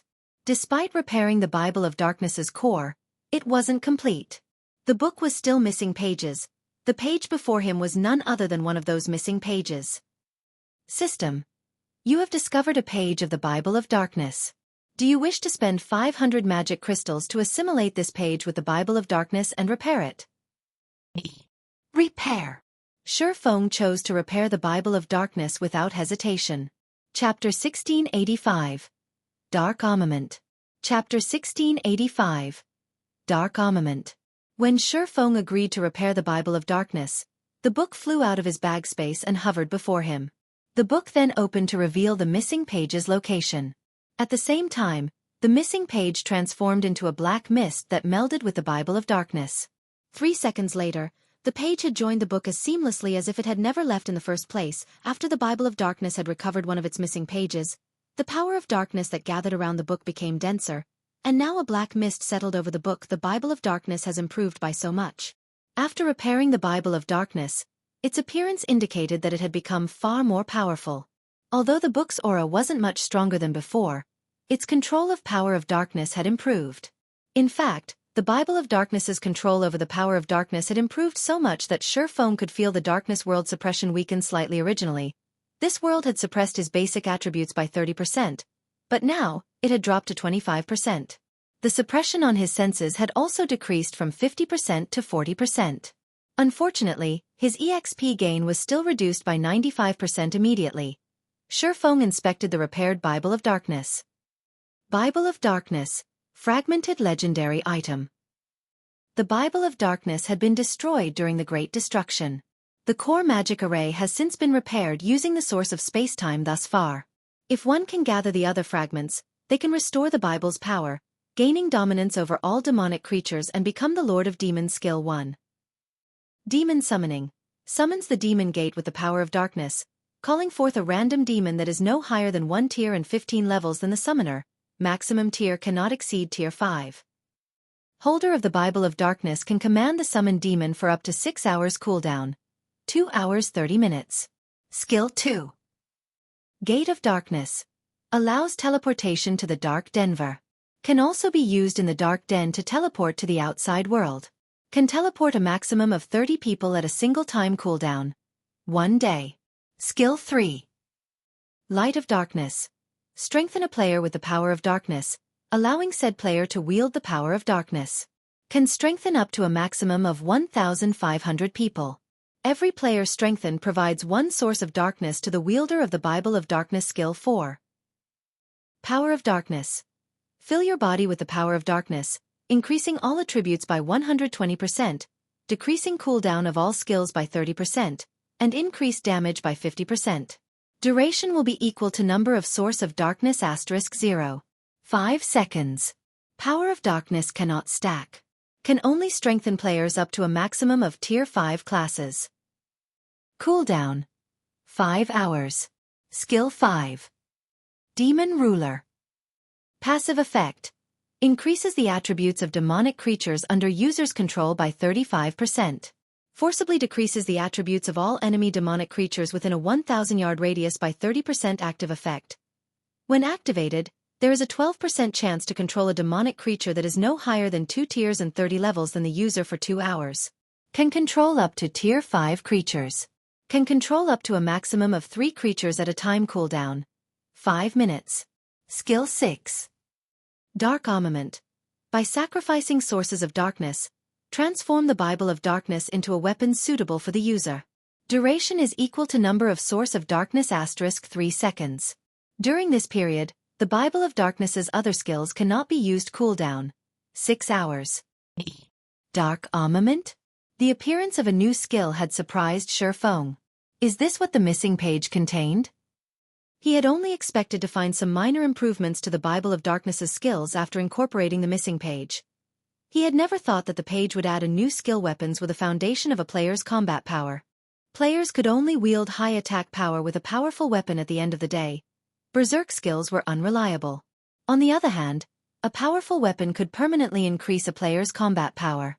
Although the Bible of Darkness's weapon wouldn't last forever, it could still last up to 75 minutes, which was much longer than any Berserk skill. It was enough time for players to end a large-scale battle. After examining the Bible of Darkness for a few more minutes, Shifeng stored it and began to appraise the other items Baphomet had dropped. Of the remaining 34 items, there was 1 Darkness Stone and 6 Darkness Stone fragments. The rest of the items were weapons and equipment, the most valuable of which was a pair of epic ranked boots called the Trickster's Legs. When equipped, the Trickster's Legs would offer a significant boost to the wearer's movement speed and reaction speed. It was an excellent pair of boots that only level 50 players and above could equip. There were also 5 pieces of level 60 dark gold equipment, 12 pieces of level 60 fine gold equipment, and 9 pieces of level 60 secret silver equipment. Among the level 60 fine gold equipment, 2 pieces happened to be the hat and gloves for the Fantasy Demon set, which Shifeng still needed. He had also completed 2 Dark Devourer sets after killing Baphomet. Once Shifeng had organized the loot, he didn't bother to sit and rest. Instead, he drank a drop of life essence and continued towards the next map. After riding the demonic flame tiger for around 10 minutes through the canyon, Shifeng reached a new map. Unlike the barren Dark Sin Canyon he had previously occupied, a tranquil forest dominated this map. Visibility here was also much better than in the Dark Sin Canyon. Even without using his summoned demons, he could see up to 50 yards away. Why are the monsters here so low-leveled? When Shifeng had inspected his surroundings with the detection crystal ball, the highest level monsters he had found nearby were only level 60. These monsters were clearly lower leveled than in the Dark Sin Canyon. Did I take the wrong path? The Dark Sin Canyon only had 2 exits.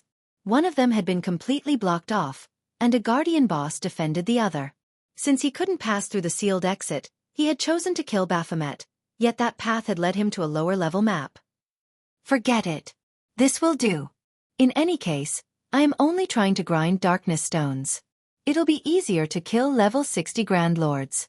Although Shifeng hadn't expected to reach a lower-level map, he welcomed this outcome. It was undoubtedly easier to kill level 60 Grand Lords than it was to kill their level 80 cousins. Furthermore, he wasn't able to do much fighting since he was in a weakened state due to activating his twofold berserk during the fight with Baphomet. For a short period, he wouldn't be able to add adequate combat power to his team. Shifeng then proceeded to lead Anna towards one of the Grand Lords he had discovered with a detection crystal ball with 3 level 80, Tier 3 demons and 1 level 80 golden giant, whose strength rivaled a Grand Lord of the same level. Defeating a level 60 Grand Lord would be a piece of cake. With Anna and the 3 heroic spirits' assistance, the fight against the Grand Lord ended quickly. Shifeng hadn't even needed to do anything throughout the fight. Time passed quickly, and before Shifeng had realized it, he had grinded in the tranquil forest for over a day and wiped out all of its Grand Lords. Now, He had 93 darkness stones and 847 darkness stone fragments. With the Philosopher's Stone's 100% synthesis success rate, he would have no problems collecting 100 darkness stones. The full day of grinding had also pushed Shifeng to 84% of level 65. If not for the reduced EXP gain, he would have long since reached level 66. Even so, his leveling speed was incredibly efficient, but compared to his leveling speed, the loot he had acquired from the bosses he had killed was truly amazing. Although he had not obtained any epic items, he had collected 17 pieces of level 50 dark gold equipment, 52 pieces of level 50 fine gold equipment, and 276 pieces of level 50 secret silver equipment. The number of weapons and equipment he amassed by himself in a single day could almost rival a first-rate guild's acquisition. Of course, a large part of the reason for his success was the help of Icarus's heart, the monstrous Anna, and the Bible of Darkness. Without them, he never would have collected so many top-tier weapons and equipment in the darkness world so easily. Now that I've collected the darkness stones I need, it's about time I return. Shifeng smiled at the darkness stones in his bag.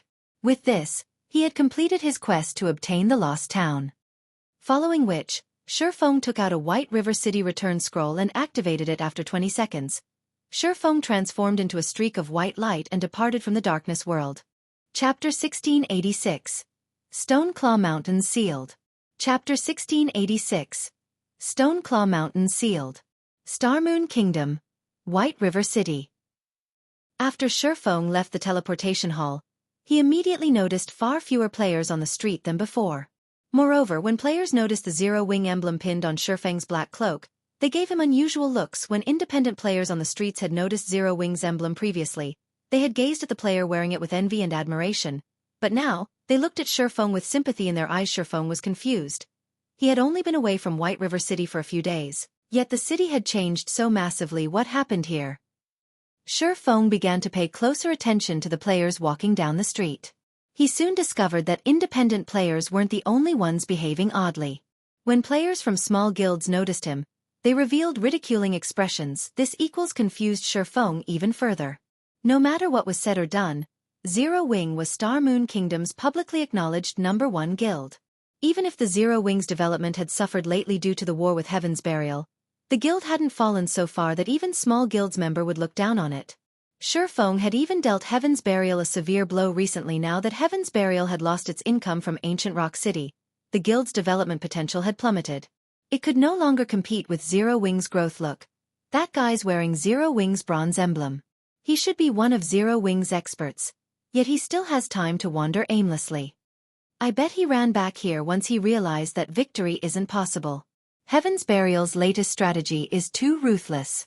Zero-Wing is almost guaranteed to lose Stone Forest Town, and all of the various large guilds are fending for themselves. Heaven's Burial even declared that any guild that offers Zero-Wing assistances will join its hit list, and any of Zero-Wing's members that withdraw will be spared its wrath. That's right. Who would have imagined that Heaven's Burial would close off the Stoneclaw Mountains map with such a powerful barrier? Not only has all communication been cut off, but they've also disabled return scrolls. Moreover, the barrier only has one exit. Based on what I've heard, a large army of evil demons and evil beasts guard that exit, and Heaven's Burial isn't letting any player leave the map, keeping players from notifying the kingdom's armies.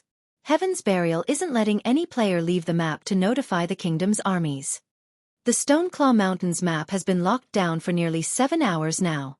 With Heaven's Burial's strength, it should have already captured Stone Forest Town.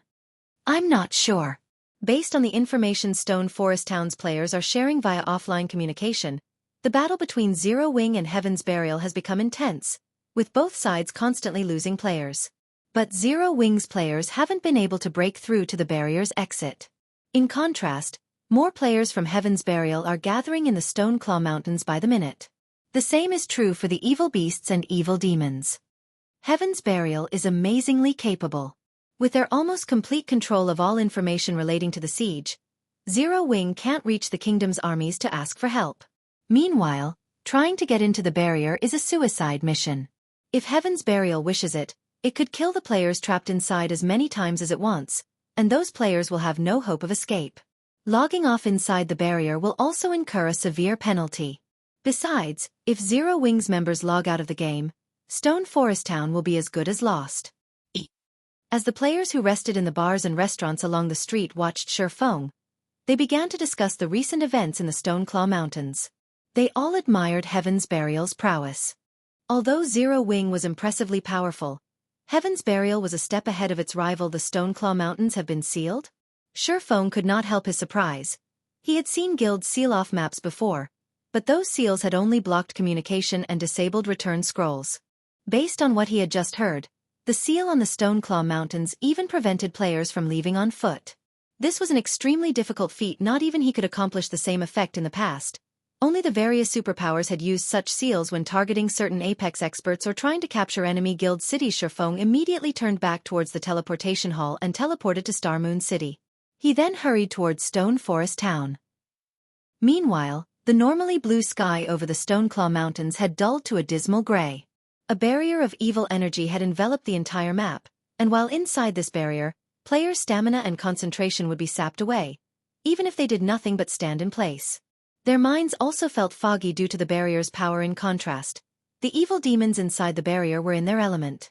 Both their movement and intellect had improved, as had their basic attributes. Standing on one of Stone Forest Town's walls, Aqua Rose watched the swarm of monsters and players gather some distance away with a somber expression. Suddenly, a level 50 ranger clad in blue walked up to Aqua Rose and reported, "Vice Guild Leader Aqua, based on our scouts' observations, another player army has entered the barrier.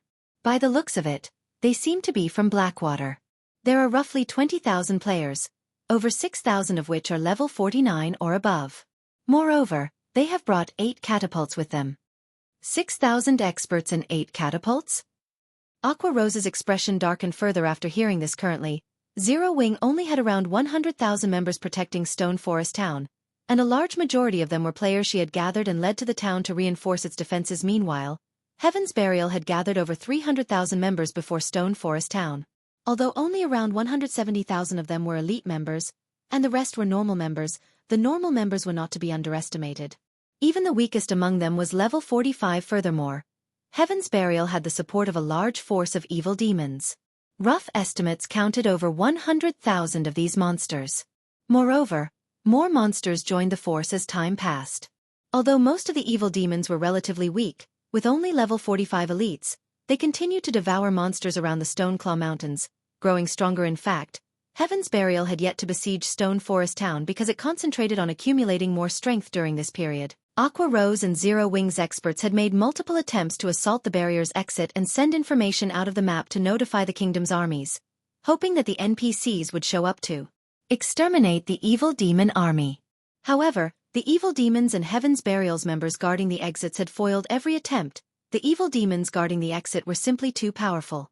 There was even a mythic-ranked evil demon among them. Even Fire Dance, who had the greatest chances of escaping the barrier, had been defeated and killed in just a few moves.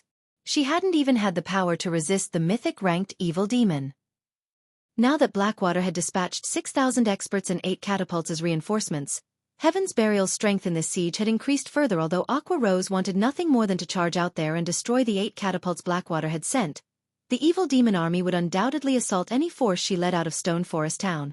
By leaving the town, they'd simply nourish the evil demons, ultimately helping Heaven's Burial capture Stone Forest Town. Ha ha ha. Vice Guild Leader Aqua, I suggest that you give up this struggle. Stone Forest Town will be mine. In fact, I won't just settle for Stone Forest Town. I'll take Zero Wing City as well. Listen up, Zero Wing members. You'd do well to abandon any hope of winning this war and withdraw from your guild now. Staying will only spell your doom once my monster army charges into Stone Forest Town. We've already sealed off the Stoneclaw Mountains, so even in death, none of you will leave this place alive. You'll only die again and again. So withdraw from your guild while you still have the chance. Singular Burial announced with a voice amplification device as he watched Aqua Rose on the town's ramparts. You should also know that currently, Blackwater's army and another army of evil demons are on their way. Once they arrive, not even heaven will be able to save you. The players in Stone Forest Town fell silent after listening to Singular Burial's declaration with solemn expressions. Are we going to fall, just like this? Everything Singular Burial had said seemed true. All they could do now was wait for death to reach them. Suddenly, a figure appeared above the town before a deep voice echoed throughout the area, reaching Stone Forest Town and Heaven's Burial's army and ingraining its question into everyone's minds. Is that so? Chapter 1687. Strong Reversal. Chapter 1687. Strong Reversal. As the deep voice from above reached the players, everyone turned towards it. Black Flame? The Sword King. Everyone quickly discovered a cloaked man hovering in the air. The man carried 2 long swords at his waist and radiated a majestic aura. Upon recognizing this man's appearance, many players gasped in surprise. This man had been responsible for so many miracles already, from killing an enemy commander while surrounded by an army of thousands to deterring an army of tens of thousands single-handedly. This man had defied common sense. He had even slain one well-known expert after another, and wounded multiple superpowers. Just recently, he had charged into Ancient Rock City alone and destroyed 2 of the city's defensive magic arrays. To top it all off, he had left that city with his life. The man was definitely Star Moon Kingdom's #1 expert guild leader? The guild leader's back. He's really here. Many of Zero Wing's members on Stone Forest Town's walls were ecstatic when they saw Shifeng's figure in the distant sky, and the depressing atmosphere that had surrounded them lifted instantly as fighting spirit overwhelmed these players. As they gazed up at Shifeng, a hint of fanaticism even flashed in their eyes. The guild leader? Has he already completed his quest? Although Aqua Rose was similarly excited to see Shifeng, a seed of guilt sprouted in her heart. Shifeng had entrusted her with Zero Wing's management before he had left. Heaven's Burial had cornered the guild. Novel full. Guild leader, you're finally back. When Blackie, Fire Dance, Cola, Shadow Sword, Turtle Dove, and Zero Wing's other core members saw Shifeng, they seemed to have grown an extra backbone as they brimmed with confidence. Is Black Flame finally getting involved? Notify the higher-ups immediately. Tell them that Black Flame has arrived. The various superpower spies stationed in Stone Forest Town exploded into action when they saw Shifeng above the town. Some of these spies immediately logged out of the game to report the situation to their superiors. Although logging off would incur penalties, this information was worth the price after all. Shifeng's appearance alone had changed the situation. Zero Wing's members had already lost their fighting spirit after seeing the countless enemies around them. However, every one of these players reacted as if they were on some kind of high when they saw their guild leader, madness burning in their eyes. Very quickly, the major powers who watched this war received news of Shifeng's arrival in Stone Forest Town. So, Black Flame has finally made an appearance? And here I thought that he had given up on Stone Forest Town. It seems he still intends to fight this out until the very end.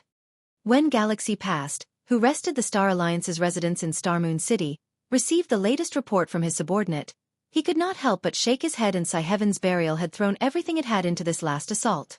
The guild had clearly stopped holding back. Even if Stone Forest Town's defenses were very powerful, the evil demon army was no laughing matter. Unlike evil beasts, evil demons were intelligent. They also had faster reaction speeds. They wouldn't succumb to the town's static defenses as easily as the evil beasts. Moreover, based on the information they had collected thus far, any player killed an evil demon killed inside the barrier would become a sacrifice, turning into a new evil demon for Heaven's Burial very quickly. Just thinking about it made Galaxy Past shudder with fear. One could not forget the reinforcements Blackwater had sent, either. 8 catapults could inflict devastating damage to Stone Forest Town. Not only did they deal high damage, but they also had an extremely long attack range. Even Zero Wing's movement-type defensive magic array would only last a few hits from these weapons of war. Meanwhile, in a high-class restaurant in the Black Dragon Empire. Interesting. Black Flame really is a suicidal bastard. Nine Dragons Emperor's lips curled into a smile when he saw the video his subordinate had sent him. Zero Wing is truly finished now. I can't wait to see what Phoenix Rain plans to use to compete against me for Thunder Island in the next contest.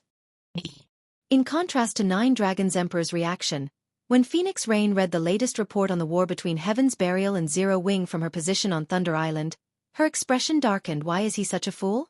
Phoenix Rain was at a loss for words. Heaven's Burial had obviously sealed Stone Forest Town to massacre Zero Wing's members. It was bad enough that Zero Wing had sent most of its main force members and expert players to the town to defend it. But now, even Shifeng, Zero Wing's guild leader, had fallen into this trap. The wisest decision would be to abandon Stone Forest Town and conserve as much of the guild's strength as possible to protect Zero Wing City.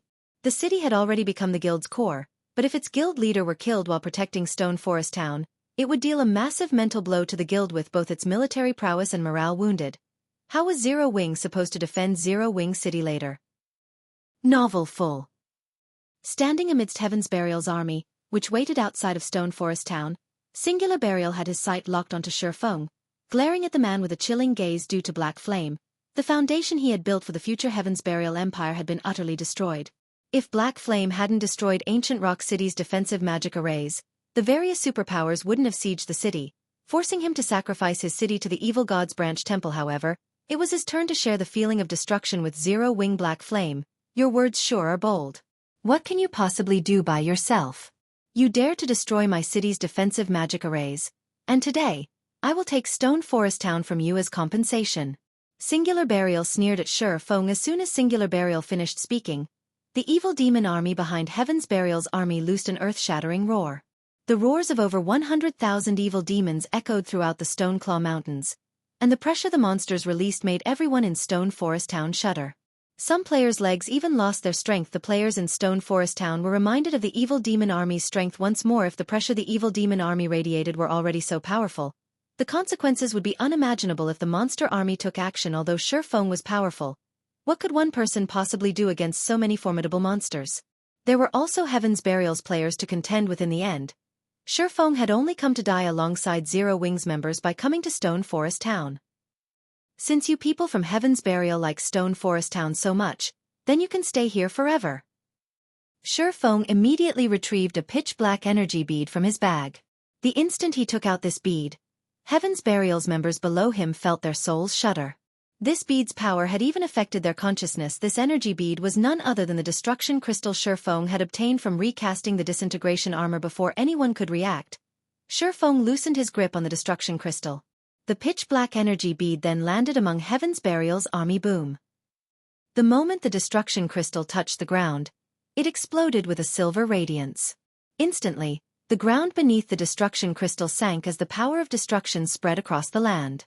Neither living beings nor inanimate objects were spared. Anything and anyone the power of destruction came in contact with vanished, leaving nothing behind. Not even the weapons and equipment players had dropped as they had died had survived the blast.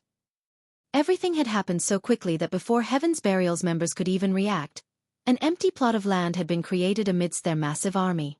For a time, silence descended on Heaven's Burial's forces as if time itself had frozen. Zero Wings members, who stood on Stone Forest Town's walls, were just as stupefied by the scene that had just occurred. They hadn't expected Shifeng to make such a sudden move, not even giving Heaven's Burial's members a second to react. And the results of his attack were even so horrific. Chapter 1688. Strength of One Person. Chapter 1688. Strength of One Person.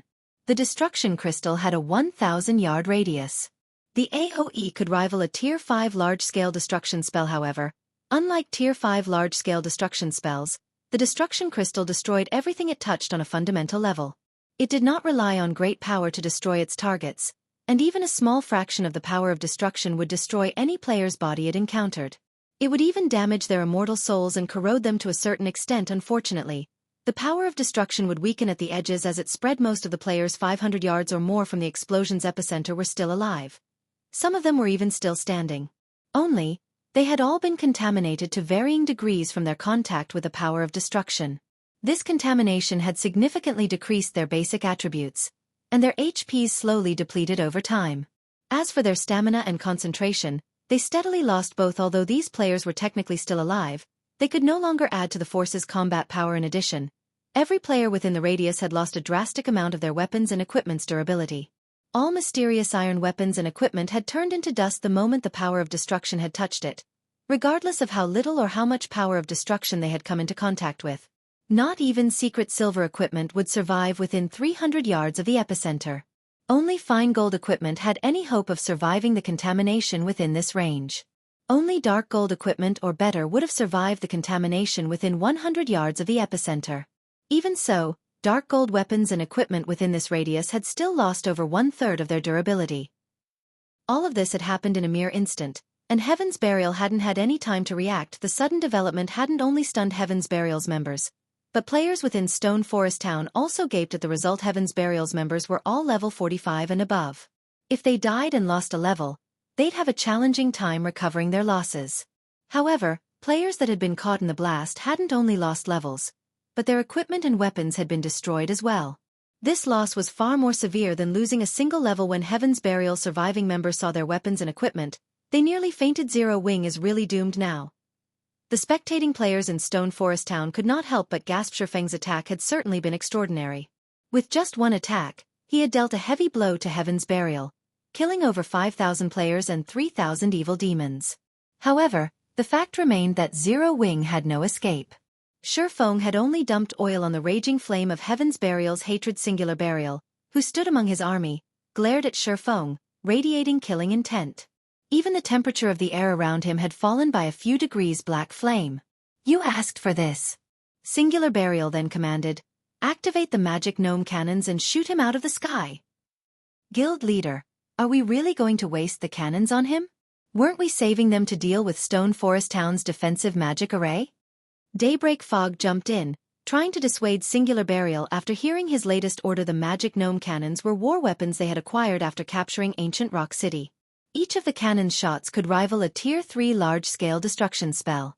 It also dealt increased damage to defensive magic arrays and fortifications.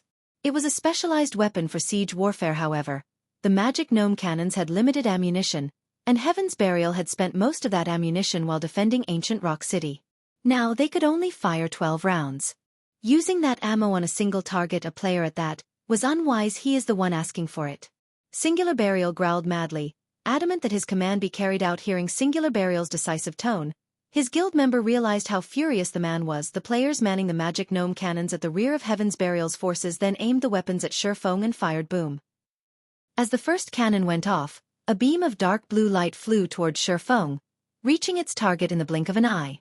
The energy beam contained so much power that even the space around it trembled. Crap. Singular Burial has lost his mind. He's actually using a war weapon to deal with a single player.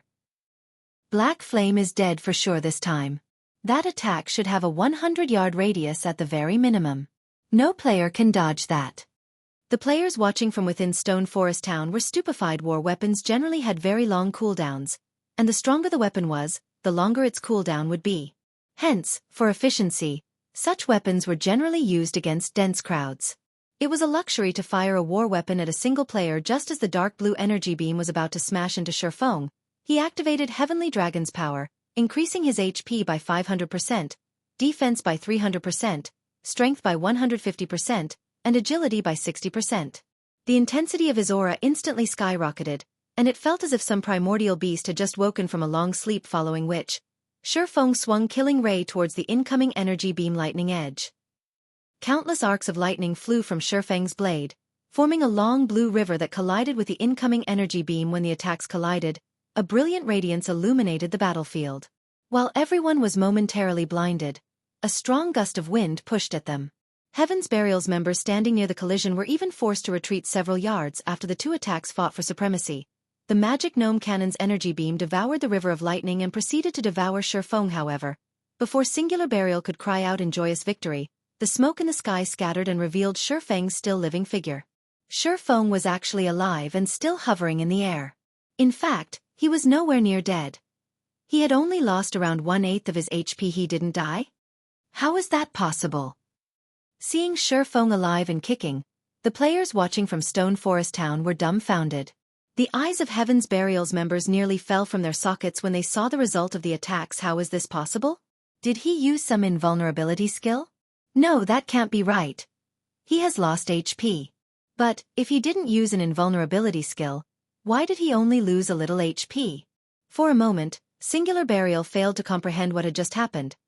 He had considered the possibility that Shifeng may have a few methods to dodge the magic gnome cannon's attack. For example, the enemy swordsman could use an invulnerability skill or a Tier 3 defensive magic scroll to block the energy beam. He could also use the teleportation skill he had used many times in the past. However, of all the possibilities he had considered, none of them included Shifeng receiving the attack head-on. Continue firing. I refuse to believe he can endure.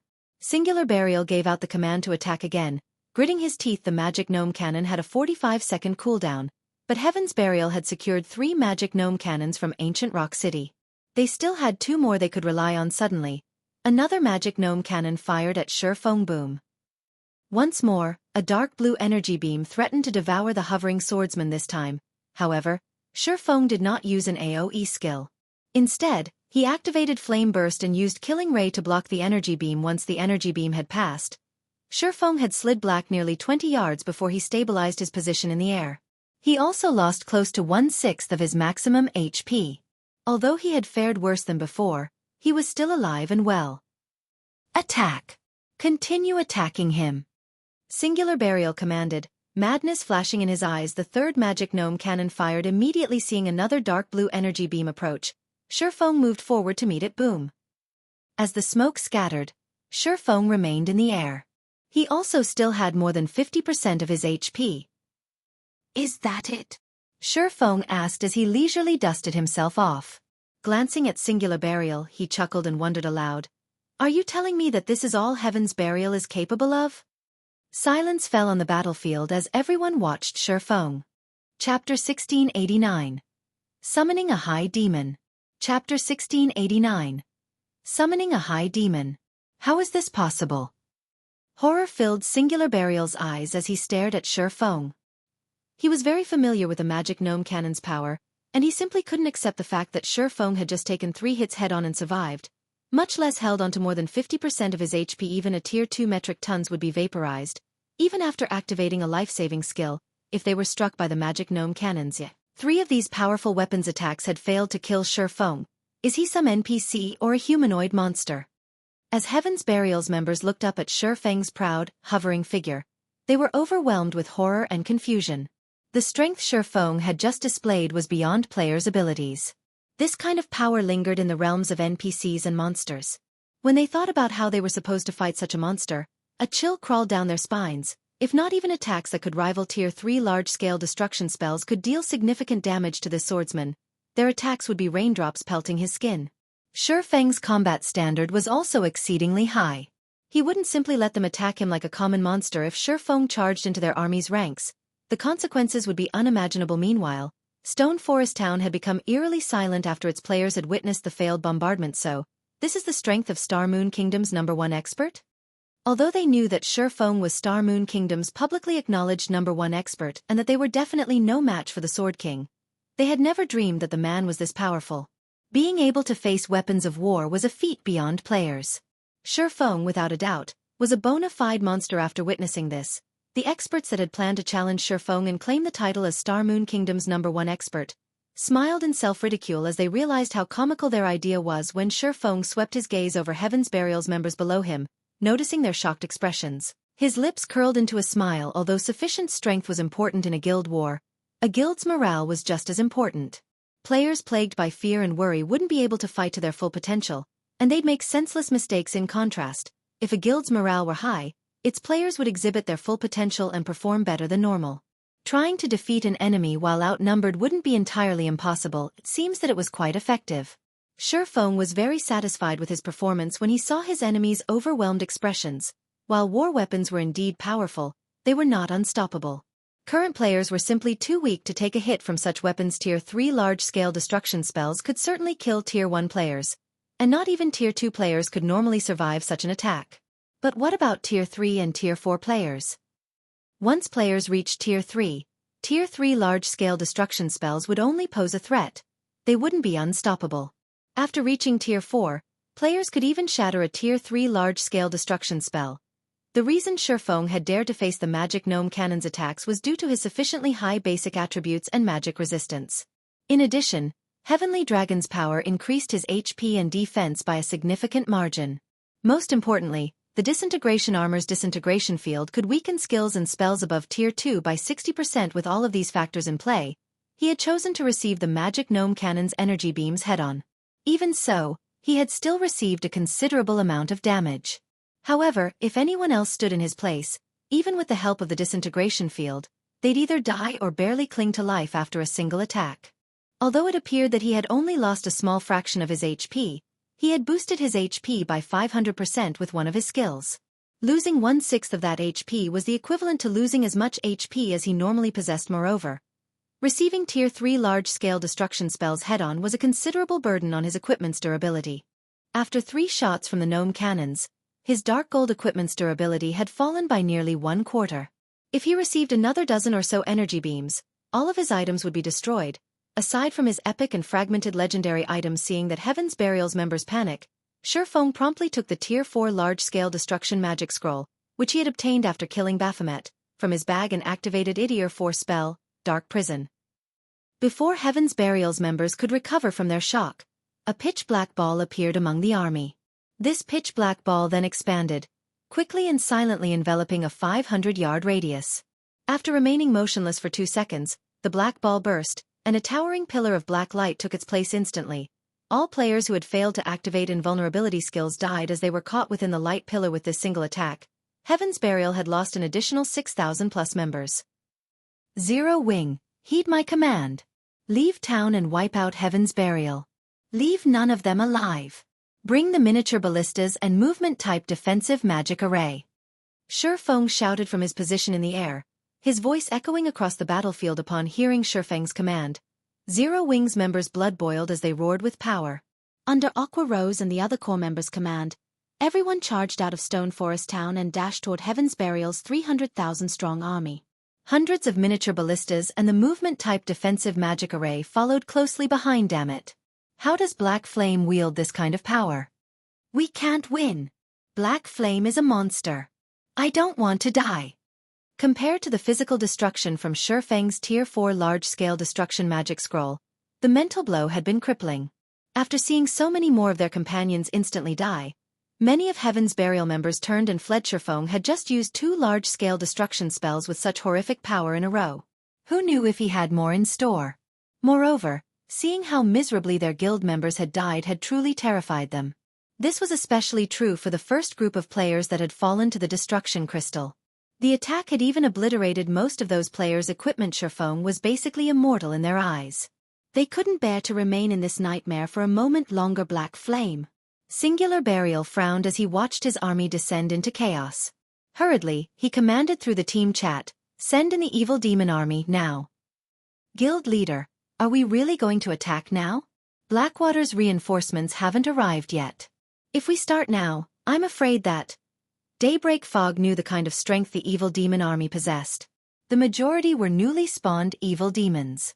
While these evil demons might be able to slaughter players, they would be mostly useless against the NPC soldiers in Stone Forest Town. They'd struggle to break through the town's defenses with these monsters. It doesn't matter. Singular Burial understood the potential consequences of attack too early as well. However, if they did nothing to recover from the mental blow Zero Wing had just dealt, facing the enemy guild would become even more difficult. However, very quickly, Singular Burial revealed a sneer as he said, "Zero Wing's members have taken the initiative to leave the town. This is the perfect opportunity to annihilate them. Notify Flame Blood to send in the mythic ranked evil demons and beasts." Understood. Daybreak Fog recognized Singular Burial's reasoning. Immediately, she contacted Flame Blood and ordered him to take action immediately. A commotion occurred within the nearby forest. Within seconds, 1 level 80 mythic ranked evil demon and 4 level 80 mythic ranked evil beasts emerged. As they appeared, their deafening roars reached the battlefield. The pressure they exuded even stole the breath from the nearby Heaven's Burial members. The sudden inclusion of these mythic ranked evil beasts and demon discouraged Zero Wing's members. In contrast, some of Heaven's Burial's morale returned. Black Flame, it's time to pay for your arrogance. Singular Burial smirked when he saw that Zero Wing's army had already moved a considerable distance away from Stone Forest Town. With a wave of his hand, he commanded the mythic-ranked evil beasts and evil demon to charge into Zero Wing's rank. Shifeng then returned to the ground. Once he landed, he pulled a crystal ball with a golden glow from his bag. "Come, Baphomet!" Shifeng shouted. At the same time, 5,000 magic crystals vanished from his bag space. Chapter 1690. Mythic Showdown. Chapter 1690. Mythic Showdown. After sacrificing 5,000 magic crystals to activate the High Demon's soul, a gigantic magic array formed before Shifeng. However, unlike other magic arrays, this one did not absorb mana from its environment. Rather, power of darkness gushed from the array and flooded its surroundings as if it were a portal to the darkness world. The dense power of darkness quickly formed a layer of dark mist around the magic array. It was so dense that it even dispersed the ambient evil energy. After 3 seconds of this process, the black mist concentrated into a colossal form. The moment the mist began to coalesce into this gigantic form, it radiated an overwhelming aura that spread into its surroundings. Moreover, as the body took shape, Its aura became stronger after another 5 seconds. Baphomet's 30-meter-tall frame arrived on the battlefield however. Unlike the Baphomet Shifeng had killed, this Baphomet was multitudes stronger. The previous Baphomet had merely been a level 73 Grand Lord, but the monster before Shifeng was level 80 Mythic ranked High Demon. Moreover, due to the Bible of Darkness's Demon Ruler skill, Baphomet's basic attributes increased by another 35%.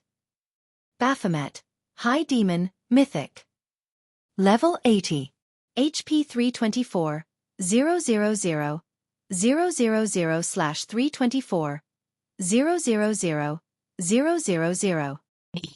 When the evil demon army was within 100 yards of Zero Wing's army, Baphomet stopped the ground lightly and disappeared. The High Demon instantly reappeared before the evil demons before swiping one of its clawed hands at the monster army. Boom. Suddenly, all evil demons within 20 yards of Baphomet flew backward. All elite and special elite ranked evil demons within Baphomet's attack range were instantly obliterated. Even the chieftain ranked evil demons clung onto life with a small strand of HP. So strong! Zero Wing's members, who were charging into battle, could not help but gasp when they saw this. It was obvious that the swipe had been one of Baphomet's normal attacks. The High Demon hadn't used an AoE skill, yet it had instantly destroyed several dozen evil demons. The resulting impact had even flattened the previously uneven ground before the High Demon. Naturally, Baphomet didn't give its enemies the time to react as it swung its other clawed hand. Boom. Once more, dozens of evil demons died. Several Lord-ranked evil demons flew through the air as they sustained heavy injuries. For a time, Baphomet continued on an unstoppable rampage. The High Demon massacred the evil demons as if it were squashing on ants. Although the nearby evil demons had tried to retaliate, Baphomet had barely taken damage. The chieftain-ranked evil demons only dealt around -300 damage to the High Demon, whereas the Lord-ranked evil demons dealt around -1000 damage. These attacks weren't even a scratch to Baphomet. With its battle recovery, Baphomet regained 3,240,000 HP every 5 seconds. Furthermore, the evil demons didn't have long-ranged attacks. At most, they could launch a few mid-ranged attacks. Although Baphomet was massive, only 200 or so evil demons could attack it at one time. Even if Baphomet stood there and did nothing, the evil demons couldn't kill it. In the few seconds since Baphomet had joined the battlefield, the High Demon had killed hundreds of evil demons. Among them, over 24 had been chieftains, and one had been a lord, although the loss was insignificant compared to Heaven's Burial's 100,000-strong force of evil demons. Singular Burial's expression twisted as he watched the High Demon slaughter. He had never expected Zero Wing to have a trump card like this. He had assumed that Zero Wing would summon divine dragons as it had during their previous war. If that were the case, he intended to sneak the mythic-ranked evil demons past Zero Wing's defenses to target the magic array that summoned the dragons directly. However, it was a different story if Shifeng summoned a mythic monster with an item. Dealing with Baphomet wouldn't be easy. Send 2 mythic evil beasts to hold that demon back. The mythic evil demon will go after Black Flame. I want to see how Zero Wing intends to defeat us. Singular Burial commanded evil demons were best against players. Although Shifeng was not an easy target, he was a small pest, slightly larger than his companions. Before a mythic-ranked evil demon, 2 of the 4 mythic-ranked evil beasts turned toward Baphomet, whereas the mythic-ranked evil demon charged at Shifeng. However, before the evil demon could reach Shifeng, a gigantic figure intercepted it. This figure belonged to none other than Baphomet. Baphomet was 30 meters tall, and the mythic-ranked evil demon was only 5 meters tall. The High Demon loomed over the evil demon like a building. Do you think you can stop it? Singular Burial sneered. A mythic-ranked evil demon's combat standards were even superior to ordinary experts, and its strength was higher than a mythic-ranked evil beast's. Its only weakness was its low, 150 million HP. Against players, however, this much HP was more than enough. Without hesitation, the mythic-ranked evil demon brandished one of its claws at Baphomet. As its claw moved, gray mist rapidly enveloped it. Space tore as the claws passed Tier 3 skill, Dark Annihilation Claw.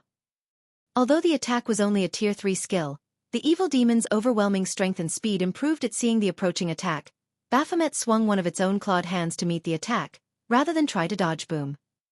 When the 2 claws collided, space around them shattered. The ground below the collision sank, while nearby evil demons were thrown through the air. Evil demons below chieftain rank and within 20 yards of the impact died instantly from the resulting shockwaves. After the two demons pushed against each other for a few seconds, the Dark Annihilation Claw's effects vanished, and the mythic-ranked evil demon was forced back by 5 steps before it stabilized itself. The difference between the two monsters' strength was obvious at a glance. The Heaven's Burial members that had brimmed with fighting spirit were stupefied. Especially Singular Burial. How is any of this possible? How can that thing stop the evil demon's Tier 3 skill with a normal attack? Singular Burial simply could not understand how a demon could possess such horrific strength that not even a mythic-ranked evil demon could compete with it. However, Singular Burial quickly recovered his senses. Baphomet was only one creature, and he had a total of 5 mythic monsters under his command.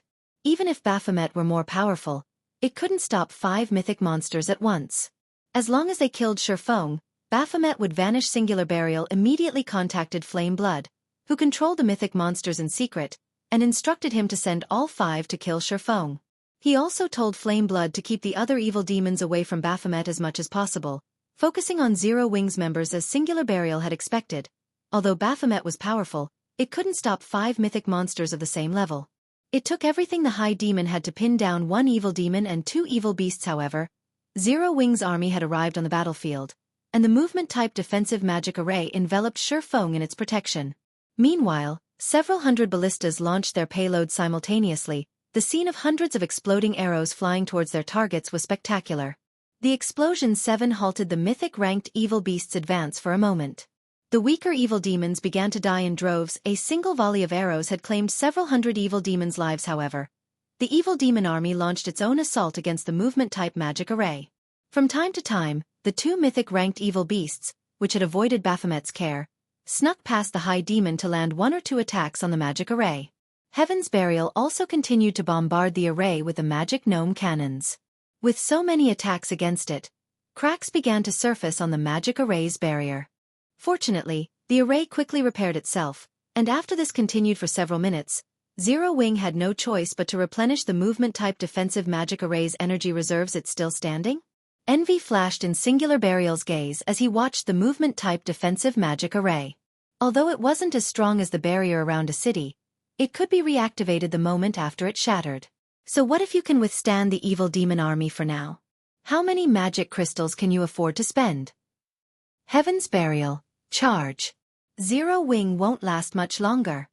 Singular Burial shouted. Heaven's Burial's members could also see that, although Black Flame's previous performance had been stunning, Zero Wing couldn't avoid annihilation. When Zero Wing's members heard Singular Burial shout, their expressions darkened.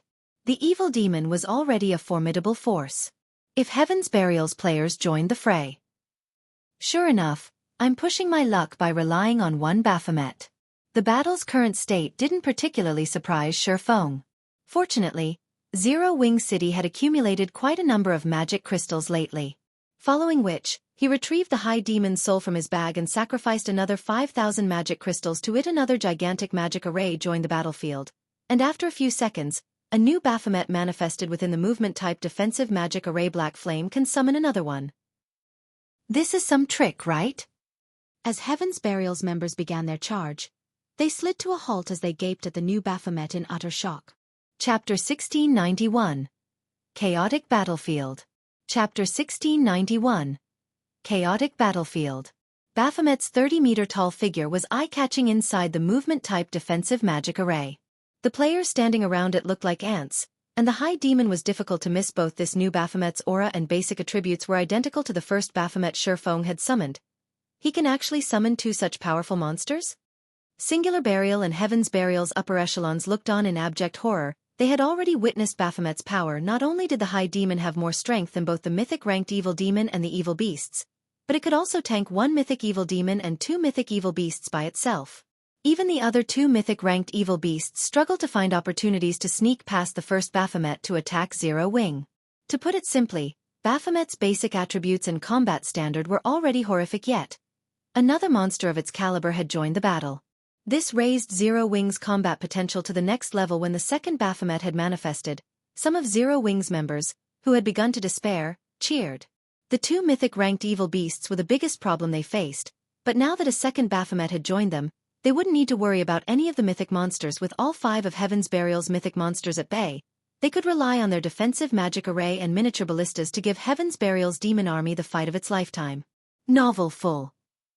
Suddenly, The second Baphomet vanished and reappeared before one of the two unhindered mythic-ranked evil beasts. Baphomet then swung its clawed hand at the evil beast's boom. The impact forced the level 80 mythic evil beast to retreat several steps. Noticing the new powerful foe, the other mythic evil beast turned and headbutted Baphomet.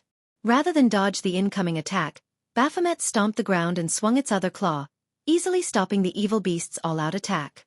The resulting impact pushed the evil beast back by several steps.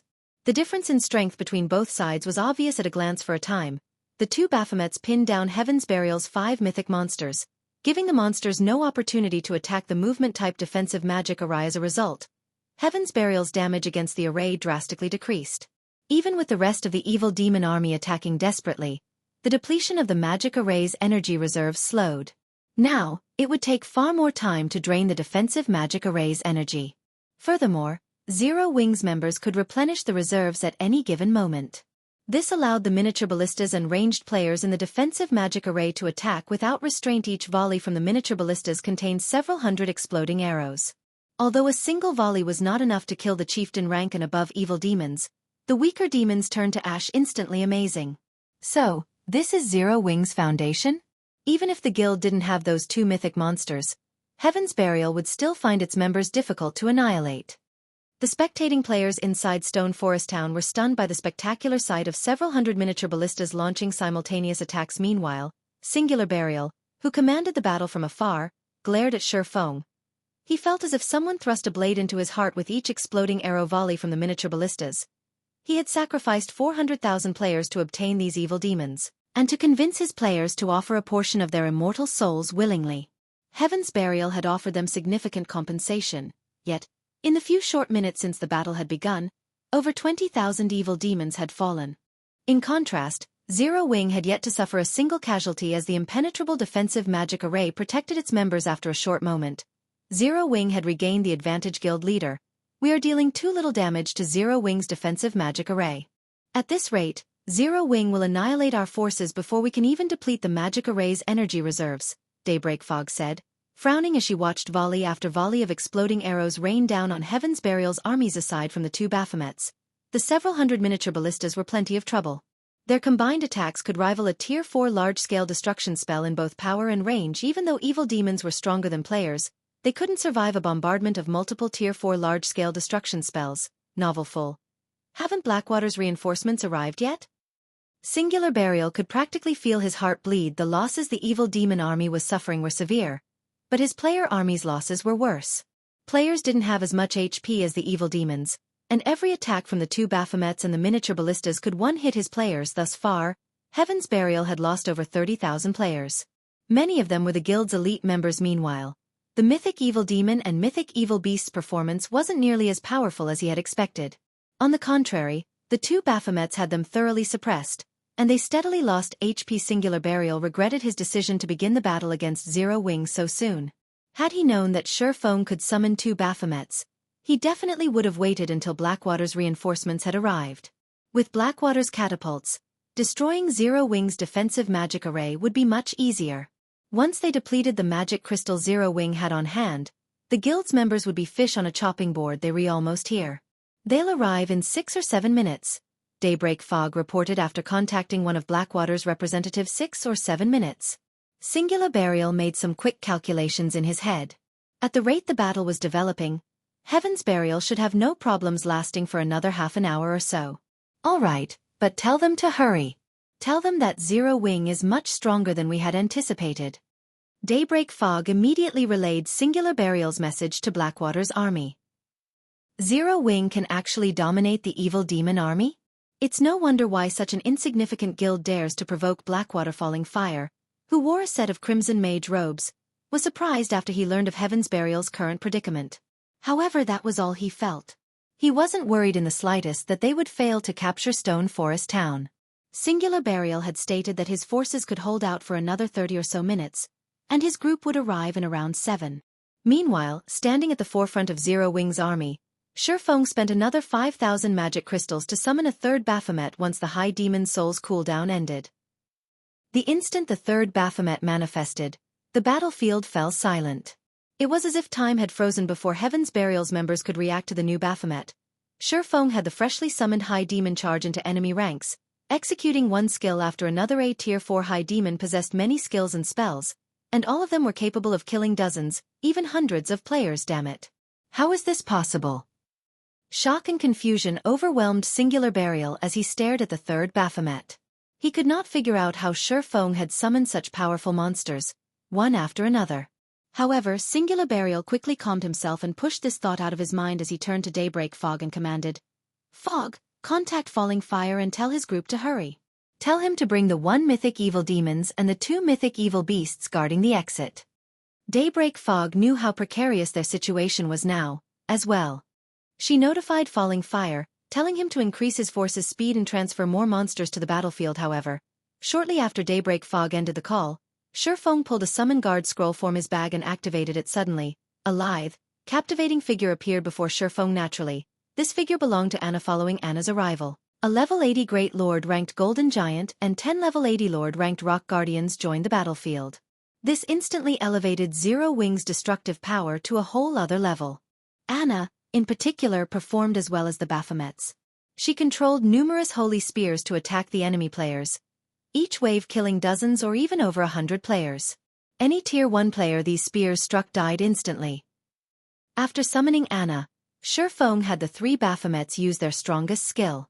Each of the Baphomets then summoned their crimson longswords enveloped in pitch-black fire. Not only did the crimson longsword significantly increase the Baphomet's attack range, but those who fell to these weapons would also find their souls burning in the soul fire in 1 minute. Heaven's Burial's 300,000-strong player army was reduced to just 200,000. Meanwhile, there were less than 50,000 surviving evil demons. This instilled a deep fear in Heaven's Burial's members. Even Singular Burial began to panic. He contacted Falling Fire personally and demanded, "Falling Fire, where are you? We're almost there. We'll arrive in another 4 or 5 minutes. Falling Fire said 4 or 5 minutes. That long? Singular Burial paled as he gazed at the scorched, corpse-laden battlefield before him. Chapter 1692. Army Shattered. Chapter 1692. Army Shattered. Long. Falling Fire was confused by Singular Burial's comment. This was the time they had previously agreed upon. His arrival hadn't been delayed in the slightest. In fact, he had even increased his army's pace while disregarding their stamina consumption. Moreover, a battle of hundreds of thousands couldn't end in 4 or 5 minutes. These battles normally drug on for several hours before reaching a conclusion. The battle is intense. I can buy at most 5 more minutes. In any case, you need to hurry over here as soon as possible. Otherwise, the battle's outcome won't be certain, Singular Burial said, gritting his teeth. In reality, he wanted to tell the man that if his group didn't arrive in the next 5 minutes, their siege on Stone Forest Town would likely fail. Zero Wing is actually that strong? Singular Burial's response confused Falling Fire further. Although Heaven's Burial had incurred heavy losses while defending Ancient Rock City, its remaining combat power could not be underestimated. Heaven's Burial also had command of over 100,000 evil demons. However, Falling Fire did not bother to ruminate over the matter as he nodded and said, "All right, I'll increase my force's speed to its maximum. We'll arrive in 4 minutes at most." 4 minutes. Singular Burial breathed a sigh of relief. If he organized his current forces, they should still have enough strength to defeat Zero Wing's army and capture Stone Forest Town. Singular Burial immediately disconnected the call and commanded his armies to retreat from the battlefield slowly. At the same time, he ordered some of his players to use magic arrays to buy time. He even used the 6 Tier 3 summoning scrolls and a large number of Tier 3 control magic scrolls. Heaven's Burial had gone to great lengths to collect to stop the 3 Baphomet's rampant slaughter. Although Tier 3 control magic scrolls could not stop Tier 4 mythic monsters completely, Singular Burial could use them to limit the monster's mobility. As the Tier 3 control magic scrolls activated, one after another, magic arrays began to appear above and below the 3 high demons. Barriers, vines and chains then emerged and restricted the Baphomet's strength and mobility. Black Flame, I'll admit that you are amazing to have forced me to use all of Heaven's Burial's trump cards, but in another 4 minutes, Zero Wing will meet its doom. Singular Burial shot Feng a cold glare as he watched Zero Wing's army push forward. The strength Zero Wing had displayed in this battle had greatly exceeded his expectations. Had he known that Zero Wing could summon monsters of Baphomet's strength, he would have had Flame Blood mobilize every mythic monster under his command. If the remaining mythic monsters, which currently guarded the barrier's exit, were here, Heaven's Burial's armies wouldn't have been forced to retreat after suffering such severe losses. However, with things as they are now, he had no choice but to push his armies to resist now that Heaven's Burial had lost Ancient Rock City. It must capture both Stone Forest Town and Zero Wing City if the guild wanted any hope of becoming a superpower in God's domain again. Otherwise, rising would become extremely difficult for Heaven's Burial. Although Blackwater hadn't dispatched a lot of players to help capture Stone Forest Town, many of them were experts. Blackwater's army was even armed with powerful weapons of war. As long as they destroyed Zero Wing's defensive magic array and regrouped with the remaining mythic monsters, they could wipe out Zero Wing's forces and capture Stone Forest Town. Meanwhile, the battle between Heaven's Burial and Zero Wing had thoroughly astounded the bystanders in Stone Forest Town. Too strong. This battle was no longer a simple guild war. It looked like a war between kingdoms. All sorts of mythic monsters had been dispatched to add to the army's combat power. Each side used Tier 3 and Tier 4 magic scrolls one after another. The experts that ordinary players like them normally looked up to were insignificant here. All of these players finally understood what a real guild war looked like. The guild wars they had witnessed previously were child's play compared to this. The war between Zero Wing and Heaven's Burial was no longer a simple competition between players. It had become a war in which both guilds used everything they had to finish each other off. Both guilds had staked their continued existence on this war. No one had expected the battle to reach these heights initially. Everyone had assumed that Heaven's Burial's victory would be overwhelming due to the assistance of the evil demon army. However, not only had Zero Wing shattered both Heaven's Burial's players and its monster army, but it had also done so without losing a single player. This outcome was too frightening. The various large guilds members, who had planned to take advantage of Zero Wing's predicament to rob the guild, abandoned that plan out of fear. Fortunately, they had not taken action alongside Heaven's Burial. The consequences for doing so would have been unimaginably dire, following which, due to Heaven's Burial's sudden retaliation, the battle fell into a stalemate. Guild leader, I just received a report that Blackwater's forces are nearly here. Moreover, the evil demon army guarding the barrier's exit are rushing towards our location, Aqua Rose hurriedly reported after hearing from one of the frontline scouts.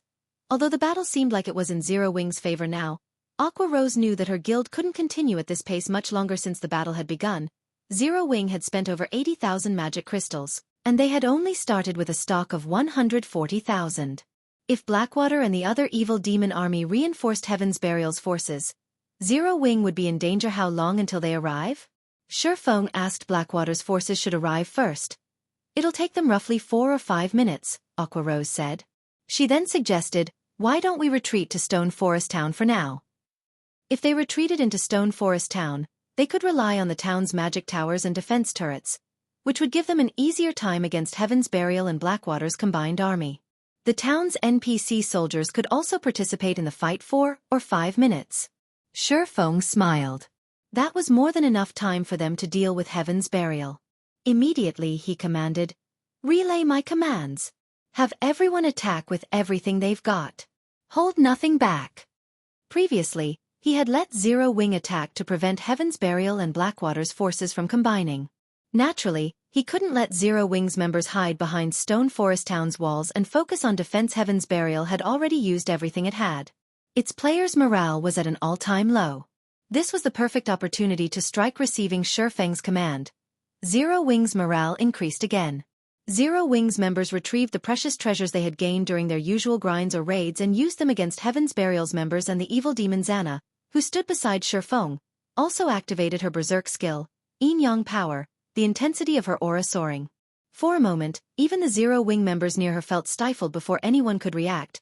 Anna used her over-tier spell.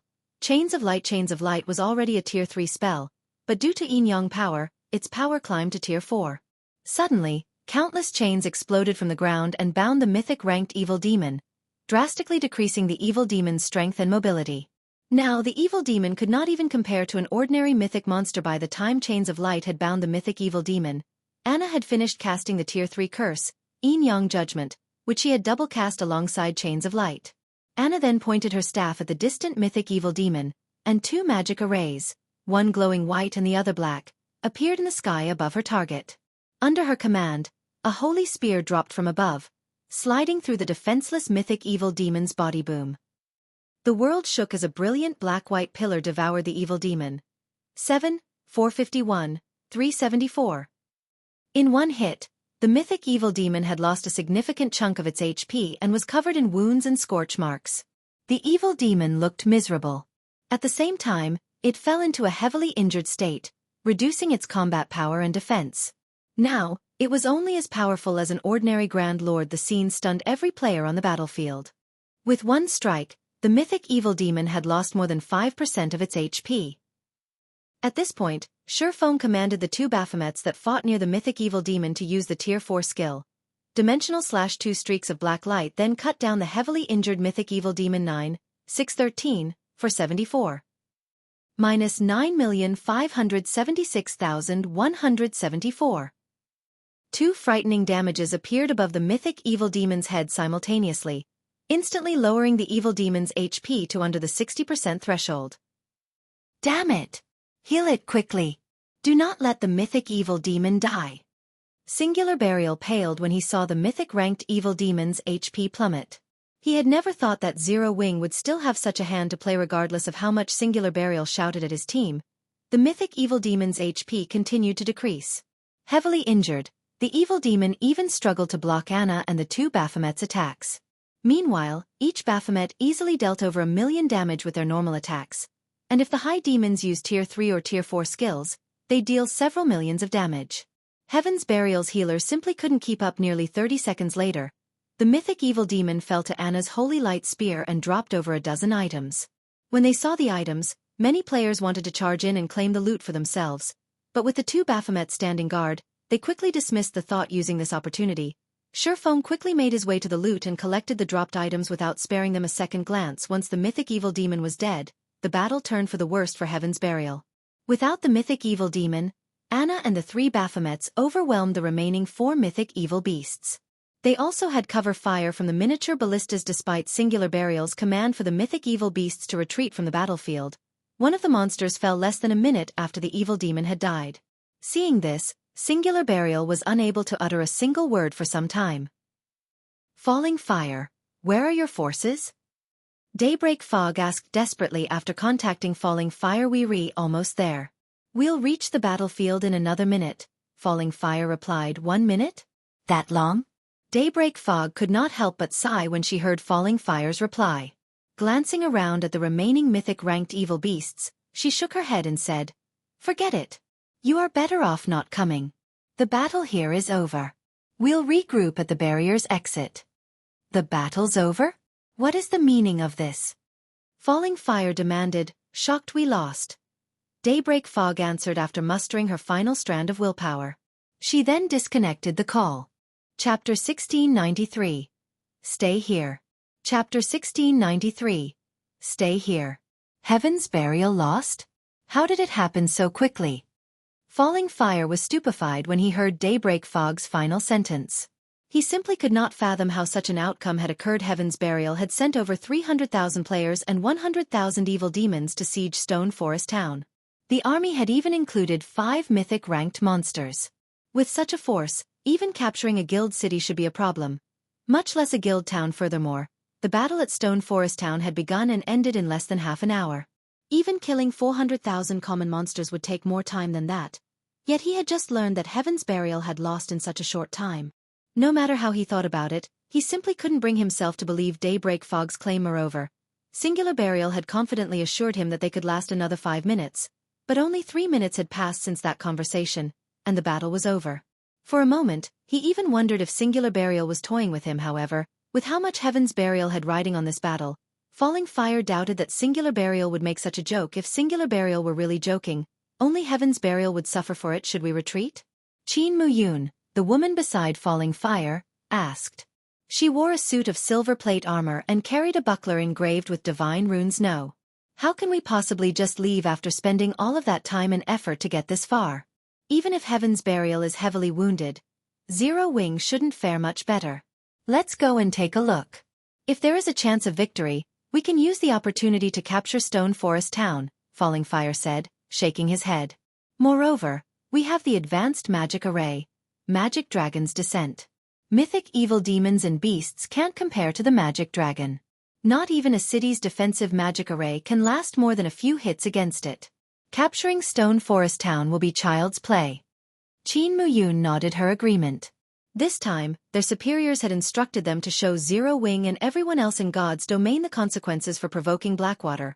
Although Heaven's Burial's swift defeat had been a surprise, it was not exactly impossible. The majority of Heaven's Burial's evil demon army consisted of recently spawned demons, which still sorely lacked strength. Meanwhile, Heaven's Burial's player army only had around 170,000 elite members, while the rest were normal guild members. As for the guild's experts, Heaven's Burial had only dispatched around 5,000 due to the losses the guild suffered in Ancient Rock City. On the other hand, Blackwater had dispatched over 6,000 experts and 10,000 elite players. In addition, the army had 5 Tier 2 experts: Falling Fire, Laughing Drunkard, Lethal Gale, First Ghost, and Qin Muyun. With their arrangement of 1 Tier 2 Shield Warrior, 2 Tier 2 Berserkers, and 1 Tier 2 Assassin, they could offer the support to allow Falling Fire to display the full strength of a Tier 2 Elementalist. In contrast, Heaven's Burial only had 3 Tier 2 players, and there wasn't a single MT among them. They had also brought with them 8 catapults. Even if they had to face 2 or 3 mythic monsters, they had a high chance of victory. Falling Fire and Blackwater's forces immediately increased their pace towards Stone Forest Town. After running for nearly 1 minute, the army arrived at the top of a slope some distance away from Stone Forest Town. However, as Falling Fire began to organize his troops in advance on the town, he heard the sound of a massive explosion. The forest ahead of him trembled with the force of the explosion, and after a moment, a towering pillar of light destroyed the blast surrounding terrain. Pitch-black fire devoured the nearby trees in the blink of an eye, leaving only cinders behind. When the light pillar faded, Falling Fire's team spotted a 50-meter-tall evil earth dragon laying in the ashes. The evil earth dragon's HP had already reached 0, and its entire body had burned to black. Deep cuts scored the evil earth dragon's entire body, with some so deep that one could even see the mythic monster's white bones. Several hundred of these deep gouges decorated the evil earth dragon's form. Blackwater's members gasped when they saw this corpse's miserable state. The light pillar had also killed hundreds of evil demons and players. However, that wasn't the worst part. Despite these players clearly being dead, their translucent souls still occupied the battlefield. Meanwhile, these souls were in agony as the pitch-black flames continued to burn them. Seeing this, ordinary players might not realize what was happening, but the large guild's upper echelons and experts understood very well. This was a soul attack, and any player the attack killed would lose more than just 1 level. It was very likely that these players wouldn't be able to log back into God's domain for some time. Meanwhile, 3 gigantic figures stood beside the evil earth dragon's corpse. Each of these figures was 30 meters tall, and they all held crimson longswords in their right hands, the blades of which were wrapped in pitch-black fire. Once they saw their prey's corpse, the 3 Baphomets split up and charged at the nearby evil demons and Heaven's Burial members. Every time the Baphomets swung their swords, dozens of evil demons and players lost their lives. None of these evil demons or players could withstand a single hit from the high demons. The 3 Baphomets were like demon gods as they slaughtered the evil demons and Heaven's Burial members. Only the half HP mythic evil beasts could hold off a high demon for any length of time. However, despite only 1 Baphomet facing off against the 2 remaining mythic evil beasts, the latter lost HP rapidly. It was only a matter of time before they died. Falling Fire and the others wore somber expressions as they watched this scene. The 3 level 80 mythic ranked high demons even overwhelmed the evil earth dragons. Before these monsters, players were a joke. Falling Fire finally understood why Heaven's Burial had been defeated so quickly. How is Zero Wing so powerful? Falling Fire was greatly confused as he watched the 3 Baphomets slaughter Heaven's Burial's forces. Obtaining one such powerful monster was already extremely difficult, yet Zero Wing had command of 3 of them. Not even super guilds were capable of such a feat. Blackwater's members? Shi Feng, who stood some distance behind the Baphomets, quickly noticed the spectating crowd on a distant hillside. Since you're here, you should stay here forever.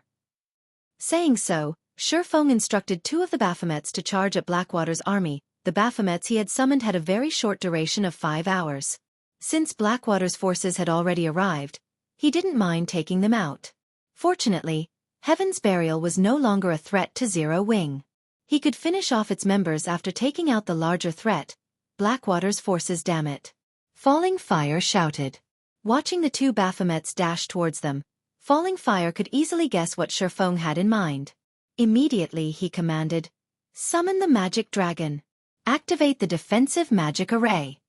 Agreeing with Falling Fire's decision, Qin Muyun notified the players responsible for the 2 magic arrays. She had already witnessed the Baphomet's strength.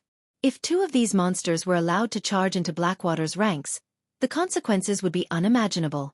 The only way to stop the two approaching high demons was to summon the magic dragon and use their defensive magic array suddenly. A colossal, silver magic array appeared in the sky. A moment later, a dragon covered in pitch-black scales and silver runes manifested before Blackwater's army. Magic Dragon Clan. High Inferior Dragon, Mythic. Level 75. HP 420. 000. 000/420. 000. The magic dragon's aura was visibly stronger than that of ordinary mythic monsters.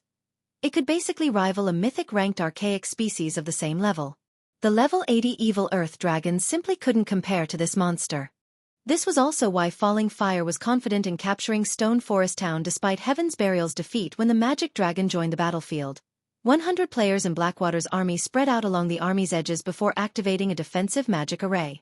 A magic barrier then formed and enveloped the army. A moment after Blackwater's army deployed its offensive and defensive measures, the two Baphomets reached the army like a powerful gale. One of the two Baphomets then leaped into the air, transforming into a blur as it arrived before the magic dragon. The high demon then swung down its crimson longsword, and the weapon tore apart space as it moved down towards the high inferior dragon's head. Although Clan tried to block the attack with one of its claws, it was repelled the moment its claw met the blazing, crimson longsword. The crimson longsword then proceeded to smash into the magic dragon's head and slam it straight toward the ground, the resulting impact carving out a huge crater in the earth below. Meanwhile, the other Baphomet arrived before Blackwater's defensive magic array. As the high demon raised its long sword, the pitch-black flames along the blade flared as the Baphomet commanded. A raging pillar of black fire descended on Blackwater's magic barrier. When the flames met the barrier, the attack formed a massive slice across it. Smaller, web-like cracks began to spread out around the cut, crawling across the entire magic barrier. Chapter 1694. One hit to destroy a magic array. Chapter 1694. One hit to destroy a magic array. In the dense forest some distance away from Stone Forest Town. Under Singular Burial's command, Heaven's Burial's members had scattered and fled into the forest.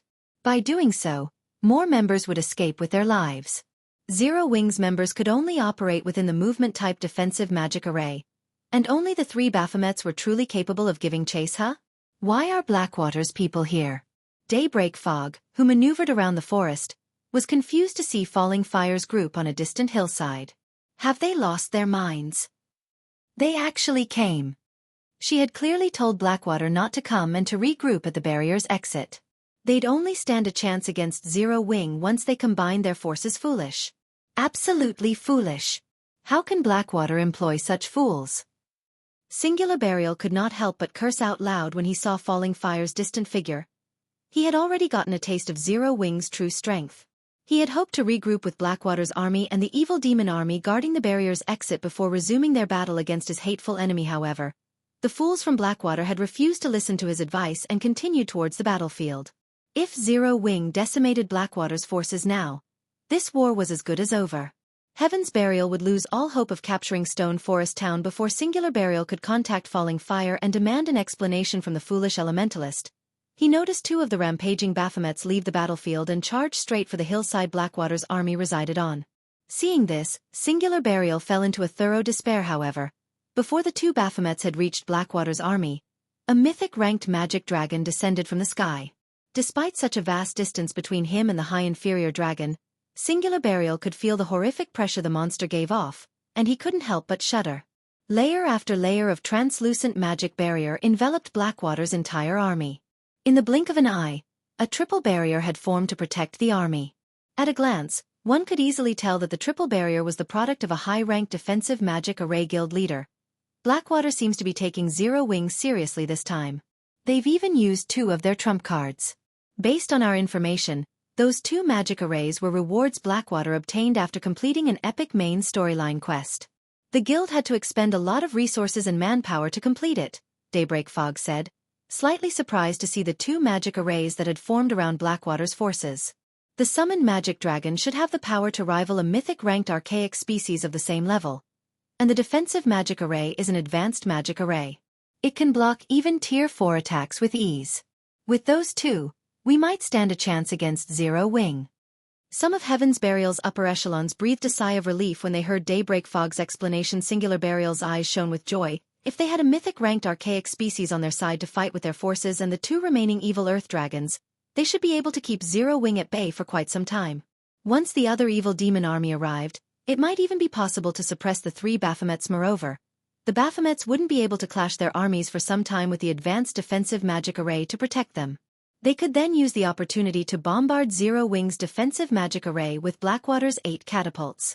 Zero Wing's defensive magic array wouldn't last long against Thema's Singular Burial. Prepared to order his scattered forces to regroup with Blackwater, something unbelievable occurred.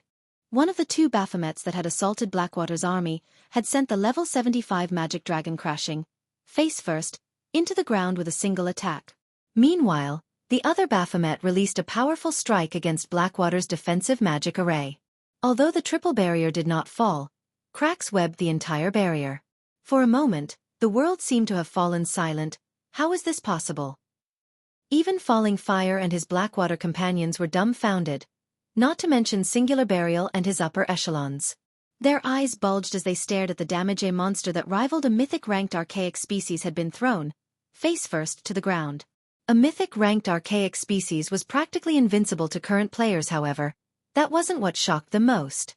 The Baphomet's ability to damage an advanced defensive magic array's barrier so severely with a single attack was unbelievable. Falling Fire and the other Blackwater members even wondered if the system had tricked them, awarding some cheap knockoff. What Falling Fire and the others did not know was that a high demon was a demon with a noble lineage. High demons were akin to emperors among demons, and their life ratings were even higher than archaic species. Only dragons and ferocious beasts could hope to triumph over a high demon. Furthermore, Shurfeng's Baphomets had been reinforced with the Bible of Darkness. Their strength was far higher than the mythic-ranked magic dragons, and in a frontal clash, it was only natural that the Magic Dragon clan had lost. The advanced defensive magic array was indeed capable of blocking a normal Tier 4 attack, but the attack Baphomet had used had been a Tier 4 taboo skill. Including the Bible of Darkness's buff, the Tier 4 taboo skill could rival a Tier 5 attack, which was already far beyond the defensive magic array's endurance limit. It's not broken. What a powerful defensive magic array! Shurfeng was slightly surprised as he watched Blackwater's defensive magic array slowly mending itself.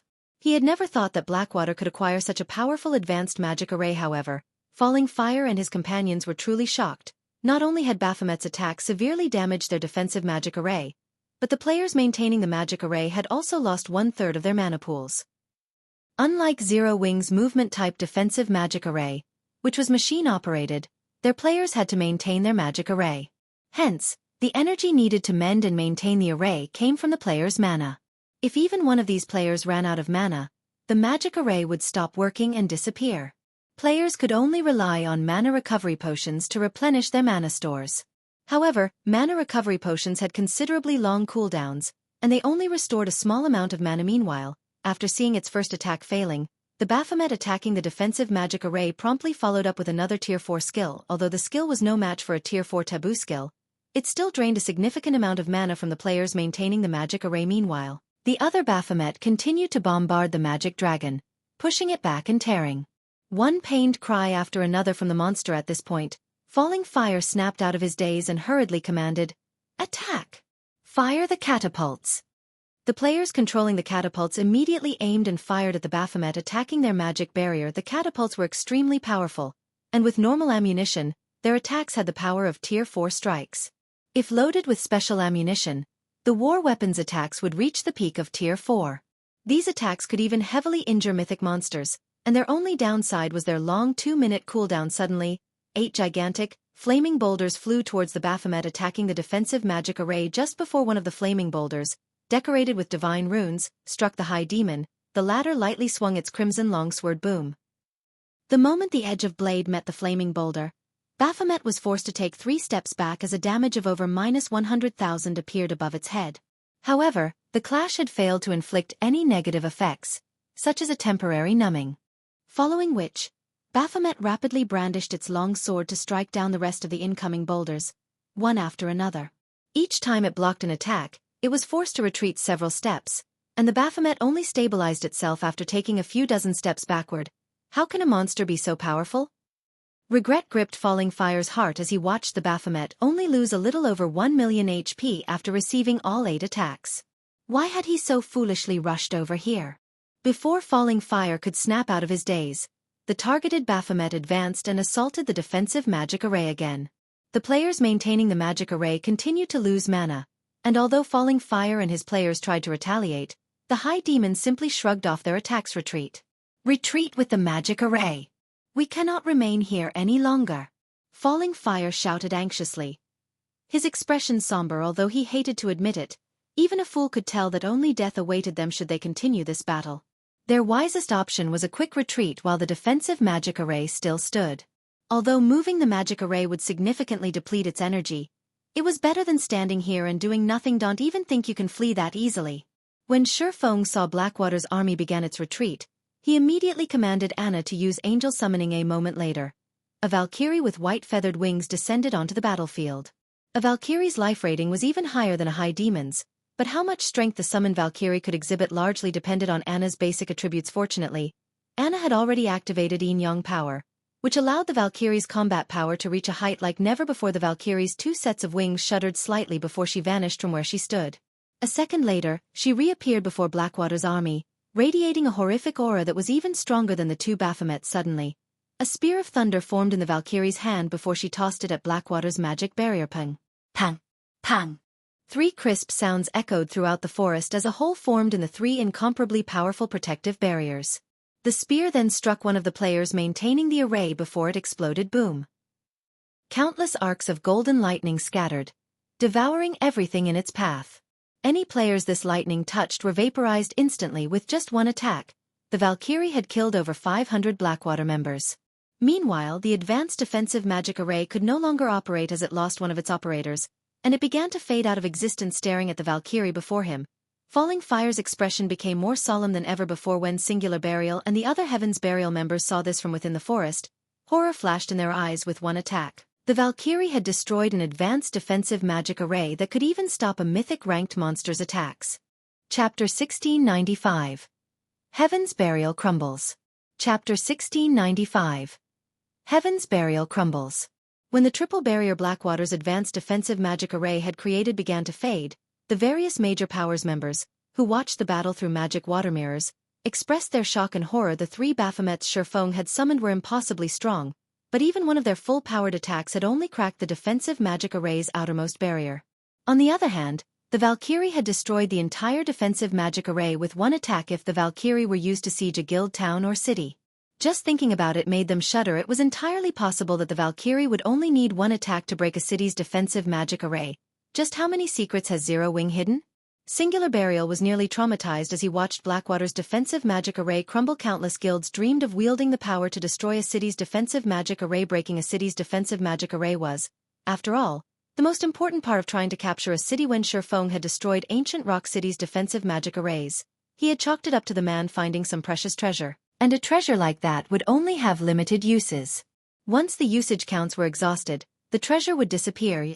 Shifeng had replicated that feat with a summoned Valkyrie one of his personal guards controlled. This had an entirely different meaning than summoning such power with a consumable. The Valkyrie had been called with a skill, which meant that Zero Wing could summon the monster indefinitely, only limited by the skill's cooldown. Sure enough, that Valkyrie is really powerful.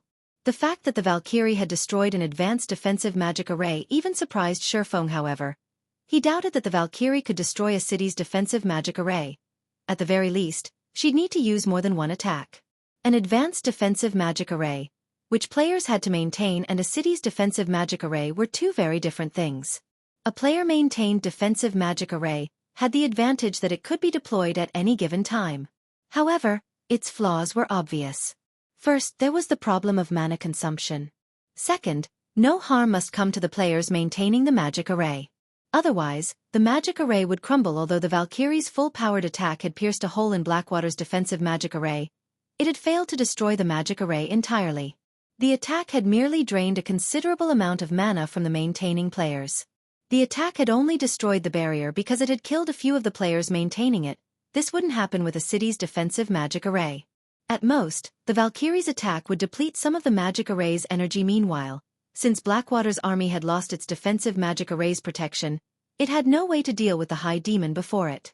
Each time Baphomet swung its crimson long sword, it reaped the lives of over 100 players. After the players died, Baphomet's soul fire continued to burn their immortal souls in the blink of an eye. Baphomet had killed over 1,000 players. Falling Fire's heart bled when he saw this. Blackwater had dispatched 20,000 players to capture Stone Forest Town, 6,000 of which were guild-nurtured experts. It was one thing if these experts died, but if their immortal souls were damaged, they'd be prevented from logging into God's domain for several days. This would be a massive loss for the guild with no better choice. Falling Fire could only follow Heaven's Burial's example and order a retreat, telling his men to scatter.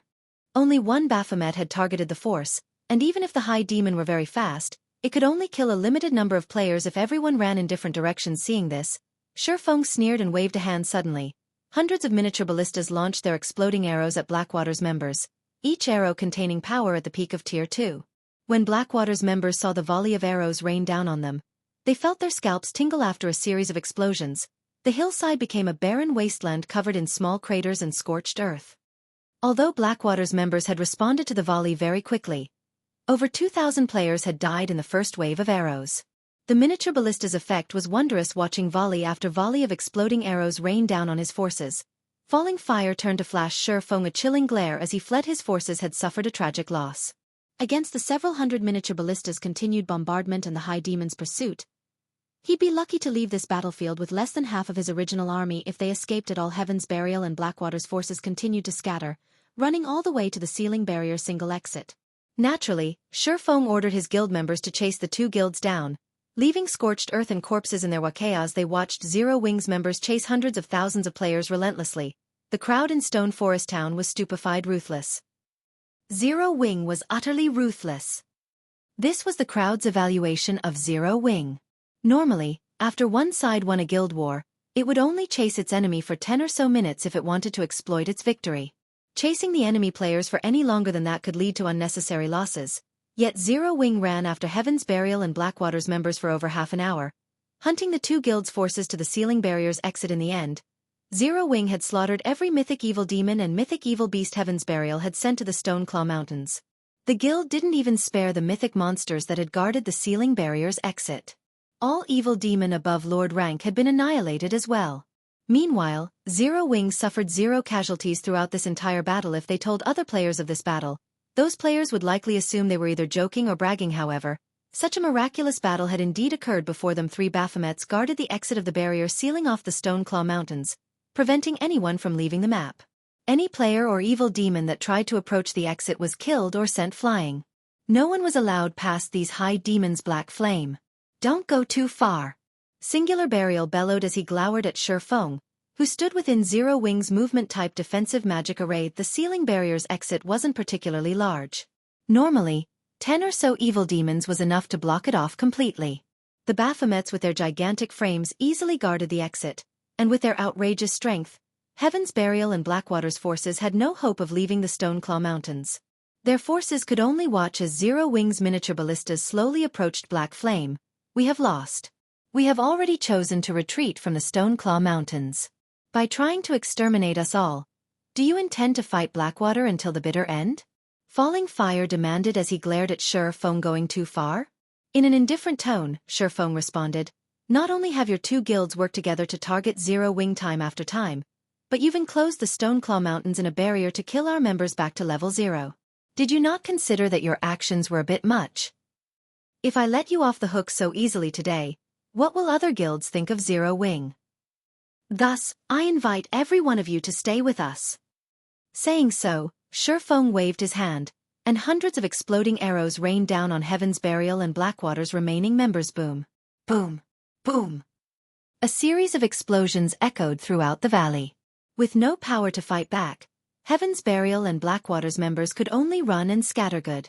Very good. Black Flame, you forced me to do this. Singular Burial descended into madness as he watched one of his guild's experts and elites die after another. Since Heaven's Burial is finished, Flame Blood, detonate Beast Emperor's evil energy magic array. I want the map to become a graveyard. We'll drag Zero Wing to hell with us. Shortly after Singular Burial issued the command, runes began to appear above the Stoneclaw Mountains.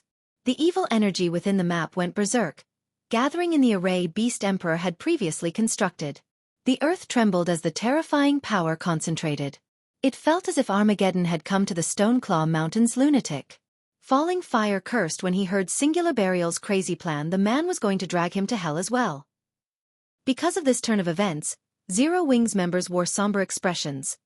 They could all feel the horrific power concentrating at the gigantic magic array near the exit of the sealing barrier. If the magic array exploded, the consequences would be dire. Singular Burial began to laugh maniacally when he saw the fear on Zero Wings' faces. Once the magic array was set to detonate, it would transform everything within a 5,000-yard radius into a land of dead. Moreover, evil energy would corrupt players' souls after they died in the explosion. Even if some players survived, evil energy would contaminate their being, and they'd suffer a weakened state. Players that died would also suffer a weakened state.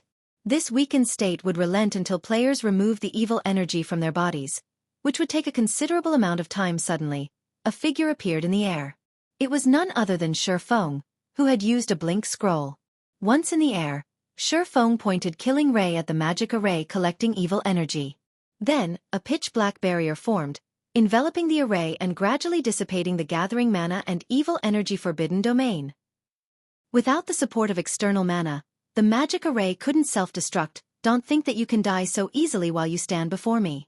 Shifeng growled as he charged into the evil energy-filled magic array. Evil energy was incredibly toxic to ordinary players, and at high concentrations, it could even kill players upon contact. However, the moment Shifeng entered the magic array's range, he activated Absolute Domain, becoming immune to all forms of damage after setting foot in the magic array's range. The golden, divine runes surrounding Shifeng began to crackle as they fought off the surrounding evil energy's corrosion. What? Powerful evil energy. Shifeng couldn't help his surprise when he noticed the evil energy begin to corrode the divine runes. His absolute domain could even stop Tier 4 mythic monsters' attacks. Yet this magic array's evil energy slowly, but surely corroded the skill. The power of the concentrated evil energy here nearly had the power of a Tier 5 spell. Not even ordinary mythic monsters would dare approach this magic array with such power. Only evil beasts and evil demons had any hope of survival within it. The evil energy's corrosion increased as time passed. Not daring to waste any more time, Shifeng charged toward the center of the magic array and slashed at the staff there with one of his blades. Thunder flame explosion. Boom! When the lightning and fire collided with their target, the staff inserted into the ground shattered, leaving only a dark gray crystal covered with purple gold runes behind. When the core of the magic array shattered, the array began to vanish, following which, the sound of a system notification reached Shifeng's ears. Chapter 1696. Shaking Star Moon Kingdom. Chapter 1696. Shaking Star Moon Kingdom. System. Congratulations! You have successfully destroyed the evil god's sealing magic array, and stopped an evil energy passage from opening. Rewarding 100 humanity reputation points and 10,000 war god's temple merit points. Shifeng was slightly surprised when he heard the system notification. He had never expected to earn 100 humanity reputation points and 10,000 war god's temple merit points for just destroying a magic array. War god's temple merit points were extremely valuable. With 4,000 points, one could purchase an ordinary epic item from the temple. However, Shifeng did not spare the matter much thought as he snatched up the runic crystal and dashed away from the magic array. Although the magic array had already been destroyed, the evil energy it had gathered still lingered in the area. Once the evil energy ate through Absolute Domain's protection, not even a Tier 2 player like himself could survive the concentrated energy. Meanwhile, outside the magic array, Singular Burial, who had truly gone mad, was stupefied when he noticed the magic array disappear. Flame Blood, who controlled the evil demons from a hidden location, also gaped in shock. How is that possible? The color in Flame Blood's face drained when he noticed the gathered evil energy in the magic array gradually dissipate. Is he really a player? The sealing magic array Beast Emperor had used to entrap the Stoneclaw Mountains was extraordinary. The evil energy inside the array had become so dense after sacrificing 400,000 players that not even an evil god's apostle like Flame Blood dared to enter its range. Any player not belonging to the evil god's temple would seal their own fate if they approached the magic array. Yet, not only had Shifeng survived inside it, but he had also destroyed the magic array. Although the silencing skill Shifeng had used prevented the magic array's detonation, that was only temporary. Once the silencing skill's duration ended, Flame Blood could simply detonate the magic array again and transform this map into a cemetery. However, now that the magic array had been destroyed, that wasn't possible due to the magic array's destruction. the barrier over the Stoneclaw Mountains map lifted. As a result, the blue sky returned as every player watched. Communication with the outside world also became possible again. The seal has lifted? How is this possible? Did Heaven's Burial win? Quick! Notify the higher-ups. The various large guilds members, who were stationed outside of the barrier, were surprised when the pitch-black magic barrier around the regional dungeons suddenly disappeared. They immediately contacted their superiors, however. Before they could report the situation, a large number of players burst out of the other end of the valley as terrified as if they had just seen a ghost. These fleeing players wore either Heaven's Burial's emblem or Blackwater's. A moment later, another large group of players charged out of the Stoneclaw Mountains. Although the second group had fewer players than the first, the second group's momentum was imposing. These players fiercely hunted down Heaven's Burial and Blackwater's fleeing members. What's going on? Why are Zero Wings members the ones pursuing Heaven's Burial and Blackwater's members? Shouldn't it be the other way around? Did Heaven's Burial and Blackwater lose? That shouldn't be possible, right? Those two guilds sent in so many players, and they had the help of their evil demon army. How could they possibly lose? The spectating players had never even considered the possibility that Zero Wing would defeat Heaven's Burial and Blackwater. The evil demon army was simply too strong. It wasn't a force current players could defeat. Furthermore, Heaven's Burial and Blackwater far outnumbered Zero Wing. Capturing Stone Forest Town would be a piece of cake for these two guilds. How could they possibly end up running away from Zero Wing? Moreover, Heaven's Burial and Blackwater's members fled with such desperation before these players could think of a proper explanation. 3 30-meter-tall, humanoid monsters charged out of the valley ahead. Every one of these humanoid monsters radiated a horrific aura, and as they left the valley, they chased after Heaven's Burial and Blackwater's players. Each time they swung their crimson long swords, they took the lives of dozens or even hundreds of players.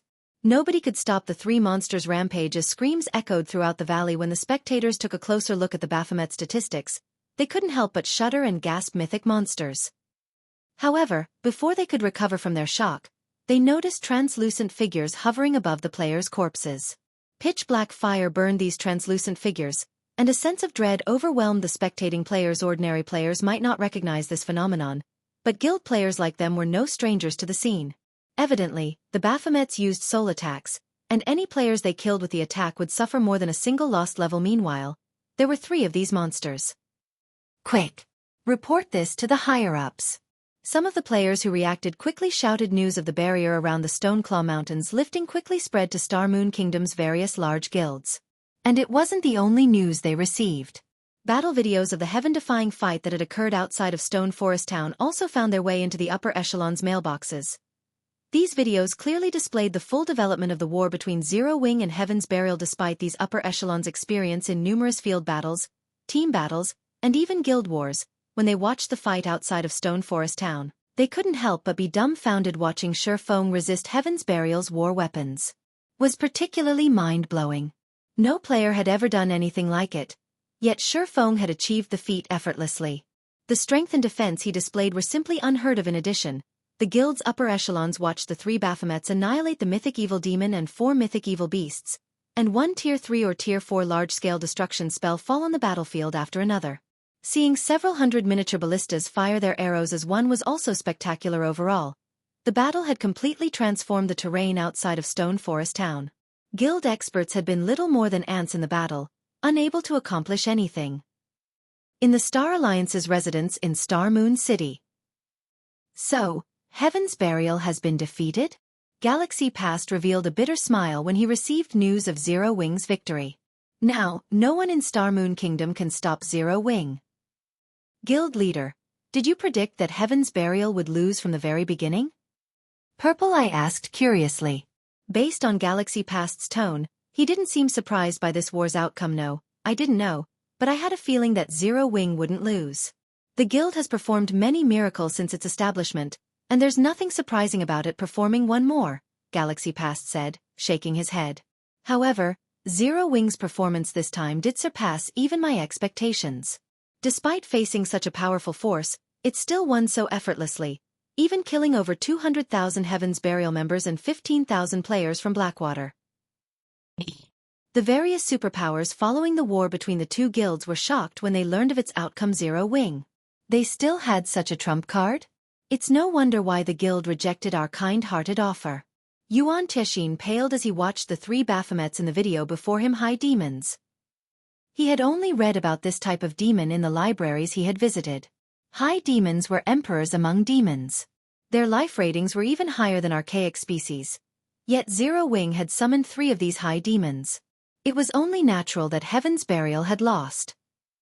After this war, Star Moon Kingdom's various major powers, as well as those operating in secret within the kingdom, realized that Zero Wing had grown past its status as a fledgling guild. Now, Zero Wing's development in Star Moon Kingdom was truly unstoppable. The guild had proven its foundations to join the ranks of the various superpowers and compete for hegemony in God's domain. Shifeng had returned to White River City with the loot he had obtained from the mythic evil demons and mythic evil beasts. He hadn't stayed in the Stoneclaw Mountains to participate in the cleanup battle.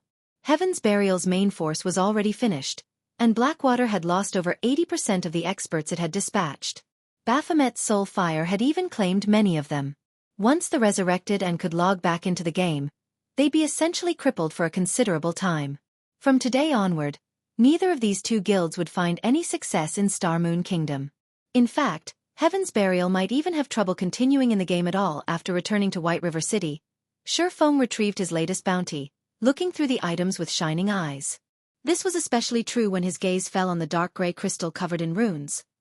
When he had picked the crystal up earlier, he had still been surrounded by dense evil energy. He hadn't had the time to inspect his harvest properly. Now, however, he could feel how frightening this dark gray, runic crystal truly was. The concentrated energy within was astonishing, even surpassing the mana within 7 Luminaries crystals. Comparing a 7 Luminaries crystal's energy levels to this dark gray crystal was like comparing a candle flame to a forest fire. It felt as if this single crystal contained the power of an entire world. What is this thing? Shifeng muttered curiously as he inspected the item. Chapter 1697. Miniature World. Chapter 1697. Miniature World. When Shifeng tried inspecting the dark gray crystal, the result he got was simply a bunch of unknown. In fact, he didn't even get the name of the crystal it can't be inspected. Shifeng grew even more curious upon receiving this result. He immediately activated Omniscient Eyes and appraised the crystal. Aside from weapons and equipment, cases where an item could not be inspected were rare. In such rare cases, the reason for such an outcome was either a frightening origin or damage beyond repair. After Shifeng activated Omniscient Eyes and used them on the dark gray crystal, a loading bar appeared before him. 22 seconds. What an amazing item! Shifeng's eyes glowed with excitement when he saw the time needed to appraise the crystal. Normally, even epic items needed only a dozen seconds or so to appraise. For the crystal before him to need 22 seconds, this proved that the crystal was much more valuable than even epic items. However, after giving the matter some thought, Shifeng found it reasonable. An item capable of serving as the core of the magic array that sealed the entire Stoneclaw Mountains naturally couldn't be an ordinary item. Even the defensive magic arrays used to protect cities required an extremely strong power source to operate. A barrier that could seal a map as large as the Stoneclaw Mountains would need an extremely frightening amount of energy. Finally, after 22 seconds had passed, the attribute panel of the dark gray crystal was no longer filled with unknown. Evil God's Eye. This is an item created by the evil god for the specific purpose of opening up a path through a world's barrier. The inside of the evil god's eye contains a sealed miniature world. The evil god's eye can be used as a conduit to transfer the power of the entire miniature world to the outside world. However, as the conversion equipment has been damaged, the evil god's eye is no longer able to supply any power to the outside world. There's a miniature world inside this thing? Heaven's Burial really is generous to actually use such a treasure to seal the Stoneclaw Mountains. Shifeng was dumbstruck after reading the evil god's eye's introduction. It was no wonder he couldn't inspect the item before. It was only natural for him not to be able to inspect the information of a miniature world using normal means. As far as Shifeng knew, miniature worlds were extremely rare in God's domain. Only the ancient gods could create items with miniature worlds sealed inside them. Meanwhile, items containing miniature worlds all possessed extraordinary power. Moreover, if players controlled an item containing a miniature world, they could enter said miniature world any time they wanted to. Although miniature worlds were no match for other worlds in terms of size, they were roughly similar existences. However, owners of miniature worlds had complete control over them. Unlike other worlds, and could harvest the resources inside the miniature worlds at their leisure. Other worlds, on the other hand, required players to manually obtain the resources they wanted. Of course, miniature worlds did not possess as many resources as other worlds did. Controlling a miniature world was akin to gaining control of an ore vein. Players could harvest various kinds of rare resources periodically from the miniature world they controlled. Meanwhile, the most precious resource one could obtain from a miniature world would be power, or was an excellent support material produced by concentrating the energy of the entire miniature world. Typically, a support material that could increase the forging success rate of dark gold equipment by 5% would already be considered a miraculous item. However, power ore boosted the forging success rate of dark gold equipment by around 5% to 10%. In addition, the forged equipment would gain the energy protection passive effect with 100% certainty. As for weapons produced using power ore, they would gain the energy strengthening passive effect with 100% certainty. The energy protection effect passively increased the tolerance of equipment, making the equipment less likely to get damaged by powerful attacks and reducing the loss of durability. Meanwhile, the energy strengthening effect performed roughly the same function as energy protection. It decreased a weapon's chances of suffering wear and tear when striking at tough opponents or blocking powerful attacks. Players might not find these effects particularly useful during the early stages of God's domain. But at higher levels, these effects would start to become important because the more players fought against powerful monsters, the more frequently they would come across monsters capable of severely damaging weapons and equipment. It might be fine if the weapons and equipment players used were of high quality, but those at fine gold rank and below could end up a pile of scrap after going through a battle against a powerful monster. Due to this reason, as players reached higher levels, their thirst for high-ranking weapons and equipment would likewise become increasingly greater. It was also due to this reason that, in Shifeng's previous life, the market had never become saturated with weapons and equipment in the 10 years of God's domain's operation, because even epic items could be destroyed. Hence, the various large guilds had actively nurtured their own lifestyle players in the past. This was especially true for lifestyle players capable of producing weapons and equipment. The further guilds progressed into the game, the greater their need for weapons and equipment. During the later stages of the game, guilds even had to prepare multiple sets of weapons and equipment for their members when raiding powerful bosses or fighting large-scale battles with other guilds. Since weapons and equipment made with power or lost durability at a much slower rate, guilds could save up on plenty of coins and materials. In the past, any power ore sold on the market would be bought almost immediately, so long as the price was reasonable. The various large guilds had also expended a ton of effort on the acquisition of power ore. Unfortunately, power ore was extremely rare. In fact, the continent of God's domain didn't produce power ore. Players could obtain power ore only from miniature worlds and certain unstable other worlds. Hence, the various large guilds had constantly contested over other worlds that produced power areas. For owning a miniature world that could provide a stable supply of power ore, this was something that most guilds could only dream of. As far as Shifeng knew, only a few super guilds and super first-rate guilds had managed to get their hands on a miniature world. Due to their ownership of a miniature world, these guilds had performed much better at raiding team dungeons and field bosses than other guilds. Thus, now that Shifeng had discovered a miniature world sealed inside the evil god's eye, how could he possibly not become excited? In fact, he even wanted to thank Heaven's Burial right now. If not for Heaven's Burial sealing off the Stoneclaw Mountains, he would never have gotten his hands on such a valuable item. Had Heaven's Burial offered to trade the evil god's eye for Stone Forest Town, Shifeng might even have accepted the offer. All that trouble just to capture Stone Forest Town would have been unnecessary. However, had Heaven's Burial truly known the value of the evil god's eye, the guild definitely wouldn't have done something as foolish as using it as a power source for a magic array. I wonder if the War God's temple can repair this thing? Shifeng muttered to himself as he looked at the crystal in his hands. Although the evil god's eye was damaged, it was not irreparable.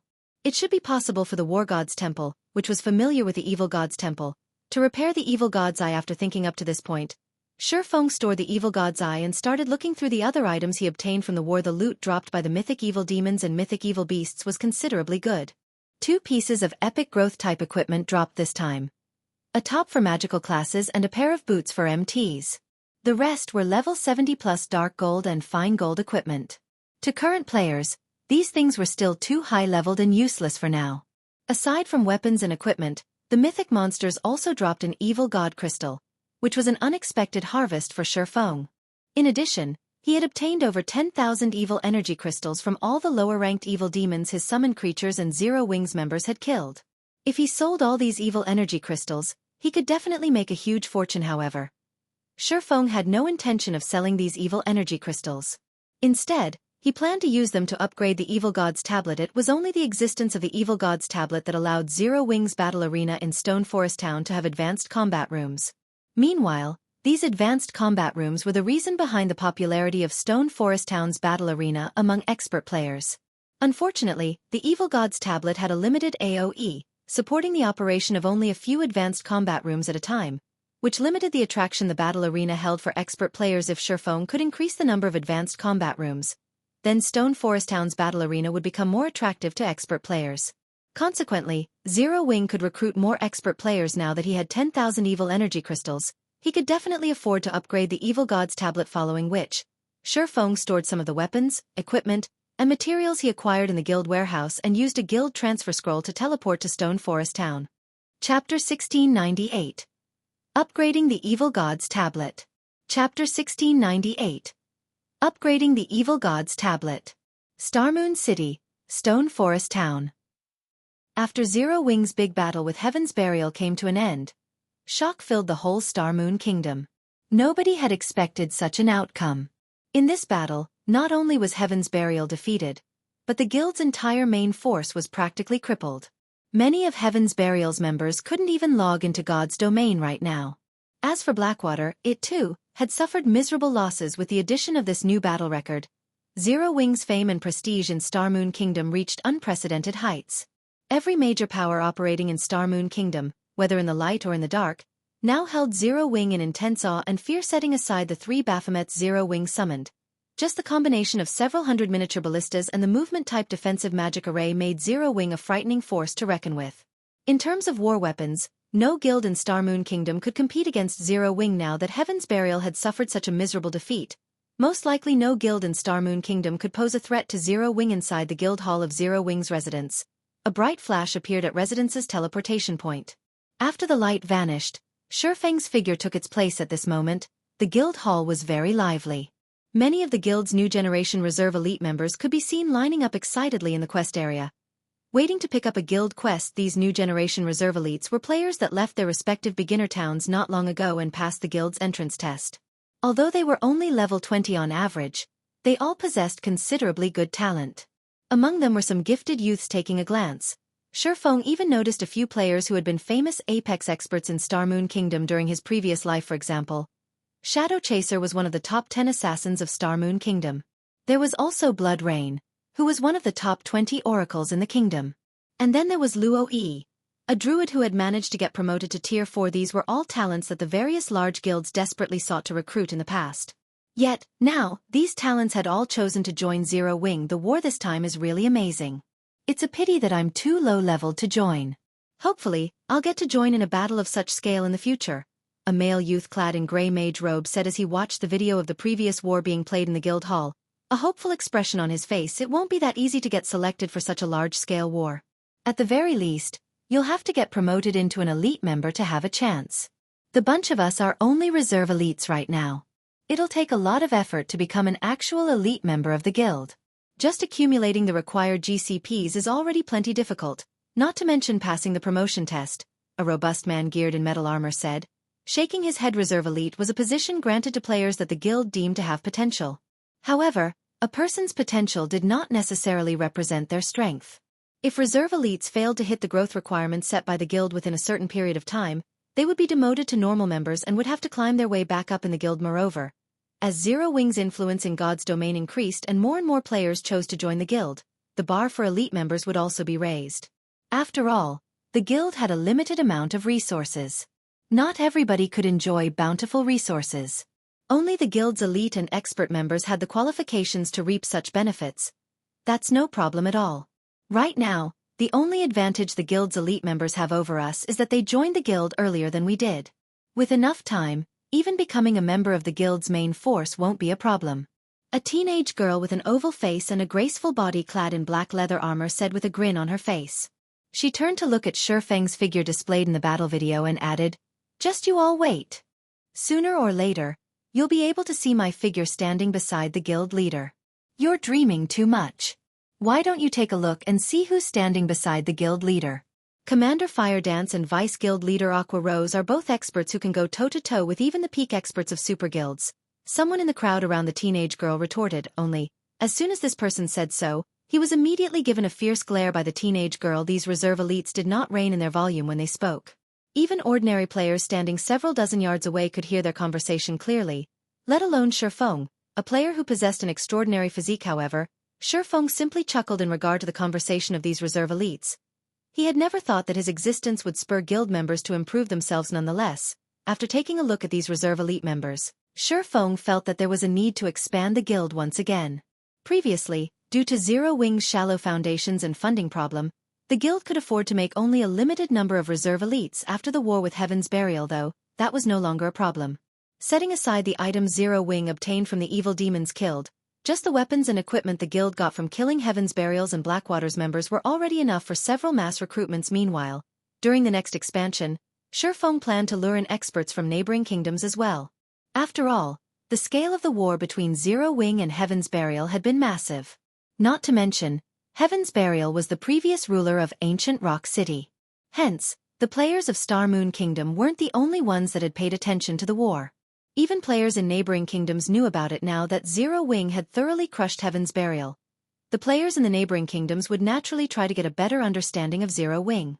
Meanwhile, he could use this opportunity to recruit a bunch of elite and expert players to increase the guild's strength and growth potential. Thinking up to this point, Shifeng messaged Aqua Rose and had her send some people to carry out his orders. As for himself, he made his way to Stone Forest Town's battle arena. After the war with Heaven's Burial ended, peace and stability had returned to Stone Forest Town.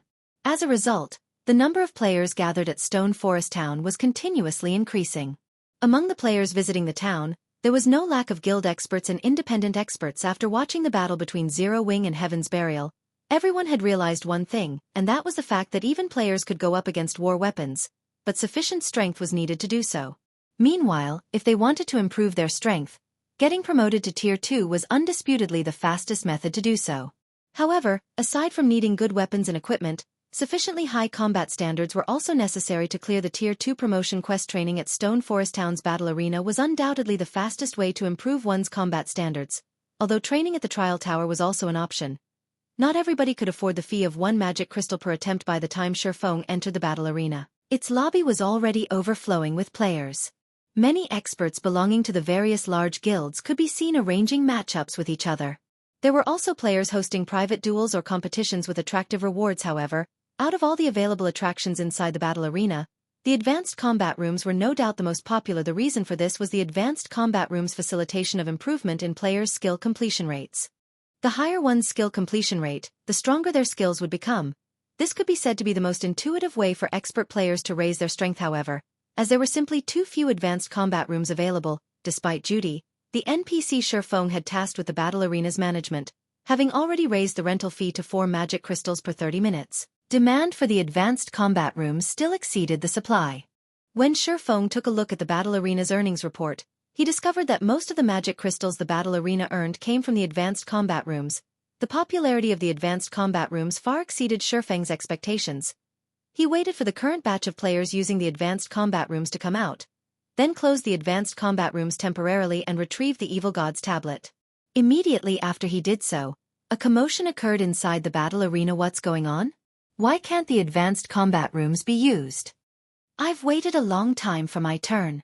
Yet, now that my turn has finally arrived, they're actually not letting us use the advanced combat rooms? Is this a scam? The players waiting to use the advanced combat rooms kicked up a fuss right away. However, everyone received a quick reply from the NPC staff stating that the advanced combat rooms were undergoing some upgrades and that they needed to wait a short while for the upgrades to be completed. System: detecting more than 10,000 evil energy crystals on your person. Do you wish to spend 10,000 evil energy crystals to further upgrade the evil god's tablet? Holding the evil god's tablet, Shifeng was startled to receive the system notification. Previously, he had to manually select to upgrade the tablet. This time, however, the system actually took the initiative to ask him. However, he did not dwell on the matter but immediately clicked, agree.